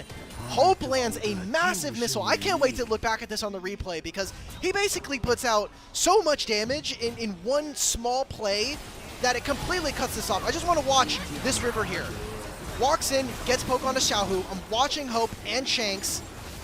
He's giving Tide Callers, busting 3 people in that brush. Zika, JJ, and Hong already chunked. And now this is multiple fights here, Rafa, where I feel like Weibo, they pulled the trigger too early. We sent the Nocturne Paranoia way too early. He's going in and then just immediately shielding and having to walk out. That is not a Nocturne that is threatening me at all here in this game. And everything is on the Elk. As soon as we kill the Yunara, he's just done. That is all the spells, all of the damage that they have access to. And AL correctly prioritize the right targets, and I think the sequencing in which they do it is superb here in this game. And it would have been more devastating had Hong not been able to find a quick polymorph on that second cast of Tarzan when he was targeting Jeje with the reset on his ultimate, but still the damage was done. Dragon Soul denied from Weibo Gaming. The Anyone's Legend gold lead now over 2,000. Not necessarily unrecoverable for Weibo as they pop the darkness with the paranoia. Jeje sends it in the middle of 4 people. Will he survive? Ember's Divide scoops him back up as the Wild Crow keeps him topped off. Shanks is the first one to fall, and Elk is safe behind that dark procession as they find another one on the Hope. 20 seconds before Baron. What else can Weibo get? Look, I mean, a Baron would be nice. It would be great for them to be able to utilize it. I think the timer on it would also sync up perfectly with this Dragon coming up in 3, but AL are not giving them any position, mostly due to Tarzan's lead. If they can find this Nefiri, then I think it is full game here for Weibo Gaming, but I don't think they're going to have the time. It looks like they're going to continue to try to find resets. Maybe they'll even just go for that top tier one instead and just cash out. Just got to get some gold wherever you can when you have this tempo advantage of 2 members being off the Summoner's Rift here for Weibo Gaming. Elk is going to cash it in, get some extra gold in his pocket. We'll see what he decides to further itemize. Has a pickaxe in his inventory. Maybe it's an Infinity Edge, but back to the replay. Finally, we get a slightly threatening Nocturne ult. I'm still not sold, Rafa. I'm still not there, but look at the combo. We got a 4-man. It's like a mini Nocturne Shockwave, except the Shockwave does no damage. It's all CC. And look, it worked. It worked. I'm still skeptical. I'm still skeptical that that is going to put a meaningful dent here in this game. Dude, Tarzan is way too mobile. You know, maybe if it wasn't Protoboat Rush, but like Ludens and Shadow Flame, that Aurora flank does some insane burst damage on these people here. But if we're changing that, can I also change my Jace top, please? Sure. Yeah. We can retcon that as well. You know what? Cool. Just retcon the whole draft. Just retcon the whole series. Look, I would be up right now. I mean, you know, I predicted Weibo were gonna win. My Weibo Copium was at maximum capacity. Yeah, I would really like to rewrite what just happened the last hour and a half of my life, basically. You and many other Game of Thrones fans after watching Season 8, but as we get ready for another Dragon Spawn in about a minute's time. Anyone's Legend, once again, are resuming the same play and setup. Prioritize mid-wave, walk into the river, get control of that blue quadrant jungle for vision. There is a Baron on the other side of the map, and there is a control ward that will spot the other team's control ward there. Not sure if that is ever a possibility for Weibo to just send it on the Baron when this Dragon spawns, though. Yeah, I mean, we saw how fast the Baron disappeared with Tarzan and Shanks there. I imagine it is going to be much quicker for this Dragon, especially because they don't have the Dragon resistances anymore. They have less of the Dragon Slayer stacks, which I'm very interested to see if that actually continues to be a thing that reoccurs next season. But, I mean, Weibo, we talked about it before, play through mid-waves, play through wherever Elk is, and just do the NARAM, or I guess the China Red. We really got to work China. It does not work when we are not in the LCS. Something ARAM for sure. Elk's Flash now back up, has access to both summoner spells, so does Hong. Hope potentially chunked out here. Kyle pops the summoner heal.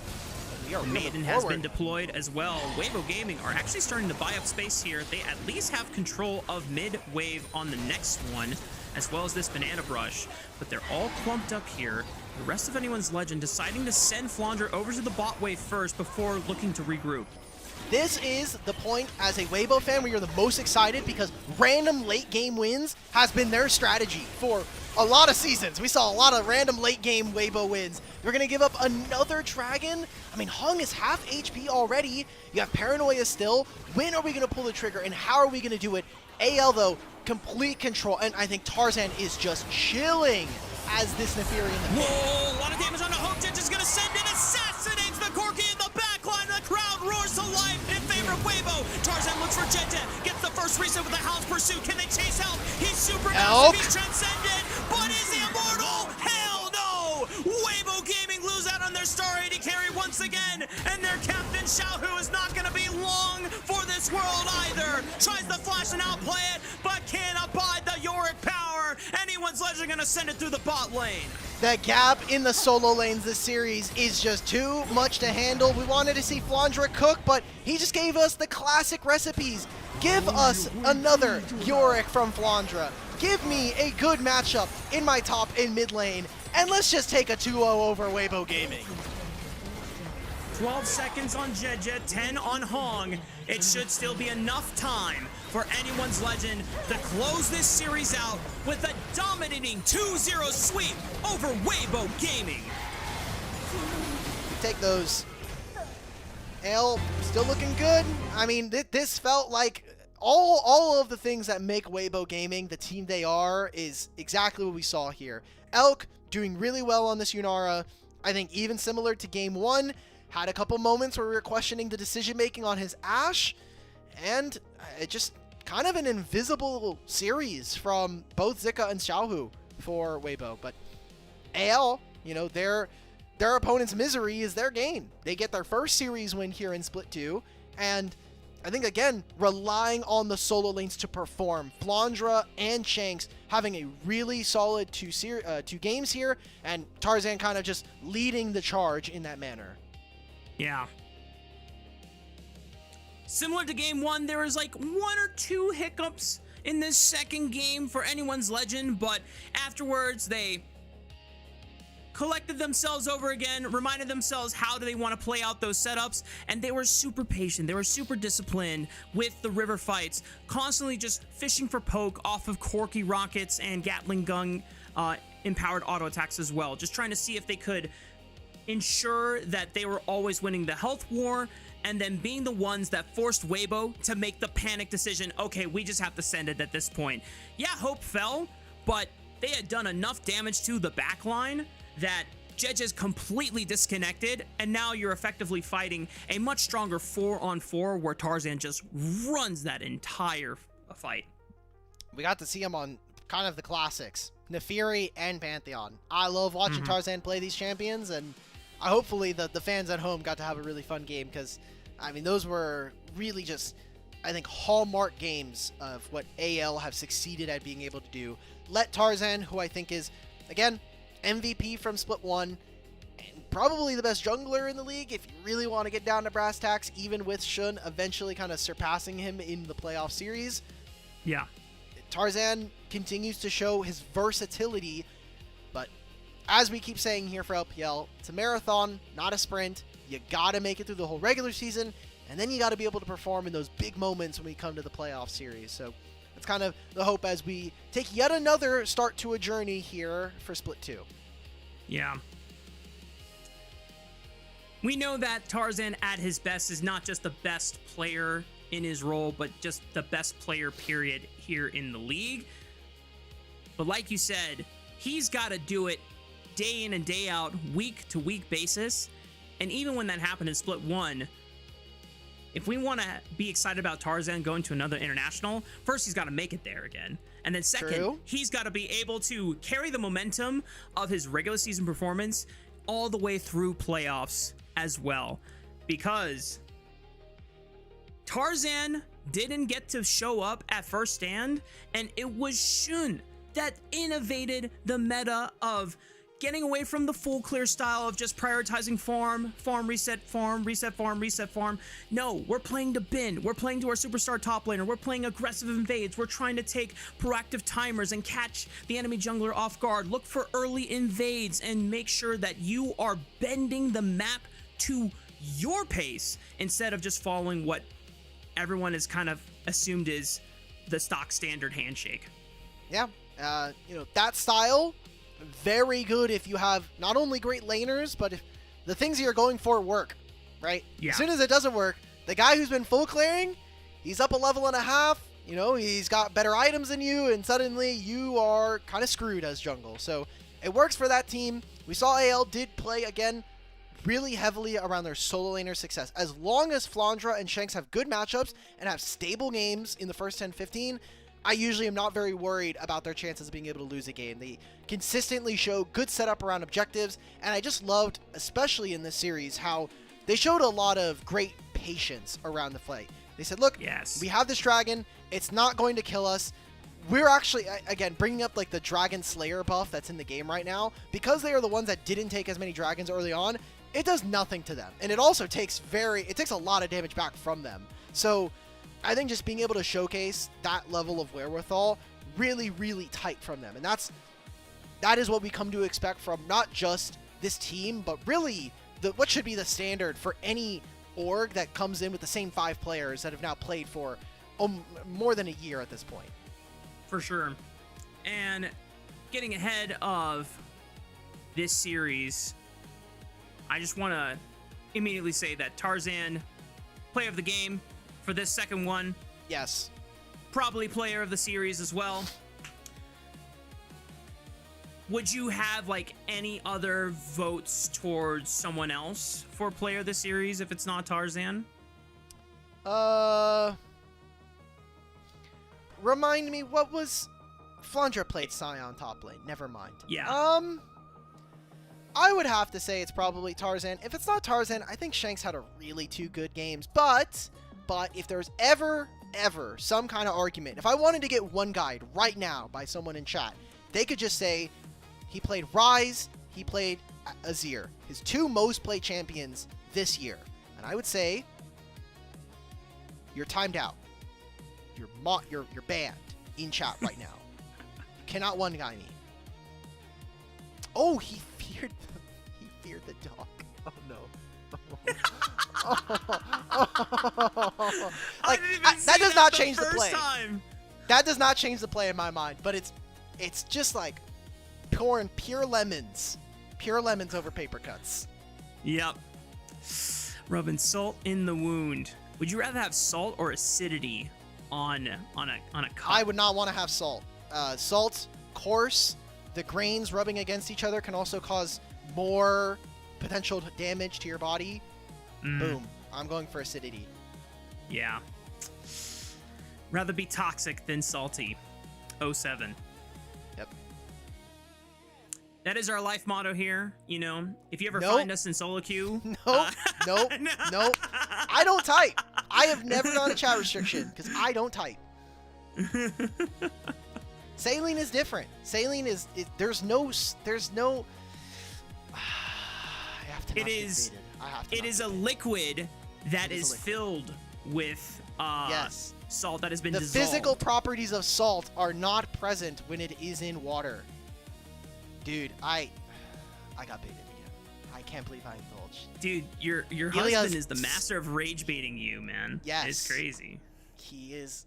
I can't say that on the show. I really want to. Oh, okay. All right, let it out.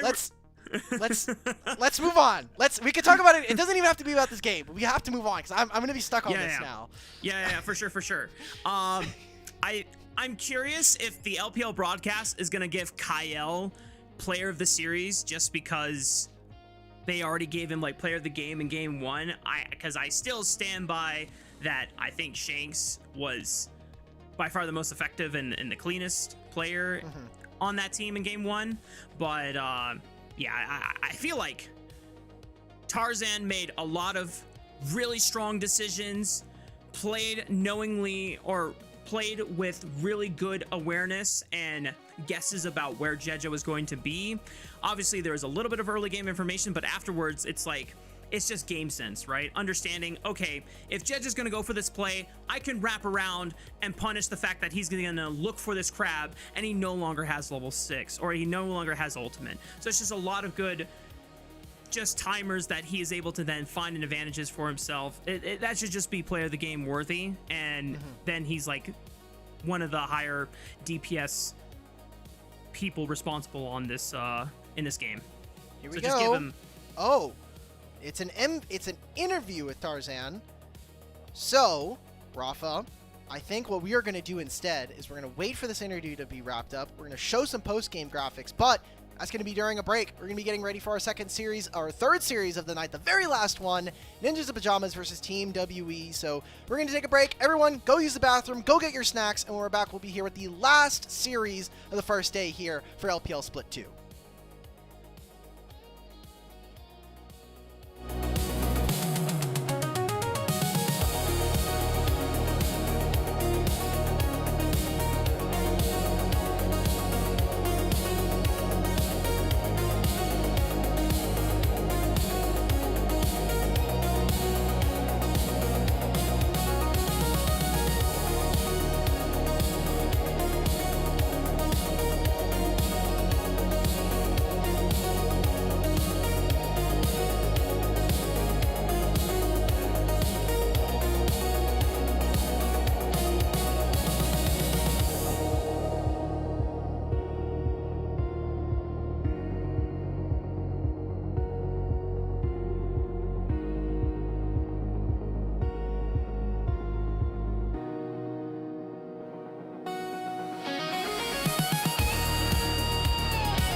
Welcome back, gamers. We are getting ready for our final series of the ever so long 3 back-to-back best of 3 opener for our first day here in LPL Split 2 2026. It's still your boy Rafa and Alk, so we're still got one more awesome series of games to come your way. It is between Ninjas in Pajamas and WE. Now, last split, this would have been a group perseverance match, but credit to these two teams, they made it all the way through Night's Rivals and qualified for our Split 1 playoffs, which does then qualify them here for Group Ascend here in Split 2. Yeah, we can even just take a look at WE's roster immediately, because I think it was super impressive that we got to see these two teams make it through, and I think especially for NiP, they were one of the teams that I wasn't sure that they were going to make it. They then 3-0 Invictus Gaming. They make it through. WE, not a ton of changes, except for the man in the bottom lane, Arha coming through from Weibo. Gonna come and I think raise the floor for this team. Yao Yao, he had a great run, but it was clear that I think that he was a little bit capped in terms of what he was going to bring. I am just looking for if Arha can just bring a level of stability to, or a level of play to this bottom lane, that they can play 2v2s more aggressively and just let about run the server. And that really was the biggest and most pleasant surprise about, this roster was about, and his debut performance here on WE. Now, with someone like Arha, who slowly came into his own and found a lot of really surprisingly impressive performances on a overall higher level roster with the Weibo Gaming roster just this past split, we're also kind of aligned in that if you have Arha, who has already achieved some decent performances with that team, then maybe it can be the key to unlocking about even further. The one thing that you did highlight before we got into the series is whether there are going to be some growing pains now that you have a new support coming into this lineup halfway through the season. Yeah, we can take a look. We actually have a spotlight on about here.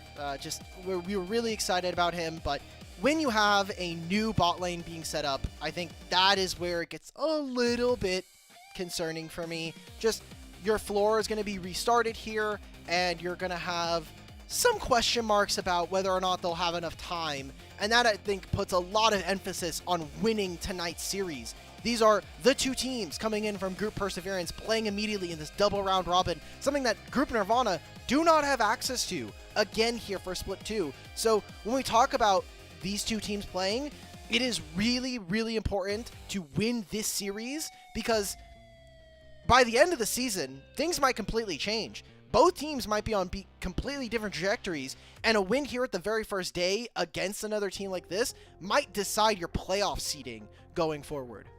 Yeah, it helps a lot with momentum, and if you're able to get things off to a good footing, even with a new support coming into the lineup, then it just really does wonders for the rest of that round robin here for WE. But of course, we're going to have to take a look at their opponents on the other side of the rift, who, just like WE, Ninjas in Pajamas are in a very, very specific scenario here where they're against a team that is going to be one of the more actualizable wins here for them in this Group Ascend.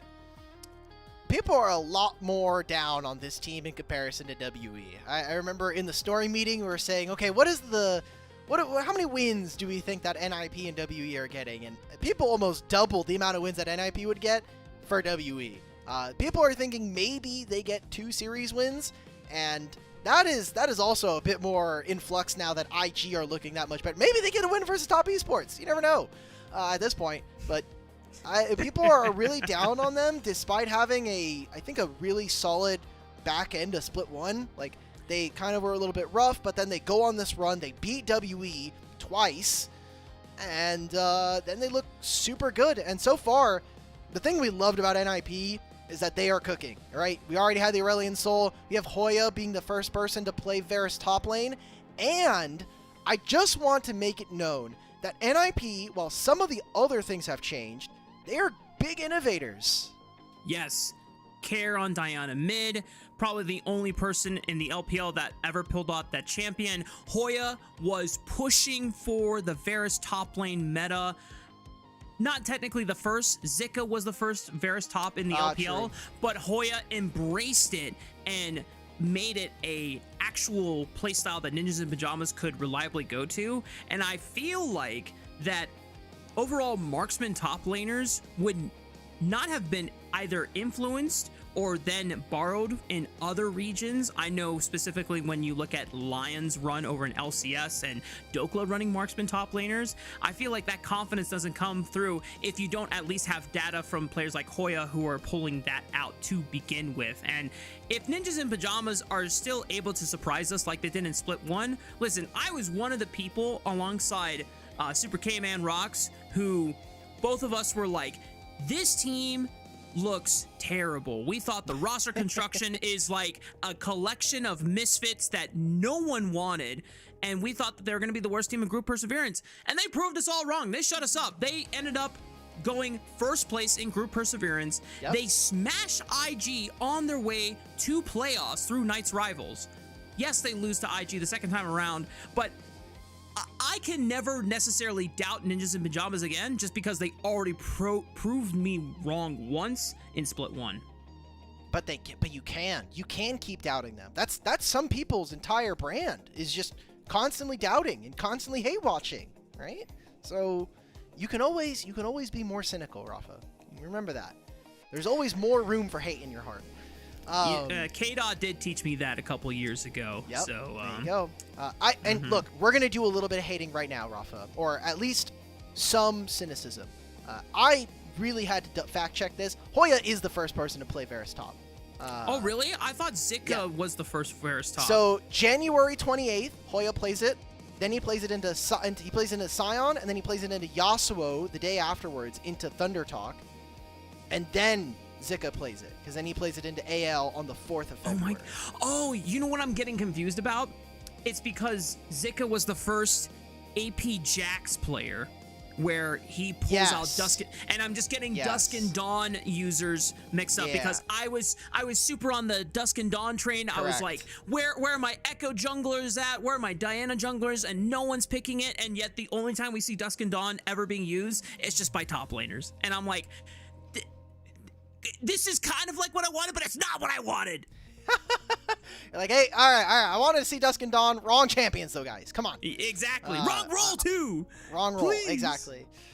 So, a lot of exciting stuff. And the thing I was going to mention before was that NiP, if you cast our minds all the way back to 2024, they're actually the team that originally brought forward lane swaps. As I know a lot of people hated them. They were the ones that, I think it was Duo and Photic that were playing in solo queue, and they were like, my top laner is like swapping as Sion, and we thought he was griefing, but they look back at the video and they're like, actually, this has some legs on it. So they had Shanji at the time. He played Udyr top. That's when Udyr top came back into the meta. Yeah. And they completely revolutionized mid-season, by the way, an entire meta that essentially plagued pro play for the last year and a half, and eventually brought us to the state that we are in now with role quests.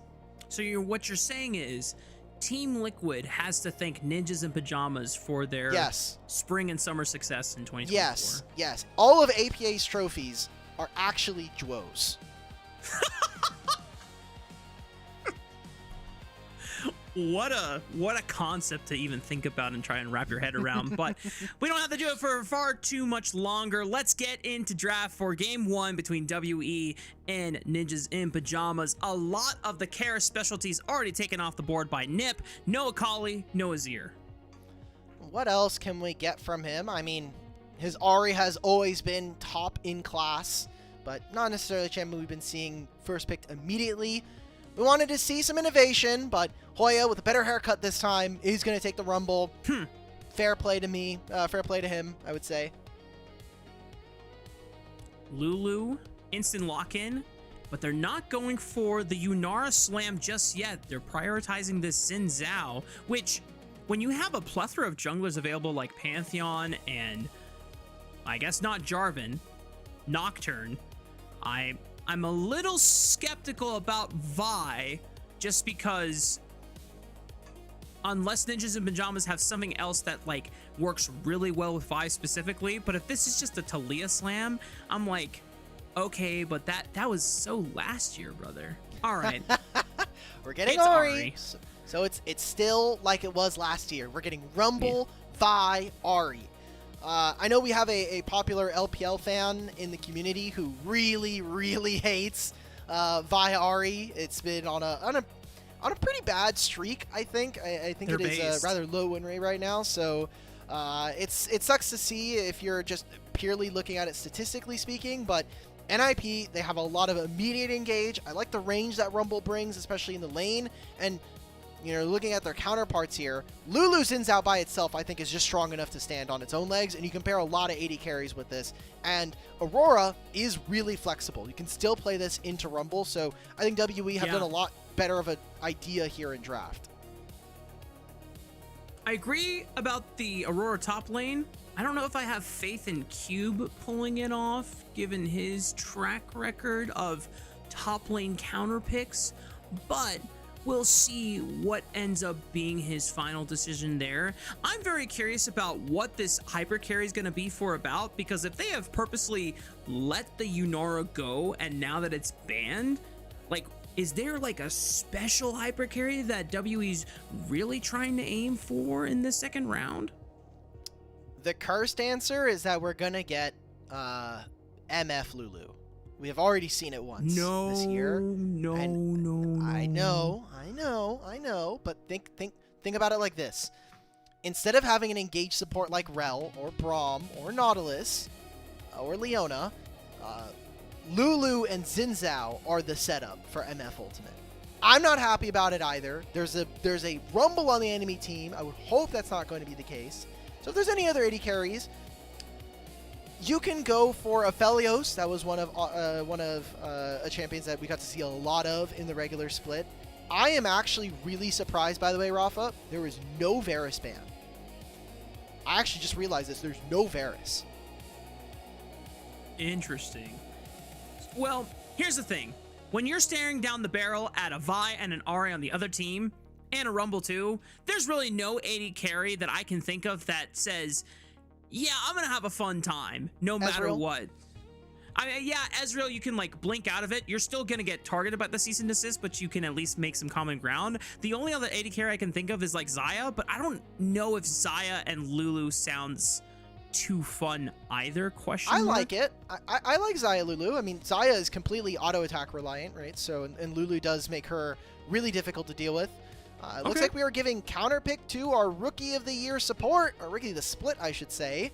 So, already, WE, they have competent enough front line. I like their ability in side lanes. For NiP, it's about, can we make this pick actually work? Can we make the 2v2 in our mid-jungle make things happen? Looks like we're getting a Lucian Nami coming on through for Awesome and Duo. I just like the snap from NiP. They have a lot of burst damage here, and that makes things like Aurora, that makes things like Lulu really susceptible to being taken out of fights very, very quickly. But wow, I have not seen Lucian Nami in what seems like ages, because it's always been Corki Nami, and I feel like when you were talking about how Corki Nami is more mid-game centric rather than like early game centric, I feel like that was the realization that players made about Lucian Nami as well. First item power spike, you get Tidecaller's Blessing and you just cull the wave and the opponent, and then boom, you have lane priority and go for an objective, right? But WE, what is the sauce? Aphelios is the answer that About wanted to go for. We're going back to 2022, baby. We're having Aphelios, Lulu, and we're having Lucian Nami. You remember that? Do you remember this matchup happening every single game? It was Zeri Yumi, right? And then it was Lucian Nami, and then eventually we got Aphelios matched with random support. Yeah. I remember 100 years a lot of times. There you go. I remember a lot of, or 300 years memes, basically. 300 years of the game design balance and all of that, blah, blah, blah. Or maybe that was 2020.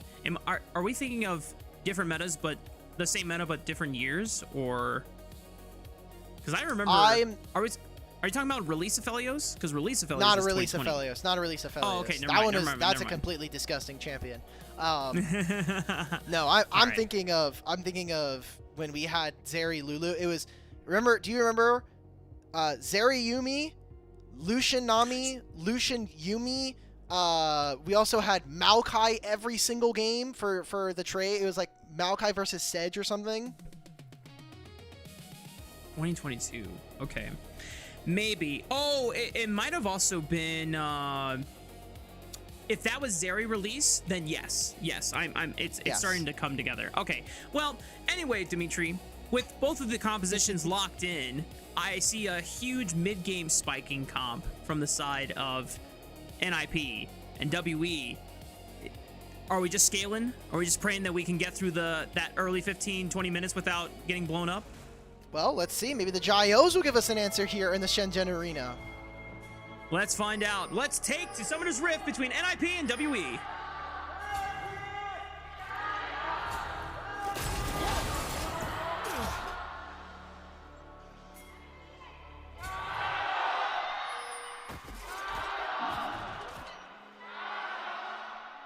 I would hope if we're in the home arena, we're getting some crowds. So good. Good on them. The NiP home team feeling good. And in the newly renovated arena.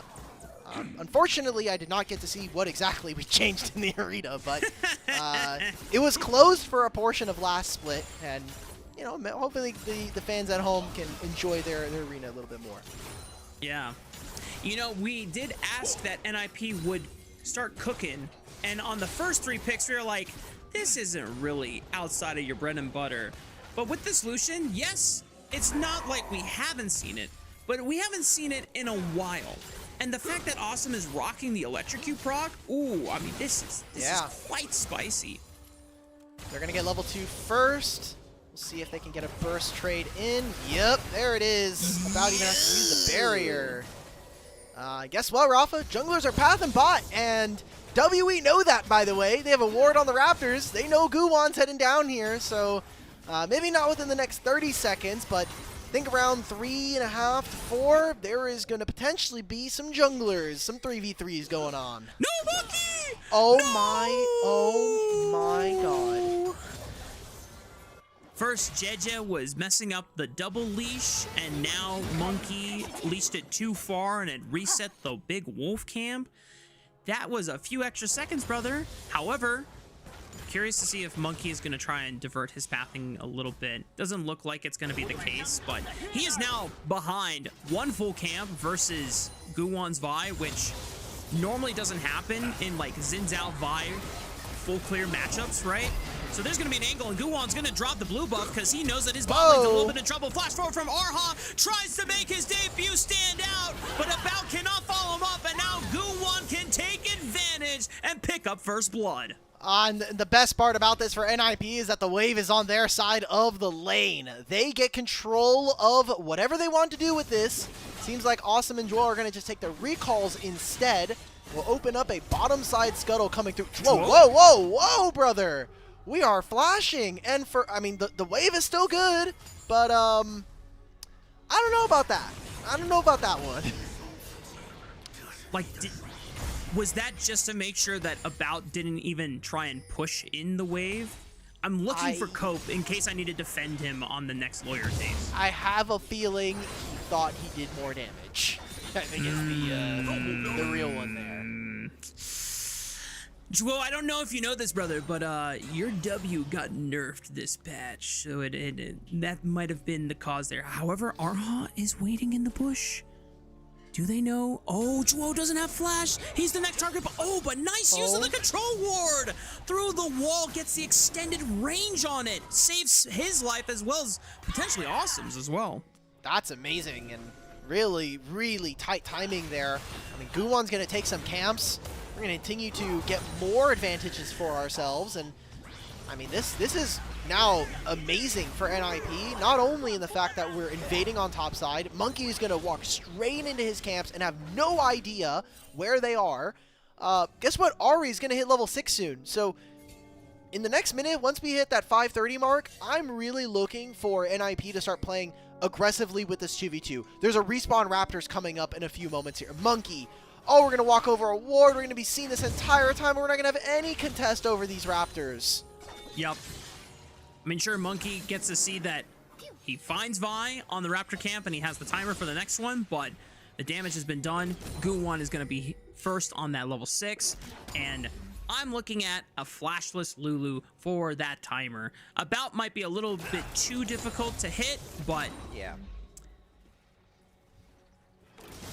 just bring Care to the fray. Yeah, that is a juicy target to So, get this Rafa, elbow rolling. I think the reason why we're seeing some of our junglers struggle with some of these multi-camps, I'll hold this as Guwon misses the vault break, but I don't think it matters. We are level 5 versus level 4s and Zhao. Yep. He's going to get another vault breaker up and going. Another slam dunk.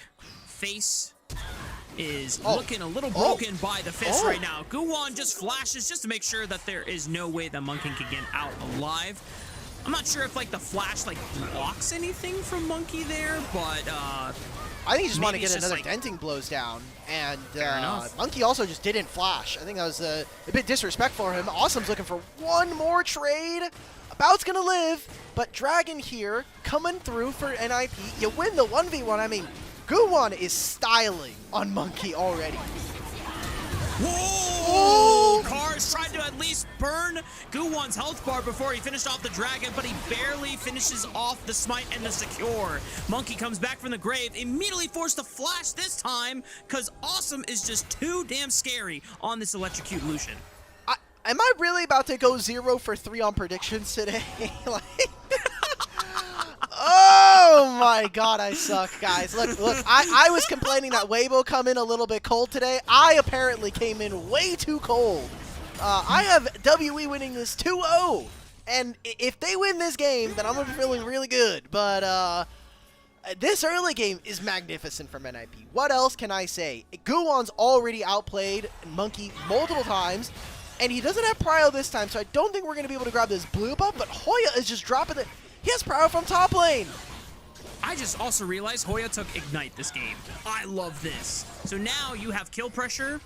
If it's not for your lane opponent, you just walk into the jungle and say, let's just burn Monkey down and prevent him from having any fun as well.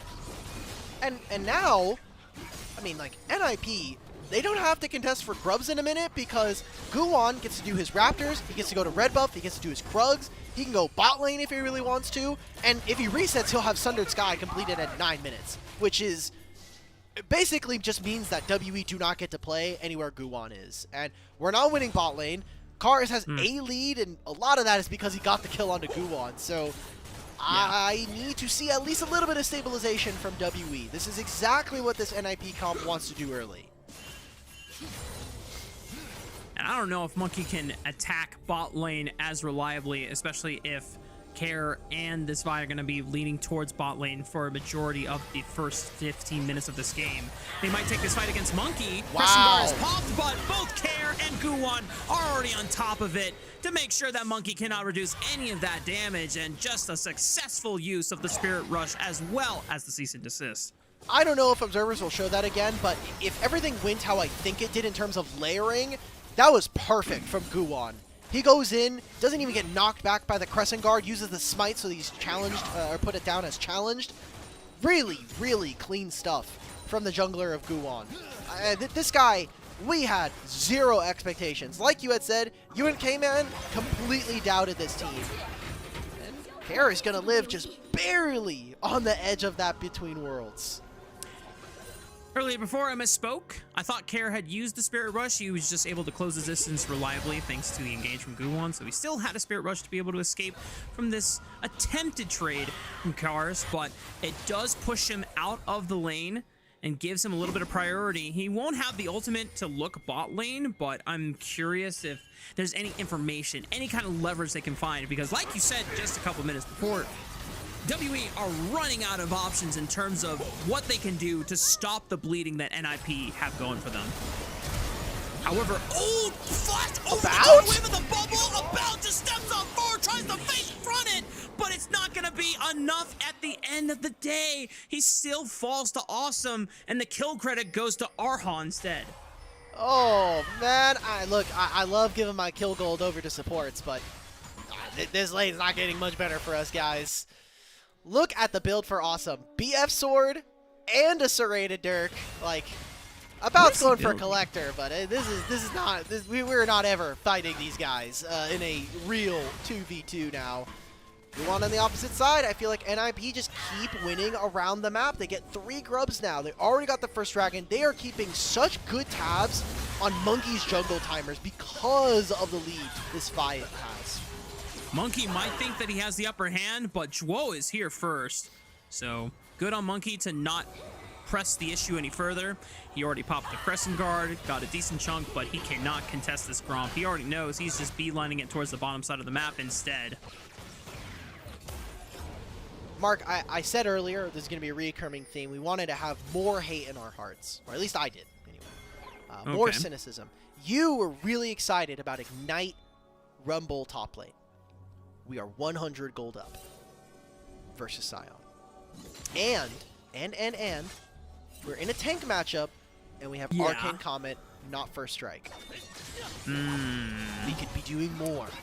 We could be doing more indeed. But Guwon can ensure that they're going to do all that they can to make sure that this game goes in their favor. Guwon takes the crab right under Monkey's nose. They're going to look at Kars next. And look at that. Hoya said, you want me to make some money? I'm going to try to make sure that Cube doesn't get involved in this play. I thought he was going to get a solo kill onto this tank. Walks out alive, but he did his job. He prevented the Sion from being able to join the play.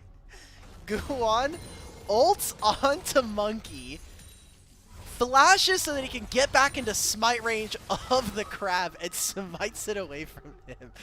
Monkey is having a completely... The game's done. The game is over for him. Guwon already completed with Thunder Sky, already almost done with his jungle treats. This is a jungle gal, if we have ever seen one here this early into the split. Jungle div. Jungle div. Happens to the best of us. We've all been there, unfortunately. Guwon shows up on bot just as Monkey was trying to see if he could look for a play. So Guwon dissuades any type of action that WE were going to be looking for against Awesome, who still does not have flash from the prior 2v2 all-in. Now Monkey is just forced to help About escort this wave in because the threat of Awesome and Zhuo being higher HP ensures that they're going to have control of this lane. But now Care is here first. Kars is not able to roam on time, so just the pressure continuously bleeding from this Vi and Ahri advantage. It just means that NiP get to take whatever they want, and WE just have to accept it. Yeah, it seemed like Kars wasn't super sure if he wanted to move because he was first into the river in comparison to Ahri, but the way that WE were moving didn't seem like they had very many points of connection between the two different lanes. I have a feeling what Monkey was going for there is that he wanted to get the wave push, and then they were going to look for Dragon or try to contest if Kars had linked up. That doesn't end up happening. Now we get some first items starting to come on through. I think this is a point where, despite being down 2,500 gold, WE are going to be looking to try to take some kind of skirmishes, because I made a joke about Awesome's build, but that is a collector already done here for an About. Is he going to try to go for more plates? It doesn't seem like that's the case, especially with how many people from NiP are showing up in this lane. Oh, they tagged him with the red carpet, cease and desist. Wild Growth will try to provide him some HP and a brief knockup, but it's not going to be enough to save him, and Arhan now has nothing for himself. Care has 2 more charges of the Spirit Rush. However, Monkey and Cube have arrived to the party, so Care is going to have to leave Arha to his lonesome. He'll just be content with the 1 kill onto About. Awesome, gonna hit this wave. He's gonna hit this turret. He's gonna feel good about himself. Yeah, great pick coming in from NiP. And so the win condition of Aphelios is not really there anymore. I don't think Sion is going to be the big damage dealer. I know that's going to probably seem a little bit counterintuitive. He has Hollow Radiance, so maybe he just really pops off in a fight, but I would not hold my breath. And, you know, I was trying to hate Max earlier, but I do think being Love Pill is really important in this game right now. So, as we've said, criticism is all about perspective, and NiP are doing a really solid job here in this game. I want to give them their flowers. The flip from cynicism to Love Pill sounds extremely hypocritical, but I appreciate the perspective swap, because I think we've already said all we can about WE's very dire straits of an early game that has happened so far. And Guwon and Care have been running the show. They don't have another Dragon objective for 3 minutes here, but I feel like at this point, when they're this far ahead, they can just determine, you know what? Let's make Aurora the objective. Let's make this Lulu the objective. Let's make the Aphelios the objective. And honestly, any of these champions They've been winning that objective a lot. That Aphelios objective has been taken quite a few times this game. I think they could take it a little bit more. Let's really deliver a message here. I mean, Monkey, that objective has been taken 3 times, and there's an Aphelios camp right now walking around the map. He's gonna be back in his base, so you'll have a little bit of safety. But Guwon, he's in enemy jungle. He already took enemy red buff. Now we're gonna go for. He's like, oh, maybe if they stay under this turret, they're dead. But guess what? They already took their leave. W are trying to avoid this matchup. 3 grubs. I'm assuming this is going to be a turret coming in for Awesome while he takes this. Herald's being started, and it's on Vision. What can WE grab with this? Oh, the Aphelios camp. The Aphelios camp has respawned. Ring the farm alarm. About is farming, and that cannot be allowed. At least they just step up and force About off the wave temporarily. At least I can appreciate that WE are looking for cross-map plays. They know that there is no way in hell that they can even fight this Ahri and Vi wherever they are on the map. So just play away from it, get objectives, get resources wherever you can, and if there's something that NiP try to challenge you on, you just have to give it. Do not go for this dragon. Guys, we literally saw this last game. Do not walk into this dragon fight. Let's use the Herald. Let's get some plates. And if Aphelios can suddenly, you know, take a leapfrog, he gets an item, he finishes his Infinity Edge or whatever the second item is going to be, I think we can be okay with the state of the game. We're not happy. We would love to not be down 3,500 gold, but we can fix that. We've got the guy from Wreck-It Ralph. We can fix that. I can fix them. That's the Rift Herald. The Rift Herald saying, I can fix you guys. Wow. This guy from Holes. Yeah. Oh, yeah. Well, the funny thing is I never remember the name of that guy in Holes, but I know him as Burton Guster from Psych. I don't know if you've ever seen that show before. Is that the one where the guy pretends to be like a really good detective? Well, he pretends to be a psychic, but he just has really good memory skills and really good detective skills on top of it. Chorus, I deduce that you might be screwed, but never mind. He's got Between Worlds and he's able to dodge out on the That's play. why you weren't on Psych, Rafa. True. That's why I could not pretend if I was psychic or not. Monkey's going to send the Rift Herald into the mid lane tier 1 just to get some plates back and at least put it within satchel charge range if they had a Ziggs on their team. And we got 4 seconds before this dragon, and there might be enough time to at least get some vision control and set up for a cross-map play, but NiP are already here on the bottom side river, and they should have full control of this dragon. I mean, Karis doesn't have TP anymore. That was just a really well-timed play from NiP. So here we go, Rafa. We can do the thing we were talking about earlier. We can finish each other's sentences. Okay, we predict that NiP are going to get this third dragon, uncontested. Yeah. Yes. I love the synergy here. We're doing so good. Soul point here for NiP. And maybe we almost, this will be the day you almost got the Aphelios camp yet again here for NiP. They burned the barrier. So now they know there's no shield protecting him, unless if there is a Lulu kitten right next to his side. NiP are going to push through, pop the Crescent Guard from Monkey, and even though there is no culling quite yet being used here, I'm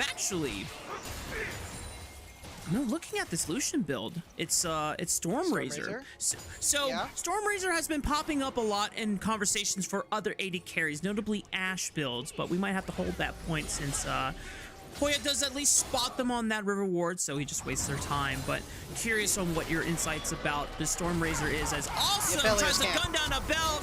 Oh, the flash over the wall. Yes, sir. Awesome is definitely living up to the name, and he's gonna base right in their own home territory. Oh! Get me out. Yup, let's go to game 2. Yep, that's a game 2 angle, fast. Oh, brother. All right, the Stormrazor, as we were going to talk about, is really good at being able to chase your opponents, giving Lucian movement speed so they can get into his range. Perfect for him. He's going to be a rapid fire second, which does make me very sad, but we'd already talked about that the Aphelios camp was down barrier, now it's down flash, and another 400 gold here for Awesome.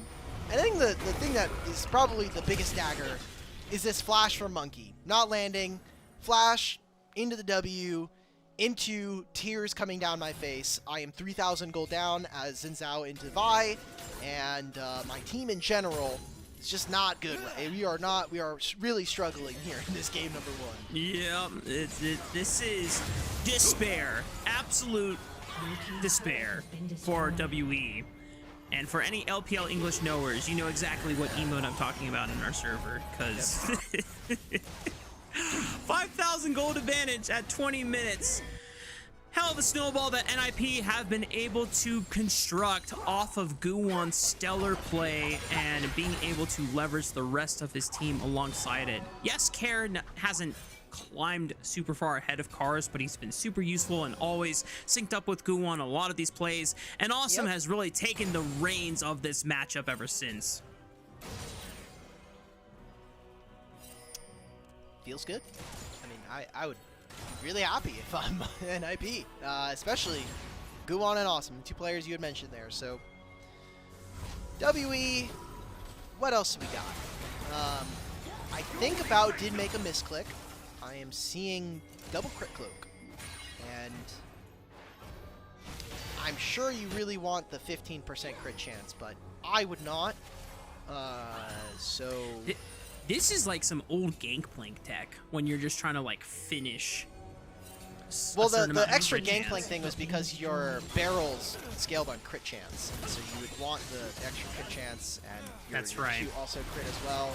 So this is actually the thing I want to talk about. I am not going to be able to focus casting WE for the rest of the year, at least for as long as they have this support, because now it just looks like it's saying "wee" the whole time.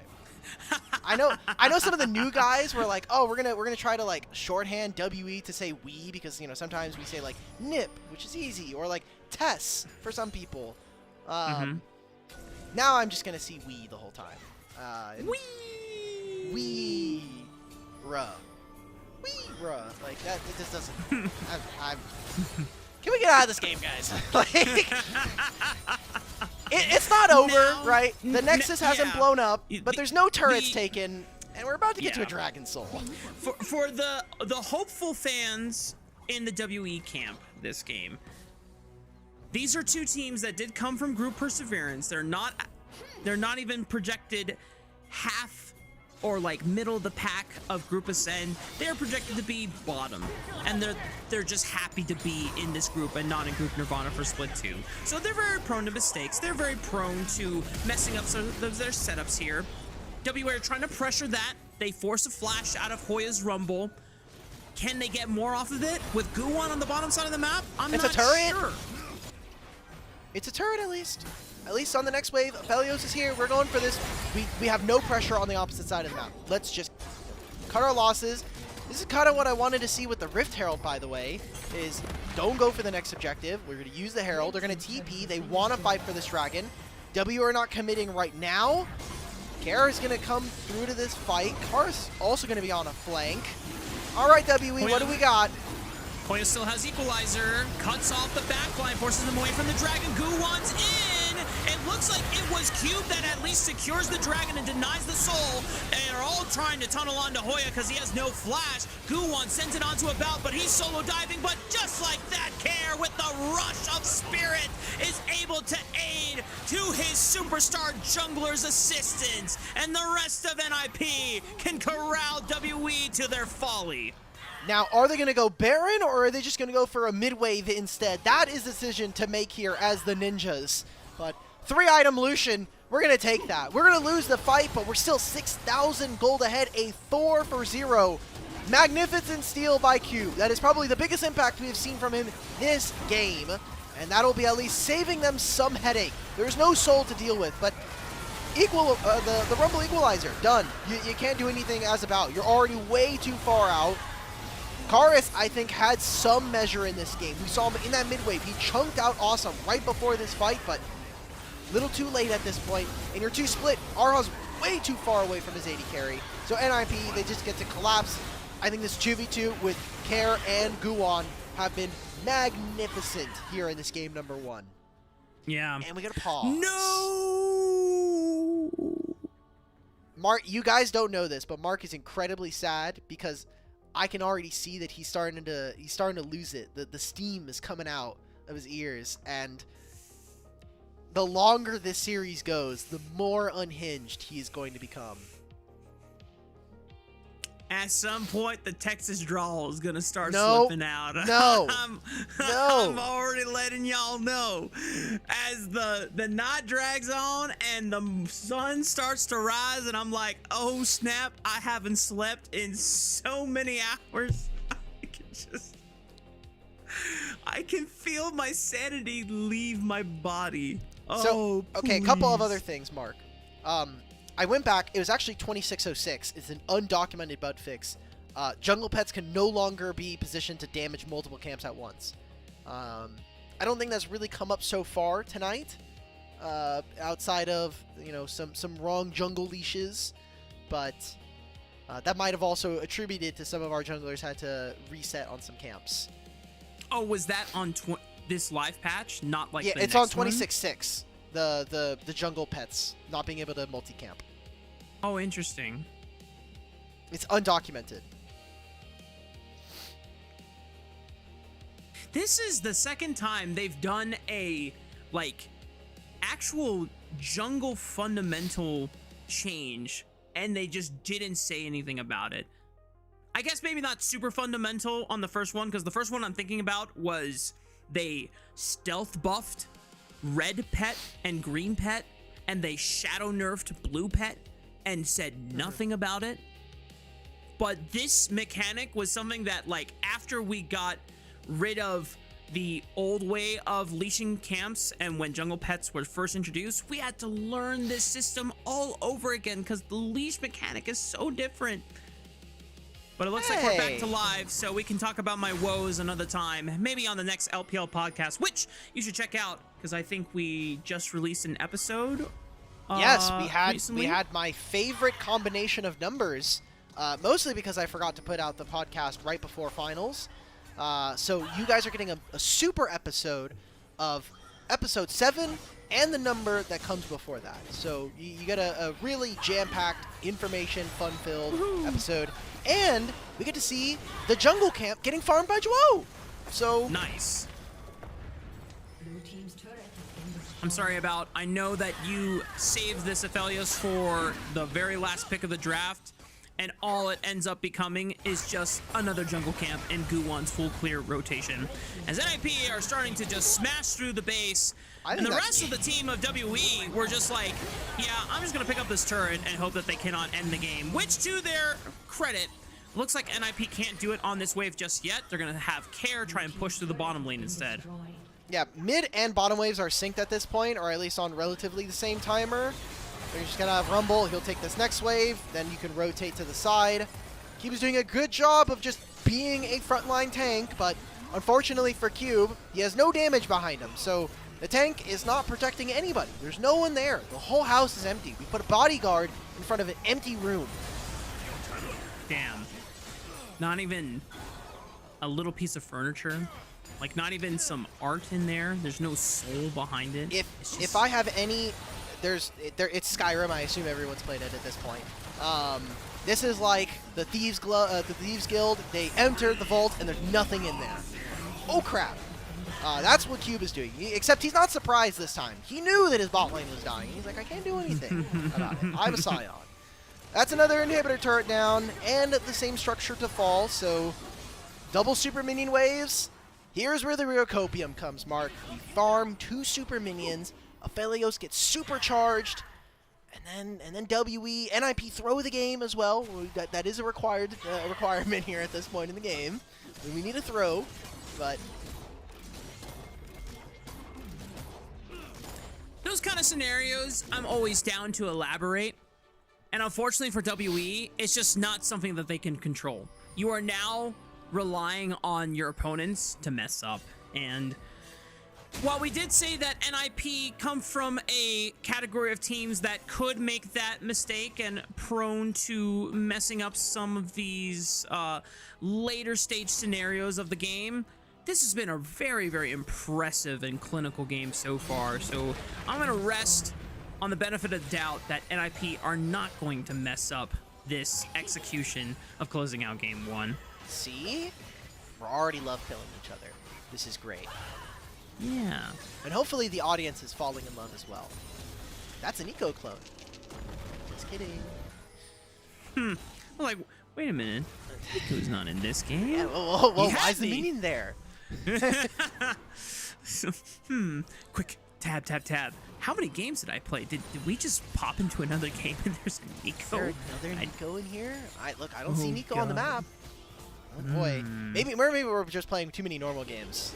Normal, I don't know what they did to Summoner's Rift. They put some have you played a real normal game in the last week since April Fools? Yes, and it's like, look, it's super not the same silly game. and it's super fun, but yeah, it's really disorienting. I'm not gonna lie, because I'll be farming my camps and suddenly my Krugs turn into void grubs. I'm like, why are these here? What's going on? Why are my wolves Neferi dogs? This does not make any sense. The last week, the only games of League I've played are Flex, Ranked, Air Mayhem, and I play TFT. I've not played a normal game in forever because usually we have a 5-stack and we're able to play. Yeah. And if we do play normals, it's before this patch. So I played my first one today. I was like, why are there wolves in my lane? Yeah. Why is there a wolf camp walking into bot lane? Why is there gold coming out of creatures? There's like actual gold on the ground. It's weird. You can buy stuff as well. I like the stuff that they put into ARAM Mayhem for this patch. Can we not do that for the normals, please? Yeah, it's like, put that in Swift play. Like, if you want to put that in Swift play, that makes a lot more sense. Just make it already even more goofy. I think the other thing that was just like weird is that they would turn legendary items into like random loot drops where you could get like an epic or a mythic, and they just have extra stats on top of it. It's like, okay, wow, we are really changing what's supposed to be. There was a rare version of an Eclipse on the enemy team. I'm like, why does this thing have like 90/80? Is this really necessary? No, is the answer. As you can tell, folks, this game is over. Infernal Soul was picked up for NiP. For free. We are kind of stalling out because, unfortunately for NiP, the waves are not in sync right now. So the mid wave is pushing here. They just pushed out top wave. So this is kind of turning into a scenario where that win condition I set up, that, hey, we give all this gold to About, or we give all this gold to Monkey, and we let them kind of farm back into the game, is creating an issue where NiP can't create a scenario to win the game. However, Baron is up. Elder's in 4 minutes, so if we ever get to that point, we will just end the game. But NiP don't have a lot of engage. It is kind of just Guwon and Ahri. Yeah. I'm not going to lie, Dimitri. I feel like I've seen the same Durex ad pop up in the lower third like 4 or 5 times now in like the past few minutes, and I don't think that's still going to be enough protection for WE once NiP come through with this Baron. The game is just done. And careful about disparaging the stream sponsors. Look, Durex can protect them all. Okay. All right, well, let's see if they can protect against this. Guwon goes straight on in onto About's face, and not even red-blue is enough to fight against the crew of ninjas in pajamas. Monkey falls next, and just like that, it is a clean ace. Triple kill for Guwon, double kill for Hoiwa. Let's just wrap this game up and go to game 2. Yep, we got a bot wave as well. Really, really good stuff. I just can't wait for us to get an MVP onto Guwon.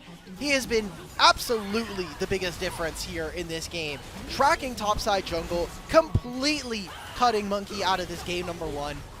And yeah, NiP, maybe it's a home buff in their own arena. Maybe it is just that, you know, the last couple times they've played, NiP have completely trounced WE. So call it what you will, but this is a clinical game from them against their group Perseverance brethren.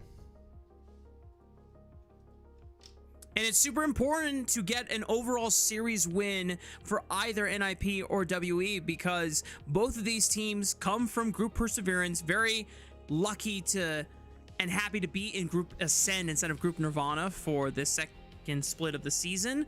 But against some of your top teams like Anyone's Legend or BLG, hell, even JDG and maybe Weibo Gaming later down the road are going to be super, super hard to get those wins. And if Ninjas in Pajamas or WE wants to make a reasonable shot or a reasonable dent later on in playoffs, that seeding is going to matter a lot just off of the wins that you can get here against teams that are much more attainable like WE. Yep, that's kind of the discussion point, right? Is can we see them get convincing enough wins against opponents at their skill level? And the big advantage that WE and NiP are going to have is that as a Group Ascend team, they're going to have access to being able to play some of these top-level teams, right? You're going to be able to have access to play against an IG, a Top Esports, a JDG, especially if they put up wins on the board. Right? The more wins you have, the more convincing it is that other teams are going to want to be able to scrim you, and then you're going to have access to just that better level of practice, which means, on average, this team should just perform better. They should be better against the other teams in Group Nirvana that they're going to probably be playing in the play-ins. So all of this is kind of leading up to creating a better version of NiP and WE than we would have seen them if they had stayed in Group Nirvana. Yeah.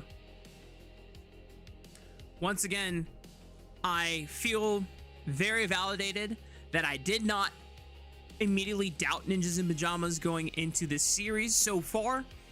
I was not expecting that level of gameplay, though, right from the get-go. I thought after our Anyone's Legend super dominant, damn near clinical start against Weibo, I thought we were going to be rewarded with a just back and forth, super chaotic, very messy, but very funny to watch kind of 3-game series. Still a chance for it to get messy, but this game 1 was as clinical as it possibly could get. Don't worry, that's what game 2 is for. NiP are going to throw a very disgusting draft at us, and we are going to be matched. And then we're going to go to game 3, and you're going to suffer. So, all right. I mean, look at that gold graph. Convincing enough for me. If we don't, the only way I will riot right now is if Guwon does not get MVP for this game, because completely trounced Monkey. And I think it is only right. It is only one game, and it is the start of the season, but we might have to do some revision on the monkey hype. I think, Split 1 was not great. They obviously had their issues with trying to figure out what support they want to play with. There was that whole thing where Yao Yao basically almost like soft retired on the team, essentially, until they got to play in Split 1. But maybe it was just a one split thing for WE last year. Maybe they just hit a high note on that patch. They were running hot. They obviously took down Top Esports, but that seems to happen a lot here in the LPL. Yeah, it's starting to happen far too frequently for us to feel comfortable about trying to continuously hero build Monkey in a way that rivals the story that he had last year once he was given the starting spot over, who was it, Tianzhen? Yeah, it was Tianzhen. Now, Tianzhen was definitely not great. He's a Rengar OTP from solo queue. He wasn't that great. Monkey did do good things last year. I don't want to take that away from him. I don't want to take any of that away because that is an incredible story for him to have. Just everything after that. I mean, even remember, we came back into Split 3. We're like, oh, maybe WE got some sauce. Maybe they can continue. And then they completely fell out of contention. They completely collapsed at the end of the season. Taeyun then ends up leaving. Vampire goes to JDG, and every day we get closer to Aragon potentially having to be right, which is that WE was Vampire and Taeyun and not Monkey. I will still hold that the Split 2 run that they had, Vampire did well, but Monkey was unreal. That was like by far some of his best games ever. The way that he actually Omega gapped Kanavi of all players, I was just floored. That was one of the craziest series I had ever seen. And I don't know if we're ever going to be realistically seeing that kind of level again in the near future, unless Monkey is able to really lock in and consistently bring that performance for the rest of either Split 2 or Split 3 or just whatever. Because I feel bad just being like, oh man, like this guy was super hype. I love watching this guy play. There we go. We got the MVP, but now it's like, well, we waited all Split 1. We never really got it. We got hit better performances, but we never really got the Monkey magic that we saw. So we're still chasing that high here in Split 2. But now that we have our player of the game decided, we can now contently go and take a break. So when we come back, folks, it's going to be game 2 between WE and Ninjas in Pajamas.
Welcome back, y'all. We're getting ready for game number 2 between WE and Ninjas in Pajamas, where that was a light dominance from Ninjas in Pajamas, and I take back the light. That was massive dominance from NiP in general.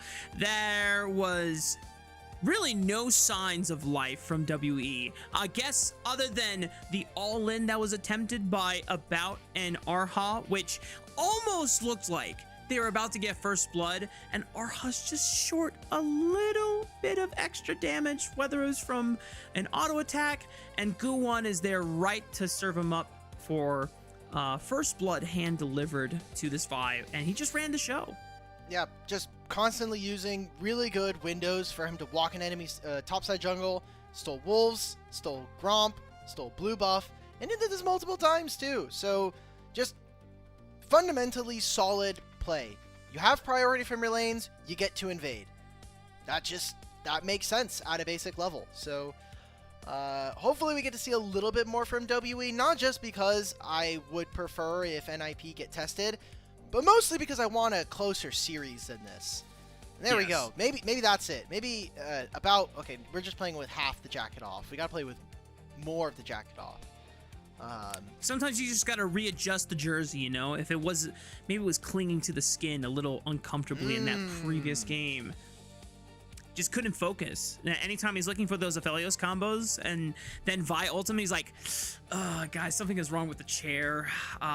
We need to get it swapped out. Something just doesn't feel right. But going into game 2, sometimes when you get beaten down that badly, the best thing is just to say, draft diff, coach diff, whatever, jungle diff. But maybe you don't want to vocalize jungle diff unless it's Monkey saying, hey guys, it's on me, jungle diff. I messed up the wolf camp. I couldn't get there fast enough. He gets there on that timer.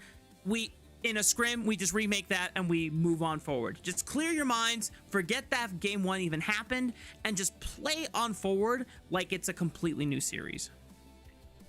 I'm happy that Guwon is finding success, just coming off of was a super fun roster for fans who maybe didn't pay attention super closely to T1 Academy at the time. That was the one when Reckless was playing on that team, but Guwon was there. He was actually, it was a lot of fun. Him and Dahl would kind of be just like running around, and then he went over to DFM. He played in the LCP or the LGL and did not find any success. He got immediately benched off of that team, and it was kind of like, okay, where else are we going to be looking for? And that kind of lent into the idea we came into Split 1, where we were looking at all of NiP and saying, is this really a team that's going to find wins? The bag of misfit toys going around, like, are they really going to be a team that is worth kind of watching a ton of their games throughout the season? Yeah. And they have at the very least, they've been super surprising with some of their iterations and what they pick in terms of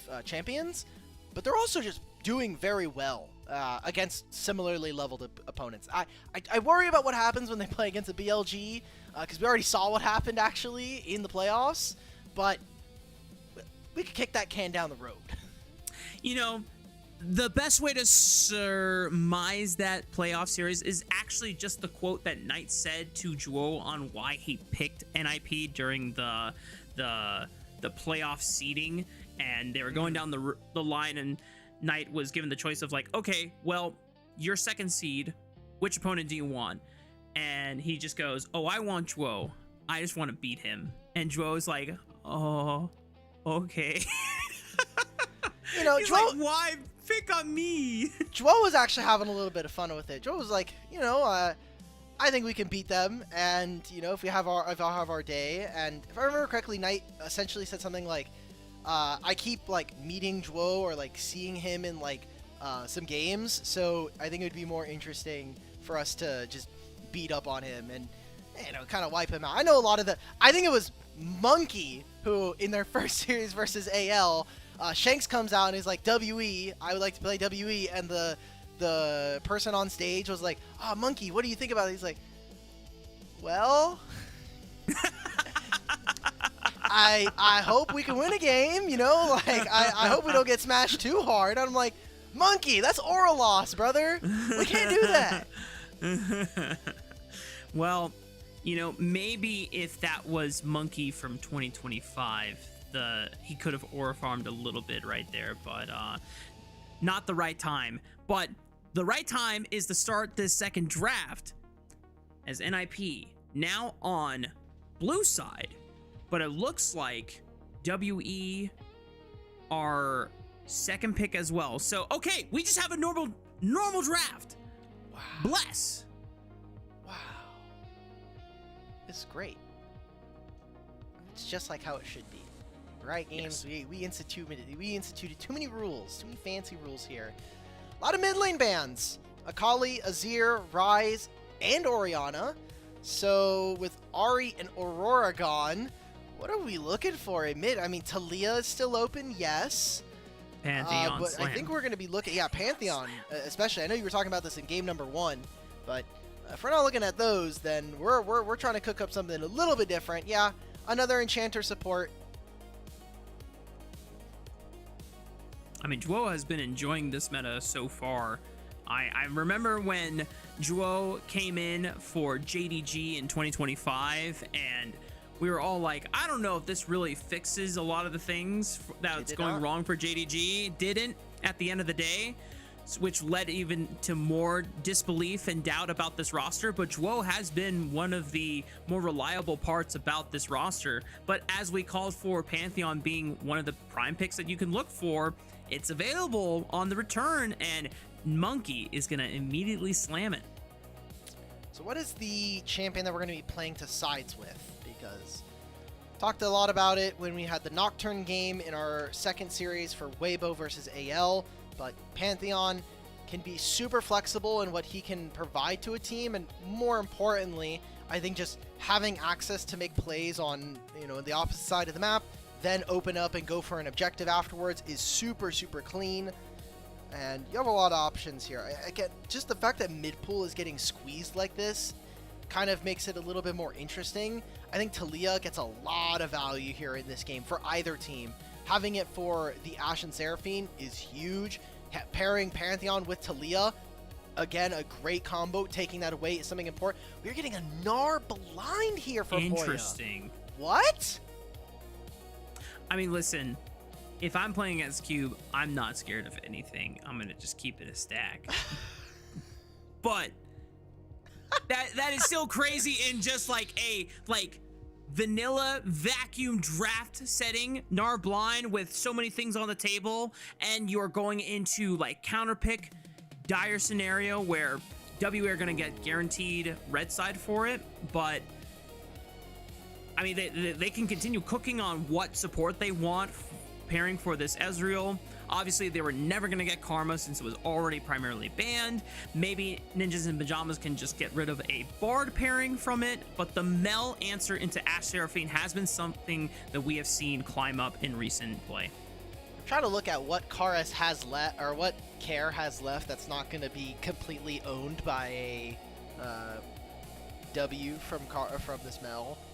Yeah. Aurelion Soul's interesting. Yone is good. Diana is actually, funnily enough, actually not that bad. Same with Talia still. So there's a few options here for NiP. We just don't know what their jungle situation. Rafa, do you believe this is an R jungle? Do we think that Guwon is going to kind of spice it up? Because he, it's been floating around. Has it been in pro play yet though? Other than Tatu played it. Tatu played it in CB LOL. He lost, but if Guwon is watching Tatu VODs, then that's just awesome. But I have no idea. But it would be an interesting proposition to say that we're picking Gnar early because we can flex this, and then we're going to bait out an early top lane pick from WE, and then absolutely smash it with a more insane counter pick from Hoya. So if we get Gnar jungle, I'm waking up the damn house. I don't care. Well, let's see. WE, they're getting the mom and daughter combo here with Mbessa and Mel on the same team. Great dive. I think they have a lot of flexibility as to what they want to go for. There's the Nocturne to try to prevent or answer the dives or answer the side lane plays that we want to see from Pantheon. I gotta say, Rafa, I like WE's draft. They have a lot of ways of answering what NiP want to do. Mbessa into Gnar is a little tricky, but Mbessa has so much damage packed into her kit and a lot of shielding as well, and it might make it difficult for Hoya in the lane phase. Victor is going to be nice and stalwart.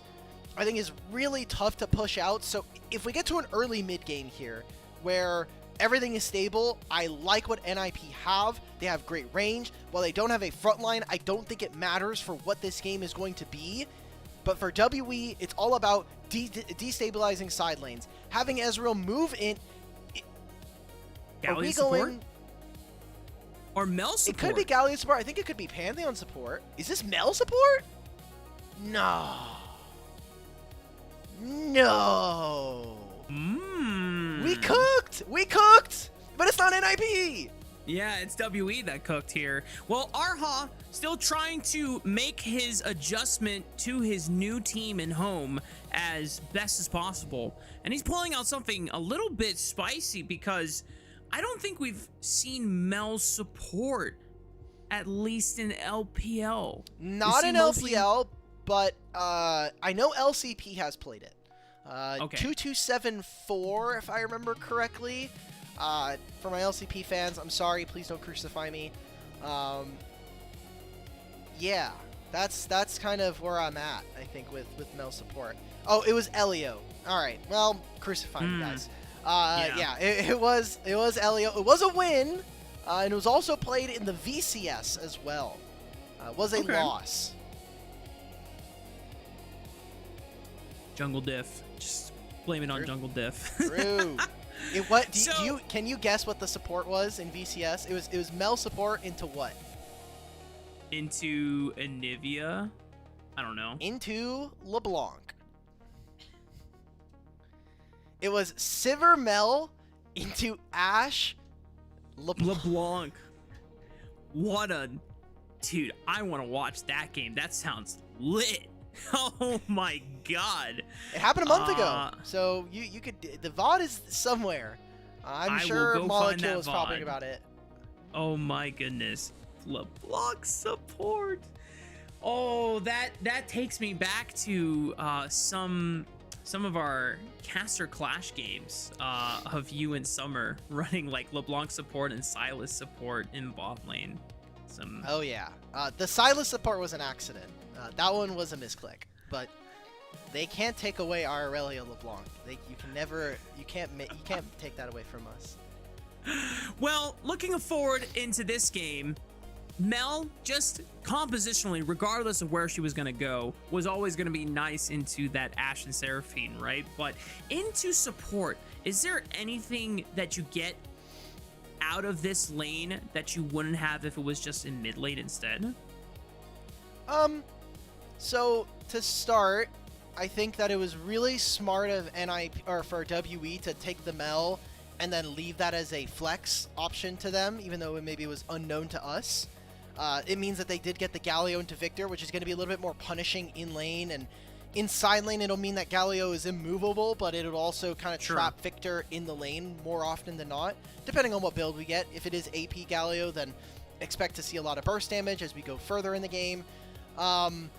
And, you know, Mel, I think, is super flexible. Her kit is just very, very jam-packed with damage. And usually you want to get a lot of ability haste. You want to be able to kind of spam out some of those spells, especially for your rebuttal. So it could make the 5-on-5s more interesting.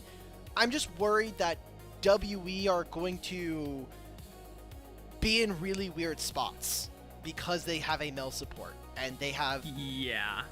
Essentially a lot of frontline. They have a really great dive. So we'll see. We're heading into game number 2. Get those Giles rolling. Please.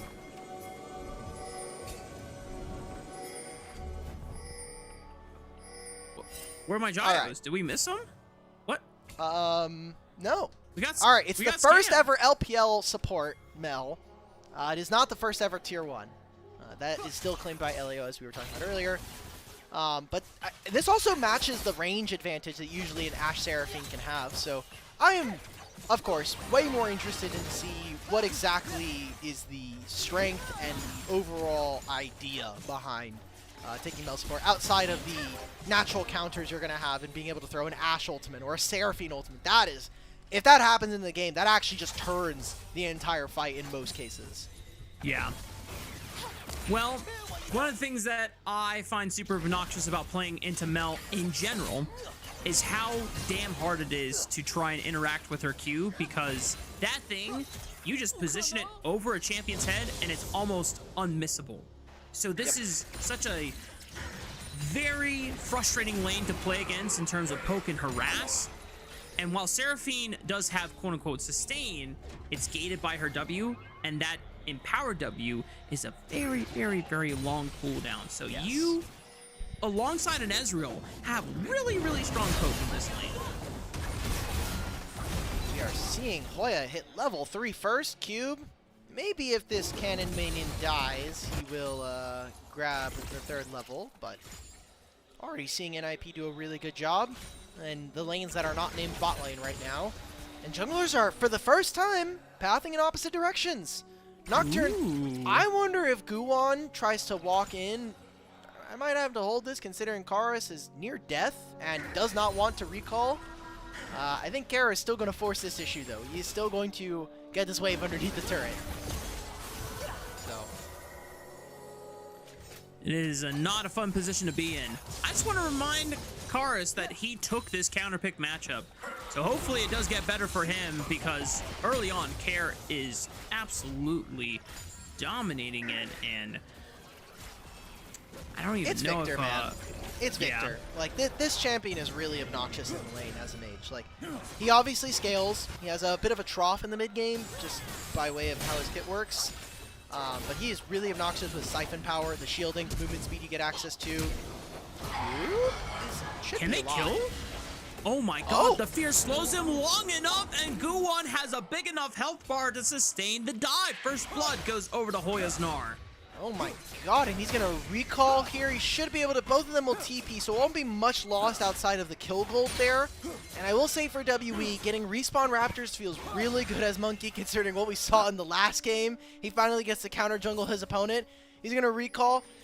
We're seeing some pings. As soon as Guwon sees that his Raptors are gone, does he just make a beeline up there? No, he's gonna go and take his Krugs. Maybe he looks bot lane, and maybe there's some answers there, but maybe this just in general, this should make Hoya's lane a little bit easier, especially him getting closer to those plated steel caps. Yep. Yeah, once you get the tier 2 boots on Gnar, this helps you win, or at least just stay alive in a lot of matchups that you are forced to blind in.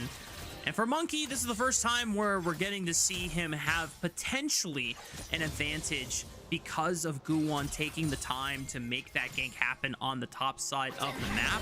The question is, what can Monkey do with that advantage? And right now, one camp isn't going to really be the end of the world up until you're level 6, but you will be able to hit level 6 a little bit faster. And then it just comes down to, can you immediately Grand Starfall somewhere while Guwon is still on level 5? Let's see what else we can get from them. Very close game. I know it's only the first day of the season for folks at home, but this is a match that we are expecting in a double round robin that is going to make or break a lot of playoff placements for these two in particular as Group Perseverance brethren. So important for whoever is the winner of this series that you're able to kind of break that head-to-head. Pantheon's here, there's no answer. Ooh, Monkey with the immediate flash W right on top of Whoa, and even with the flash, Seraphine cannot survive. Well done by WE's jungler, who has finally woken up in this series. And also, I will applaud Awesome, who was trying to body block for his support, so the Ezreal doesn't get anything, but it doesn't matter. Ezreal and Mel, and even Pantheon get to go over top this Ashe. Guwon was trying to look for an invade onto Gromp, but just couldn't justify it with the wave, and especially with the bot lane still being there. Care has just constantly had prio in this lane. That is crazy that Hoya does get to dodge that with the slowest hop in the universe. Cube fishing for that ultimate does not hit it, and that removes a lot of that all-in power that you're trying to look for, especially when Hoya is in mini form. As we pointed out before, not only Monkey is able to hit level 6, but that first gank ensures that the experience was going to help him guarantee it. He can now look for this dragon. He is incredibly stronger than Guwon while he's still trying to find another camp to farm. So first dragon is going to go over to WE's side, and this is going to give decent leverage for how WE can try and navigate the second game of the series. And you guys are probably going to get sick of this, hearing this from the casters until it is gone, but as soon as Pantheon gets a point in his ultimate, similar to Mbessa actually, they get % armor pen, which makes no sense. There is no reason for these champions to get these buffs. Like, why? Why do I get to put a point into an ability? And it is an ultimate ability. You only get to put a point in 3 times. There's no reason to give them % armor pen. This is just ridiculous. What might be ridiculous is that Cube has to get ganked not once but twice, as Paranoia with Hoya right behind him ensures that Cube has got nowhere else to go. So we can innovate, Rafa. We can call it the Parahoya. Oh, I like that. The Parahoya. I mean, the Parahoya Nar will be once Hoya is in mega form, and then he finds a multi-man slam with the cover of darkness all around. This could be... Awesome lives. This will be a plate. Ezreal can also ult if they decide to stay. You can see that both Galio and him are fading towards the bot side in case anything spicy happens, but this could be our knock wave. They can't take this from us. No other league has a player like Hoya. Hoya just needs to stay attached to Guwon like a Labubu, and then transform at the right time. Nar is Labubu coded. I still don't understand what that is. I know what it is, like, physically in the market, but I don't get it. I think that's okay. All I can tell you, hang on. All right, well, Gangster from Monkey. Take this guy's wave, walk out, no questions asked, we're going to Grubs. I love you, Monkey. That was beautiful.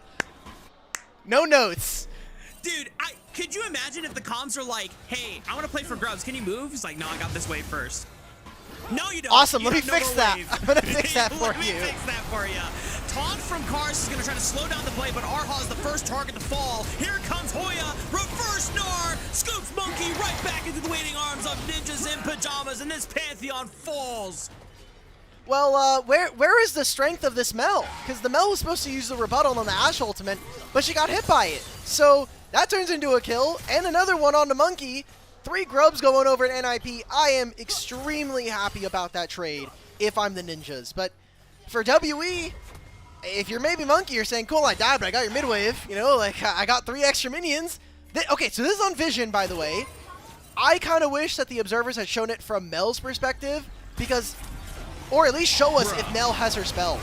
She should have her rebuttal open, right? She had it! Or at least she could have had it. The idea that we had a rebuttal open and the Ashe ultimate hits us is a bit, like, absurd to me. Because then it just opens up for that play. So 1,500 gold now for NiP. And, cool, we have 1,000 gold lead here for about. We have seen these tales before. We saw it in our game number 2, Weibo versus AL. Elk is up 1,000 gold, but that was a Yunara. This is an Ezreal. Mm-hmm. And at least for Ninjas in Pajamas, they have a reliable way of trying to at least stick to the Ezreal. Now, it all comes down to timing when you're trying to shift away from a Nocturne, because you have to let him close the distance first and then like, burn your mobility spells. Yeah.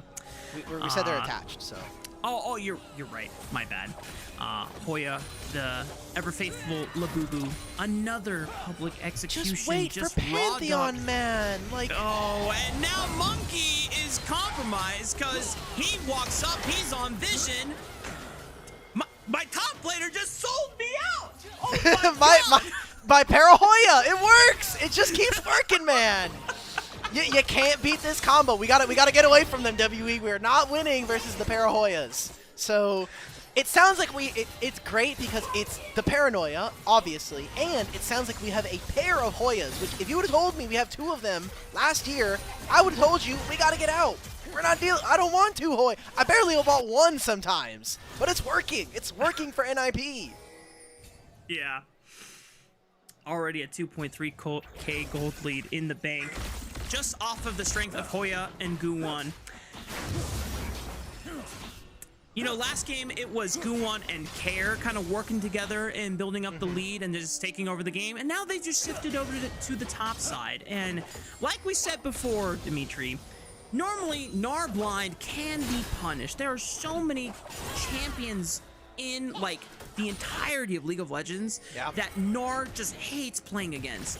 And Bessa, while more meta, can be difficult, but like I said before, and I stand on business, I fear nothing that Cube has, and he has now missed not 1 but 2 raw public executions. It is a hard ability to land, mostly as we've seen. The wind up for that spell is ridiculously long. You know, if there's a way we're gonna balance an ability that gives you flat percentage pen on it for your entire kit, by the way, it is gonna be by making it have like a 7,000 year arm time.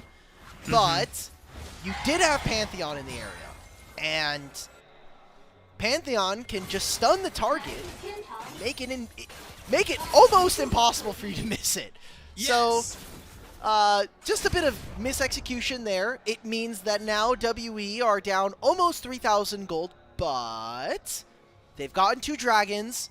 They were able to do some jungle, some counter jungling. So, if we just put our fingers, like I'm trying to see how much. 2 fingers for me works.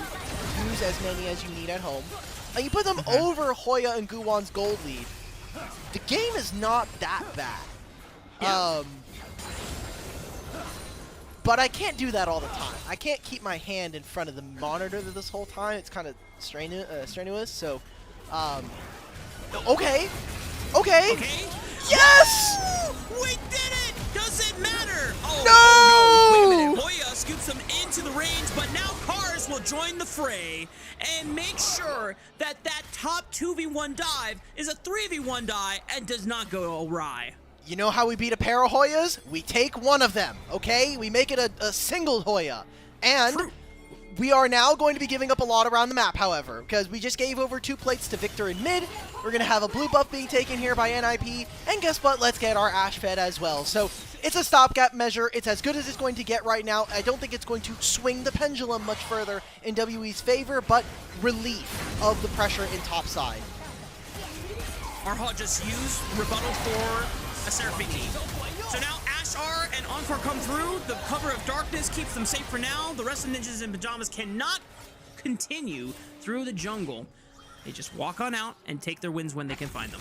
Guess what? We still stole the blue buff, and we still got plates for our laners. So overall, the gold is going to be more spread out for NiP. Cube did get 2 plates on top side, so you're feeling good about that. Oh, this is not going well at all. Rebuttal is down. That's a 20-second cooldown, but I think that about is probably just going to lose access to this wave. Pantheon is coming, and he's on vision here. Okay. Is Paranoia available? Nope, not anymore, because they just used it for the jungle invade. Monkey There is we sidestepping go. all of the beat drops from Dwo, finally locks him down, and about is paid. But here we comes go. Care to join the party. Flash, Arcane Storm, looks for the Death Blazer. Can he burn it with the Black Fire Torch? Yes, sir! But here comes a flash from Cars, tries to turn around on the Care. No! Care is surviving, Care is thriving, just one more on attack, finally takes it with the Hollow Radiance, but it ends up being a massive triple kill for Awesome. Another plate here for Awesome, and for every inch that WE wants to take, NiP are taking out the ruler and beating him with it at this point. 4,000 gold lead. What? How can we play at this point? And now we're going to be either walking into Herald and down some summoner spells, or we're going to be walking into this dragon in 3 minutes and still down some summoner spells. A lot of time wasted here for Monkey, who is looking and still trying to get things. Look, gold onto a bout is as good as it's going to get. We get the flash from Care. These are things that we can try to replicate and punish for the upcoming fights.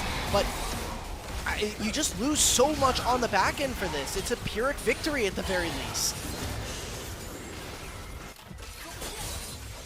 These plays often come from a place of desperation for WE, and given that the game one was a brutal loss, and they need to make sure that they can try and bounce back, because we cannot say it enough.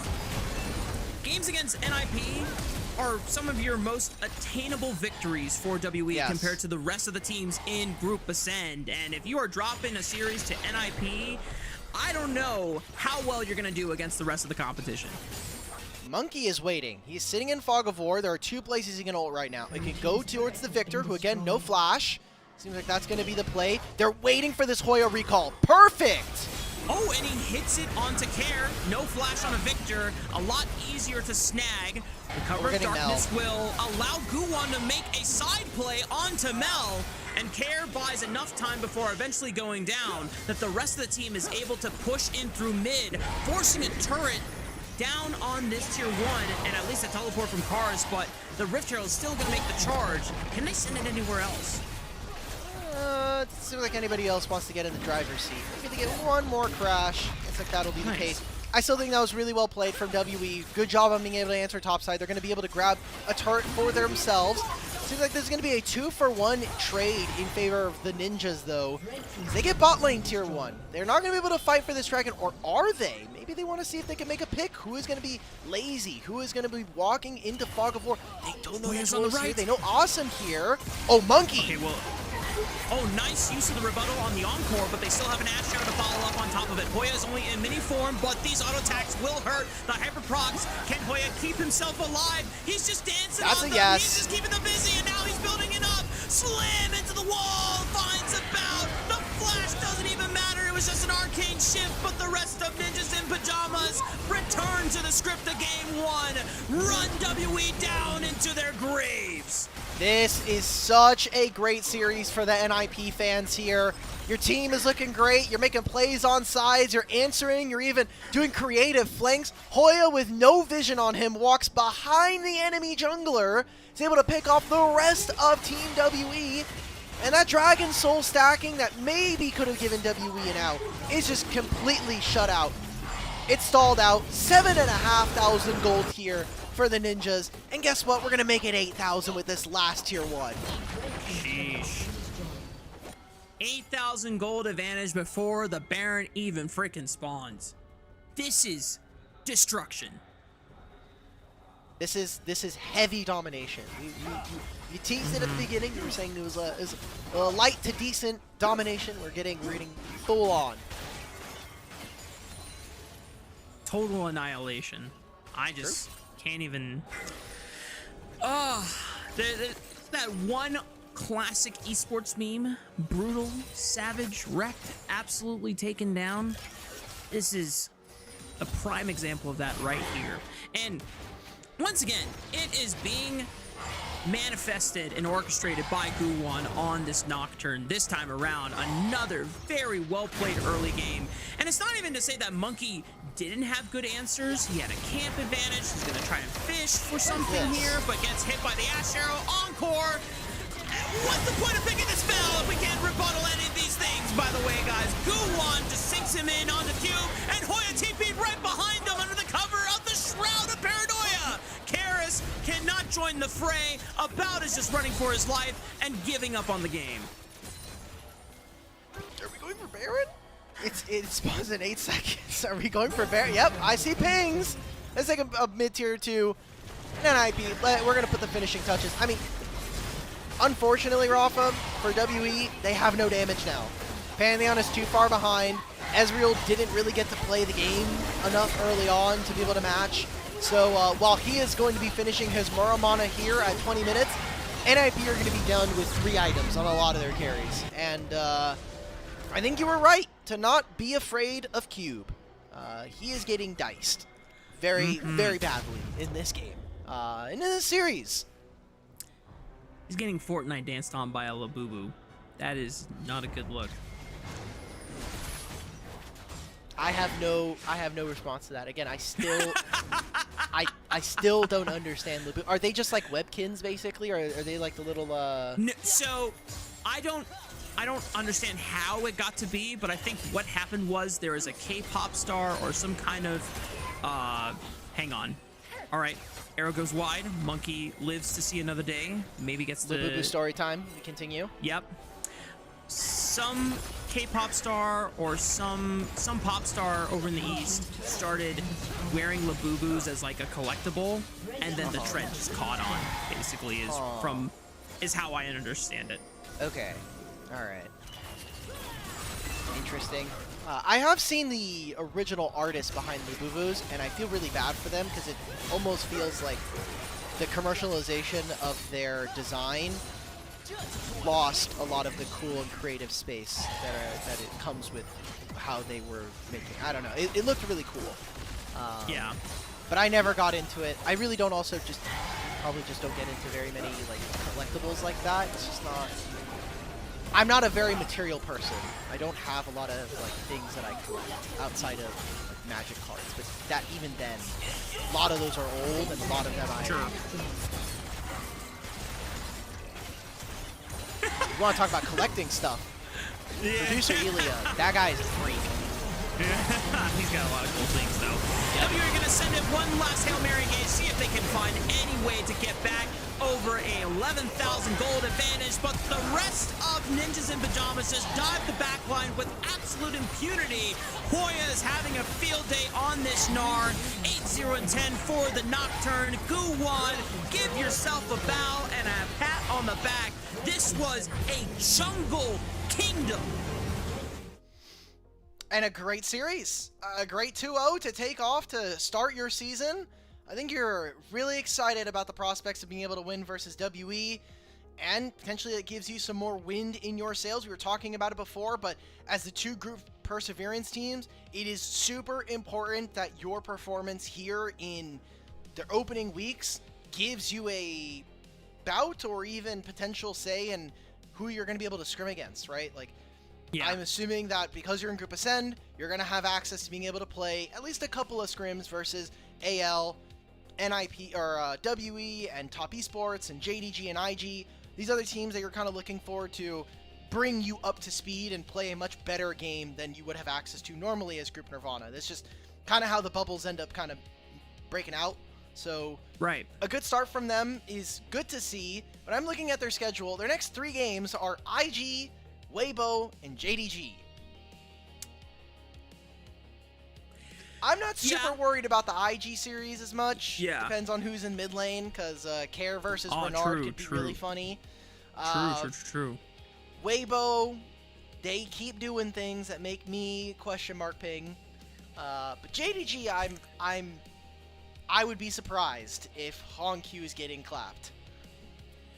Yeah, but once again, I want to go back to how Ninjas in Pajamas found these wins in both of these games, and if there was like a serious lane gap that was happening, then I would be a little bit more apprehensive of saying, oh yeah, Ninjas in Pajamas might get dookied on by some of these other teams that just have better laners, because I mean, let's face it, like I said Hoya had nothing to fear in this series for a reason, but then against players like Bin, that might have to change, you know?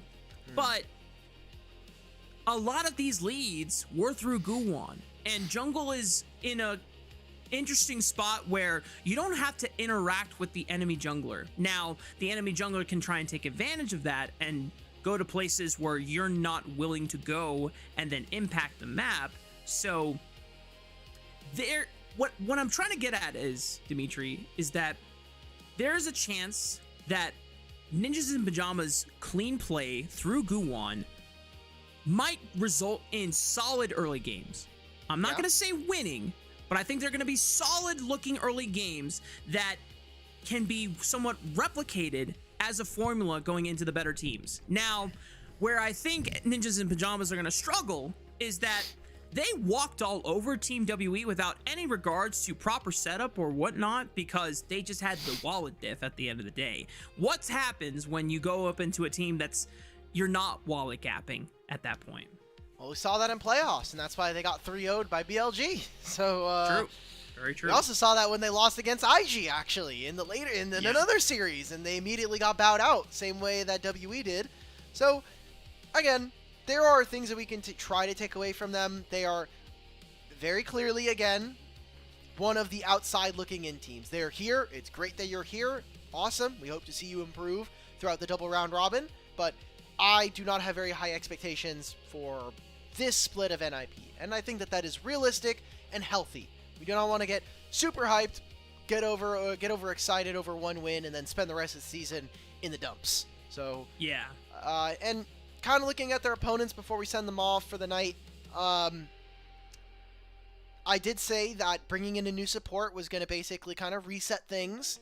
I'm still kind of worried about this top side for WE because the games that they did lose in a lot of their series is Karis present? In Split 1 anyway, he seemed like he was really, really good, but Cube and especially Monkey became liabilities for this team, especially in some of those series. It didn't matter if Cube was playing carry top lanes, range top lanes, or the tanks. Cube, a lot of the times, is, I think, playing not to lose and not necessarily to win. We saw that in the Investing game, he actually was doing a lot. Unfortunately, just missed way too many spells, and also was the subject of a lot of jungle attention early. Yeah. And like we said before, and at least in the second game, Monkey made attempts to try and answer a lot of Gu1's pressure on the cross map. But at the end of the day, it just didn't matter. Also, it is a shame that we never got to see this replay with Mel's like champion HUD to see if whether he had rebuttal on or not. But Yeah. because I want to be able to fairly assess whether The Arha strength. was cooking with this or if this is like something viable, because the poke is obnoxious, but if we're not even just using the power of this champion appropriately, then I'm disappointed. Even Yeah, if the game was like not entirely your fault. Mel, a lot of times, actually can play frontline in a very unique way. Like, I think of Mel, and look, you reflected one of them, but really good target discipline from NiP.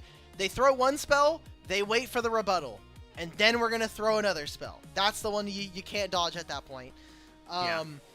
I like to think of Mel, especially if she's going to be played support, you kind of have to play her in the same... How do I want to word this? The orientation in which you have to walk into fights plays a lot like Senna. Because Senna wants to stand behind her targets, heal her front line and her melees, as well as dealing damage in the front. Mel, especially against Seraphine, doesn't have to frontline, but when you are playing against an Ashe, when you are playing against a Seraphine, you have to frontline. You have to be kind of up in front. You have to be next to your Pantheon a lot of the times. And I think Monkey, as we saw, there was a ton of fights in this game where Monkey was either too far forward, too far away, or just not at all in the right position, either way. So, a lot of cooking that still needs to be done here. And this is going to be a very safe split for them, because there's no threat of relegation like there is in Nirvana, and you still are going to at least play one best of 5 at the end of the season for the play-ins going into our postseason. Yeah. Well, normally we would be waiting for the series end and the MVP and the player of the game, but we're probably not going to get that for a while, and I can see the sun starting to peer through my blinds, so I think it is time to wrap the show up and start getting ready for... I think the Pog's coming here. The Pog is... Do we... No! It's Shwo. Yeah, All told right, you. let's wrap it up, brother. It's the interview. All right. Well, before we close out the show, we want to give a huge thank you very much to our elite coffee supporters, Aaron Soup and Mung. Their pledged financial contributions help level up the broadcast and give back to the cast and crew who strive to give you an English LPL product every single day. On behalf of myself, Rafa, Alk, and our awesome kick-ass producer, Ilya, and the rest of the social and mod crew, you sound muted again. Why are you muted? Wait. No, I'm not. Wait, I'm not. I just want to do standings. I want to look at standings real quick. I'm sorry. Oh, Rafa. my bad. Okay. Producer quick Ilya, standings give me my over you. standings. Quick standings over you. Quick standings. A lot of teams haven't played, but as you can see, wait a minute. These are not linked. These are not linked. All right, producer Ilya, throw away my standings. All right, we'll fix them. We'll fix them for tomorrow. Rafa, do the outro. Go again. We'll do it again. Yep. On behalf of the broadcast staff and crew, myself, Rafa, Alk, and Ilya, thank you so much for tuning in. Make sure to come tomorrow, same time. BLG, JDG, our Split 1 Finals rematch. We'll see you all then. Boom.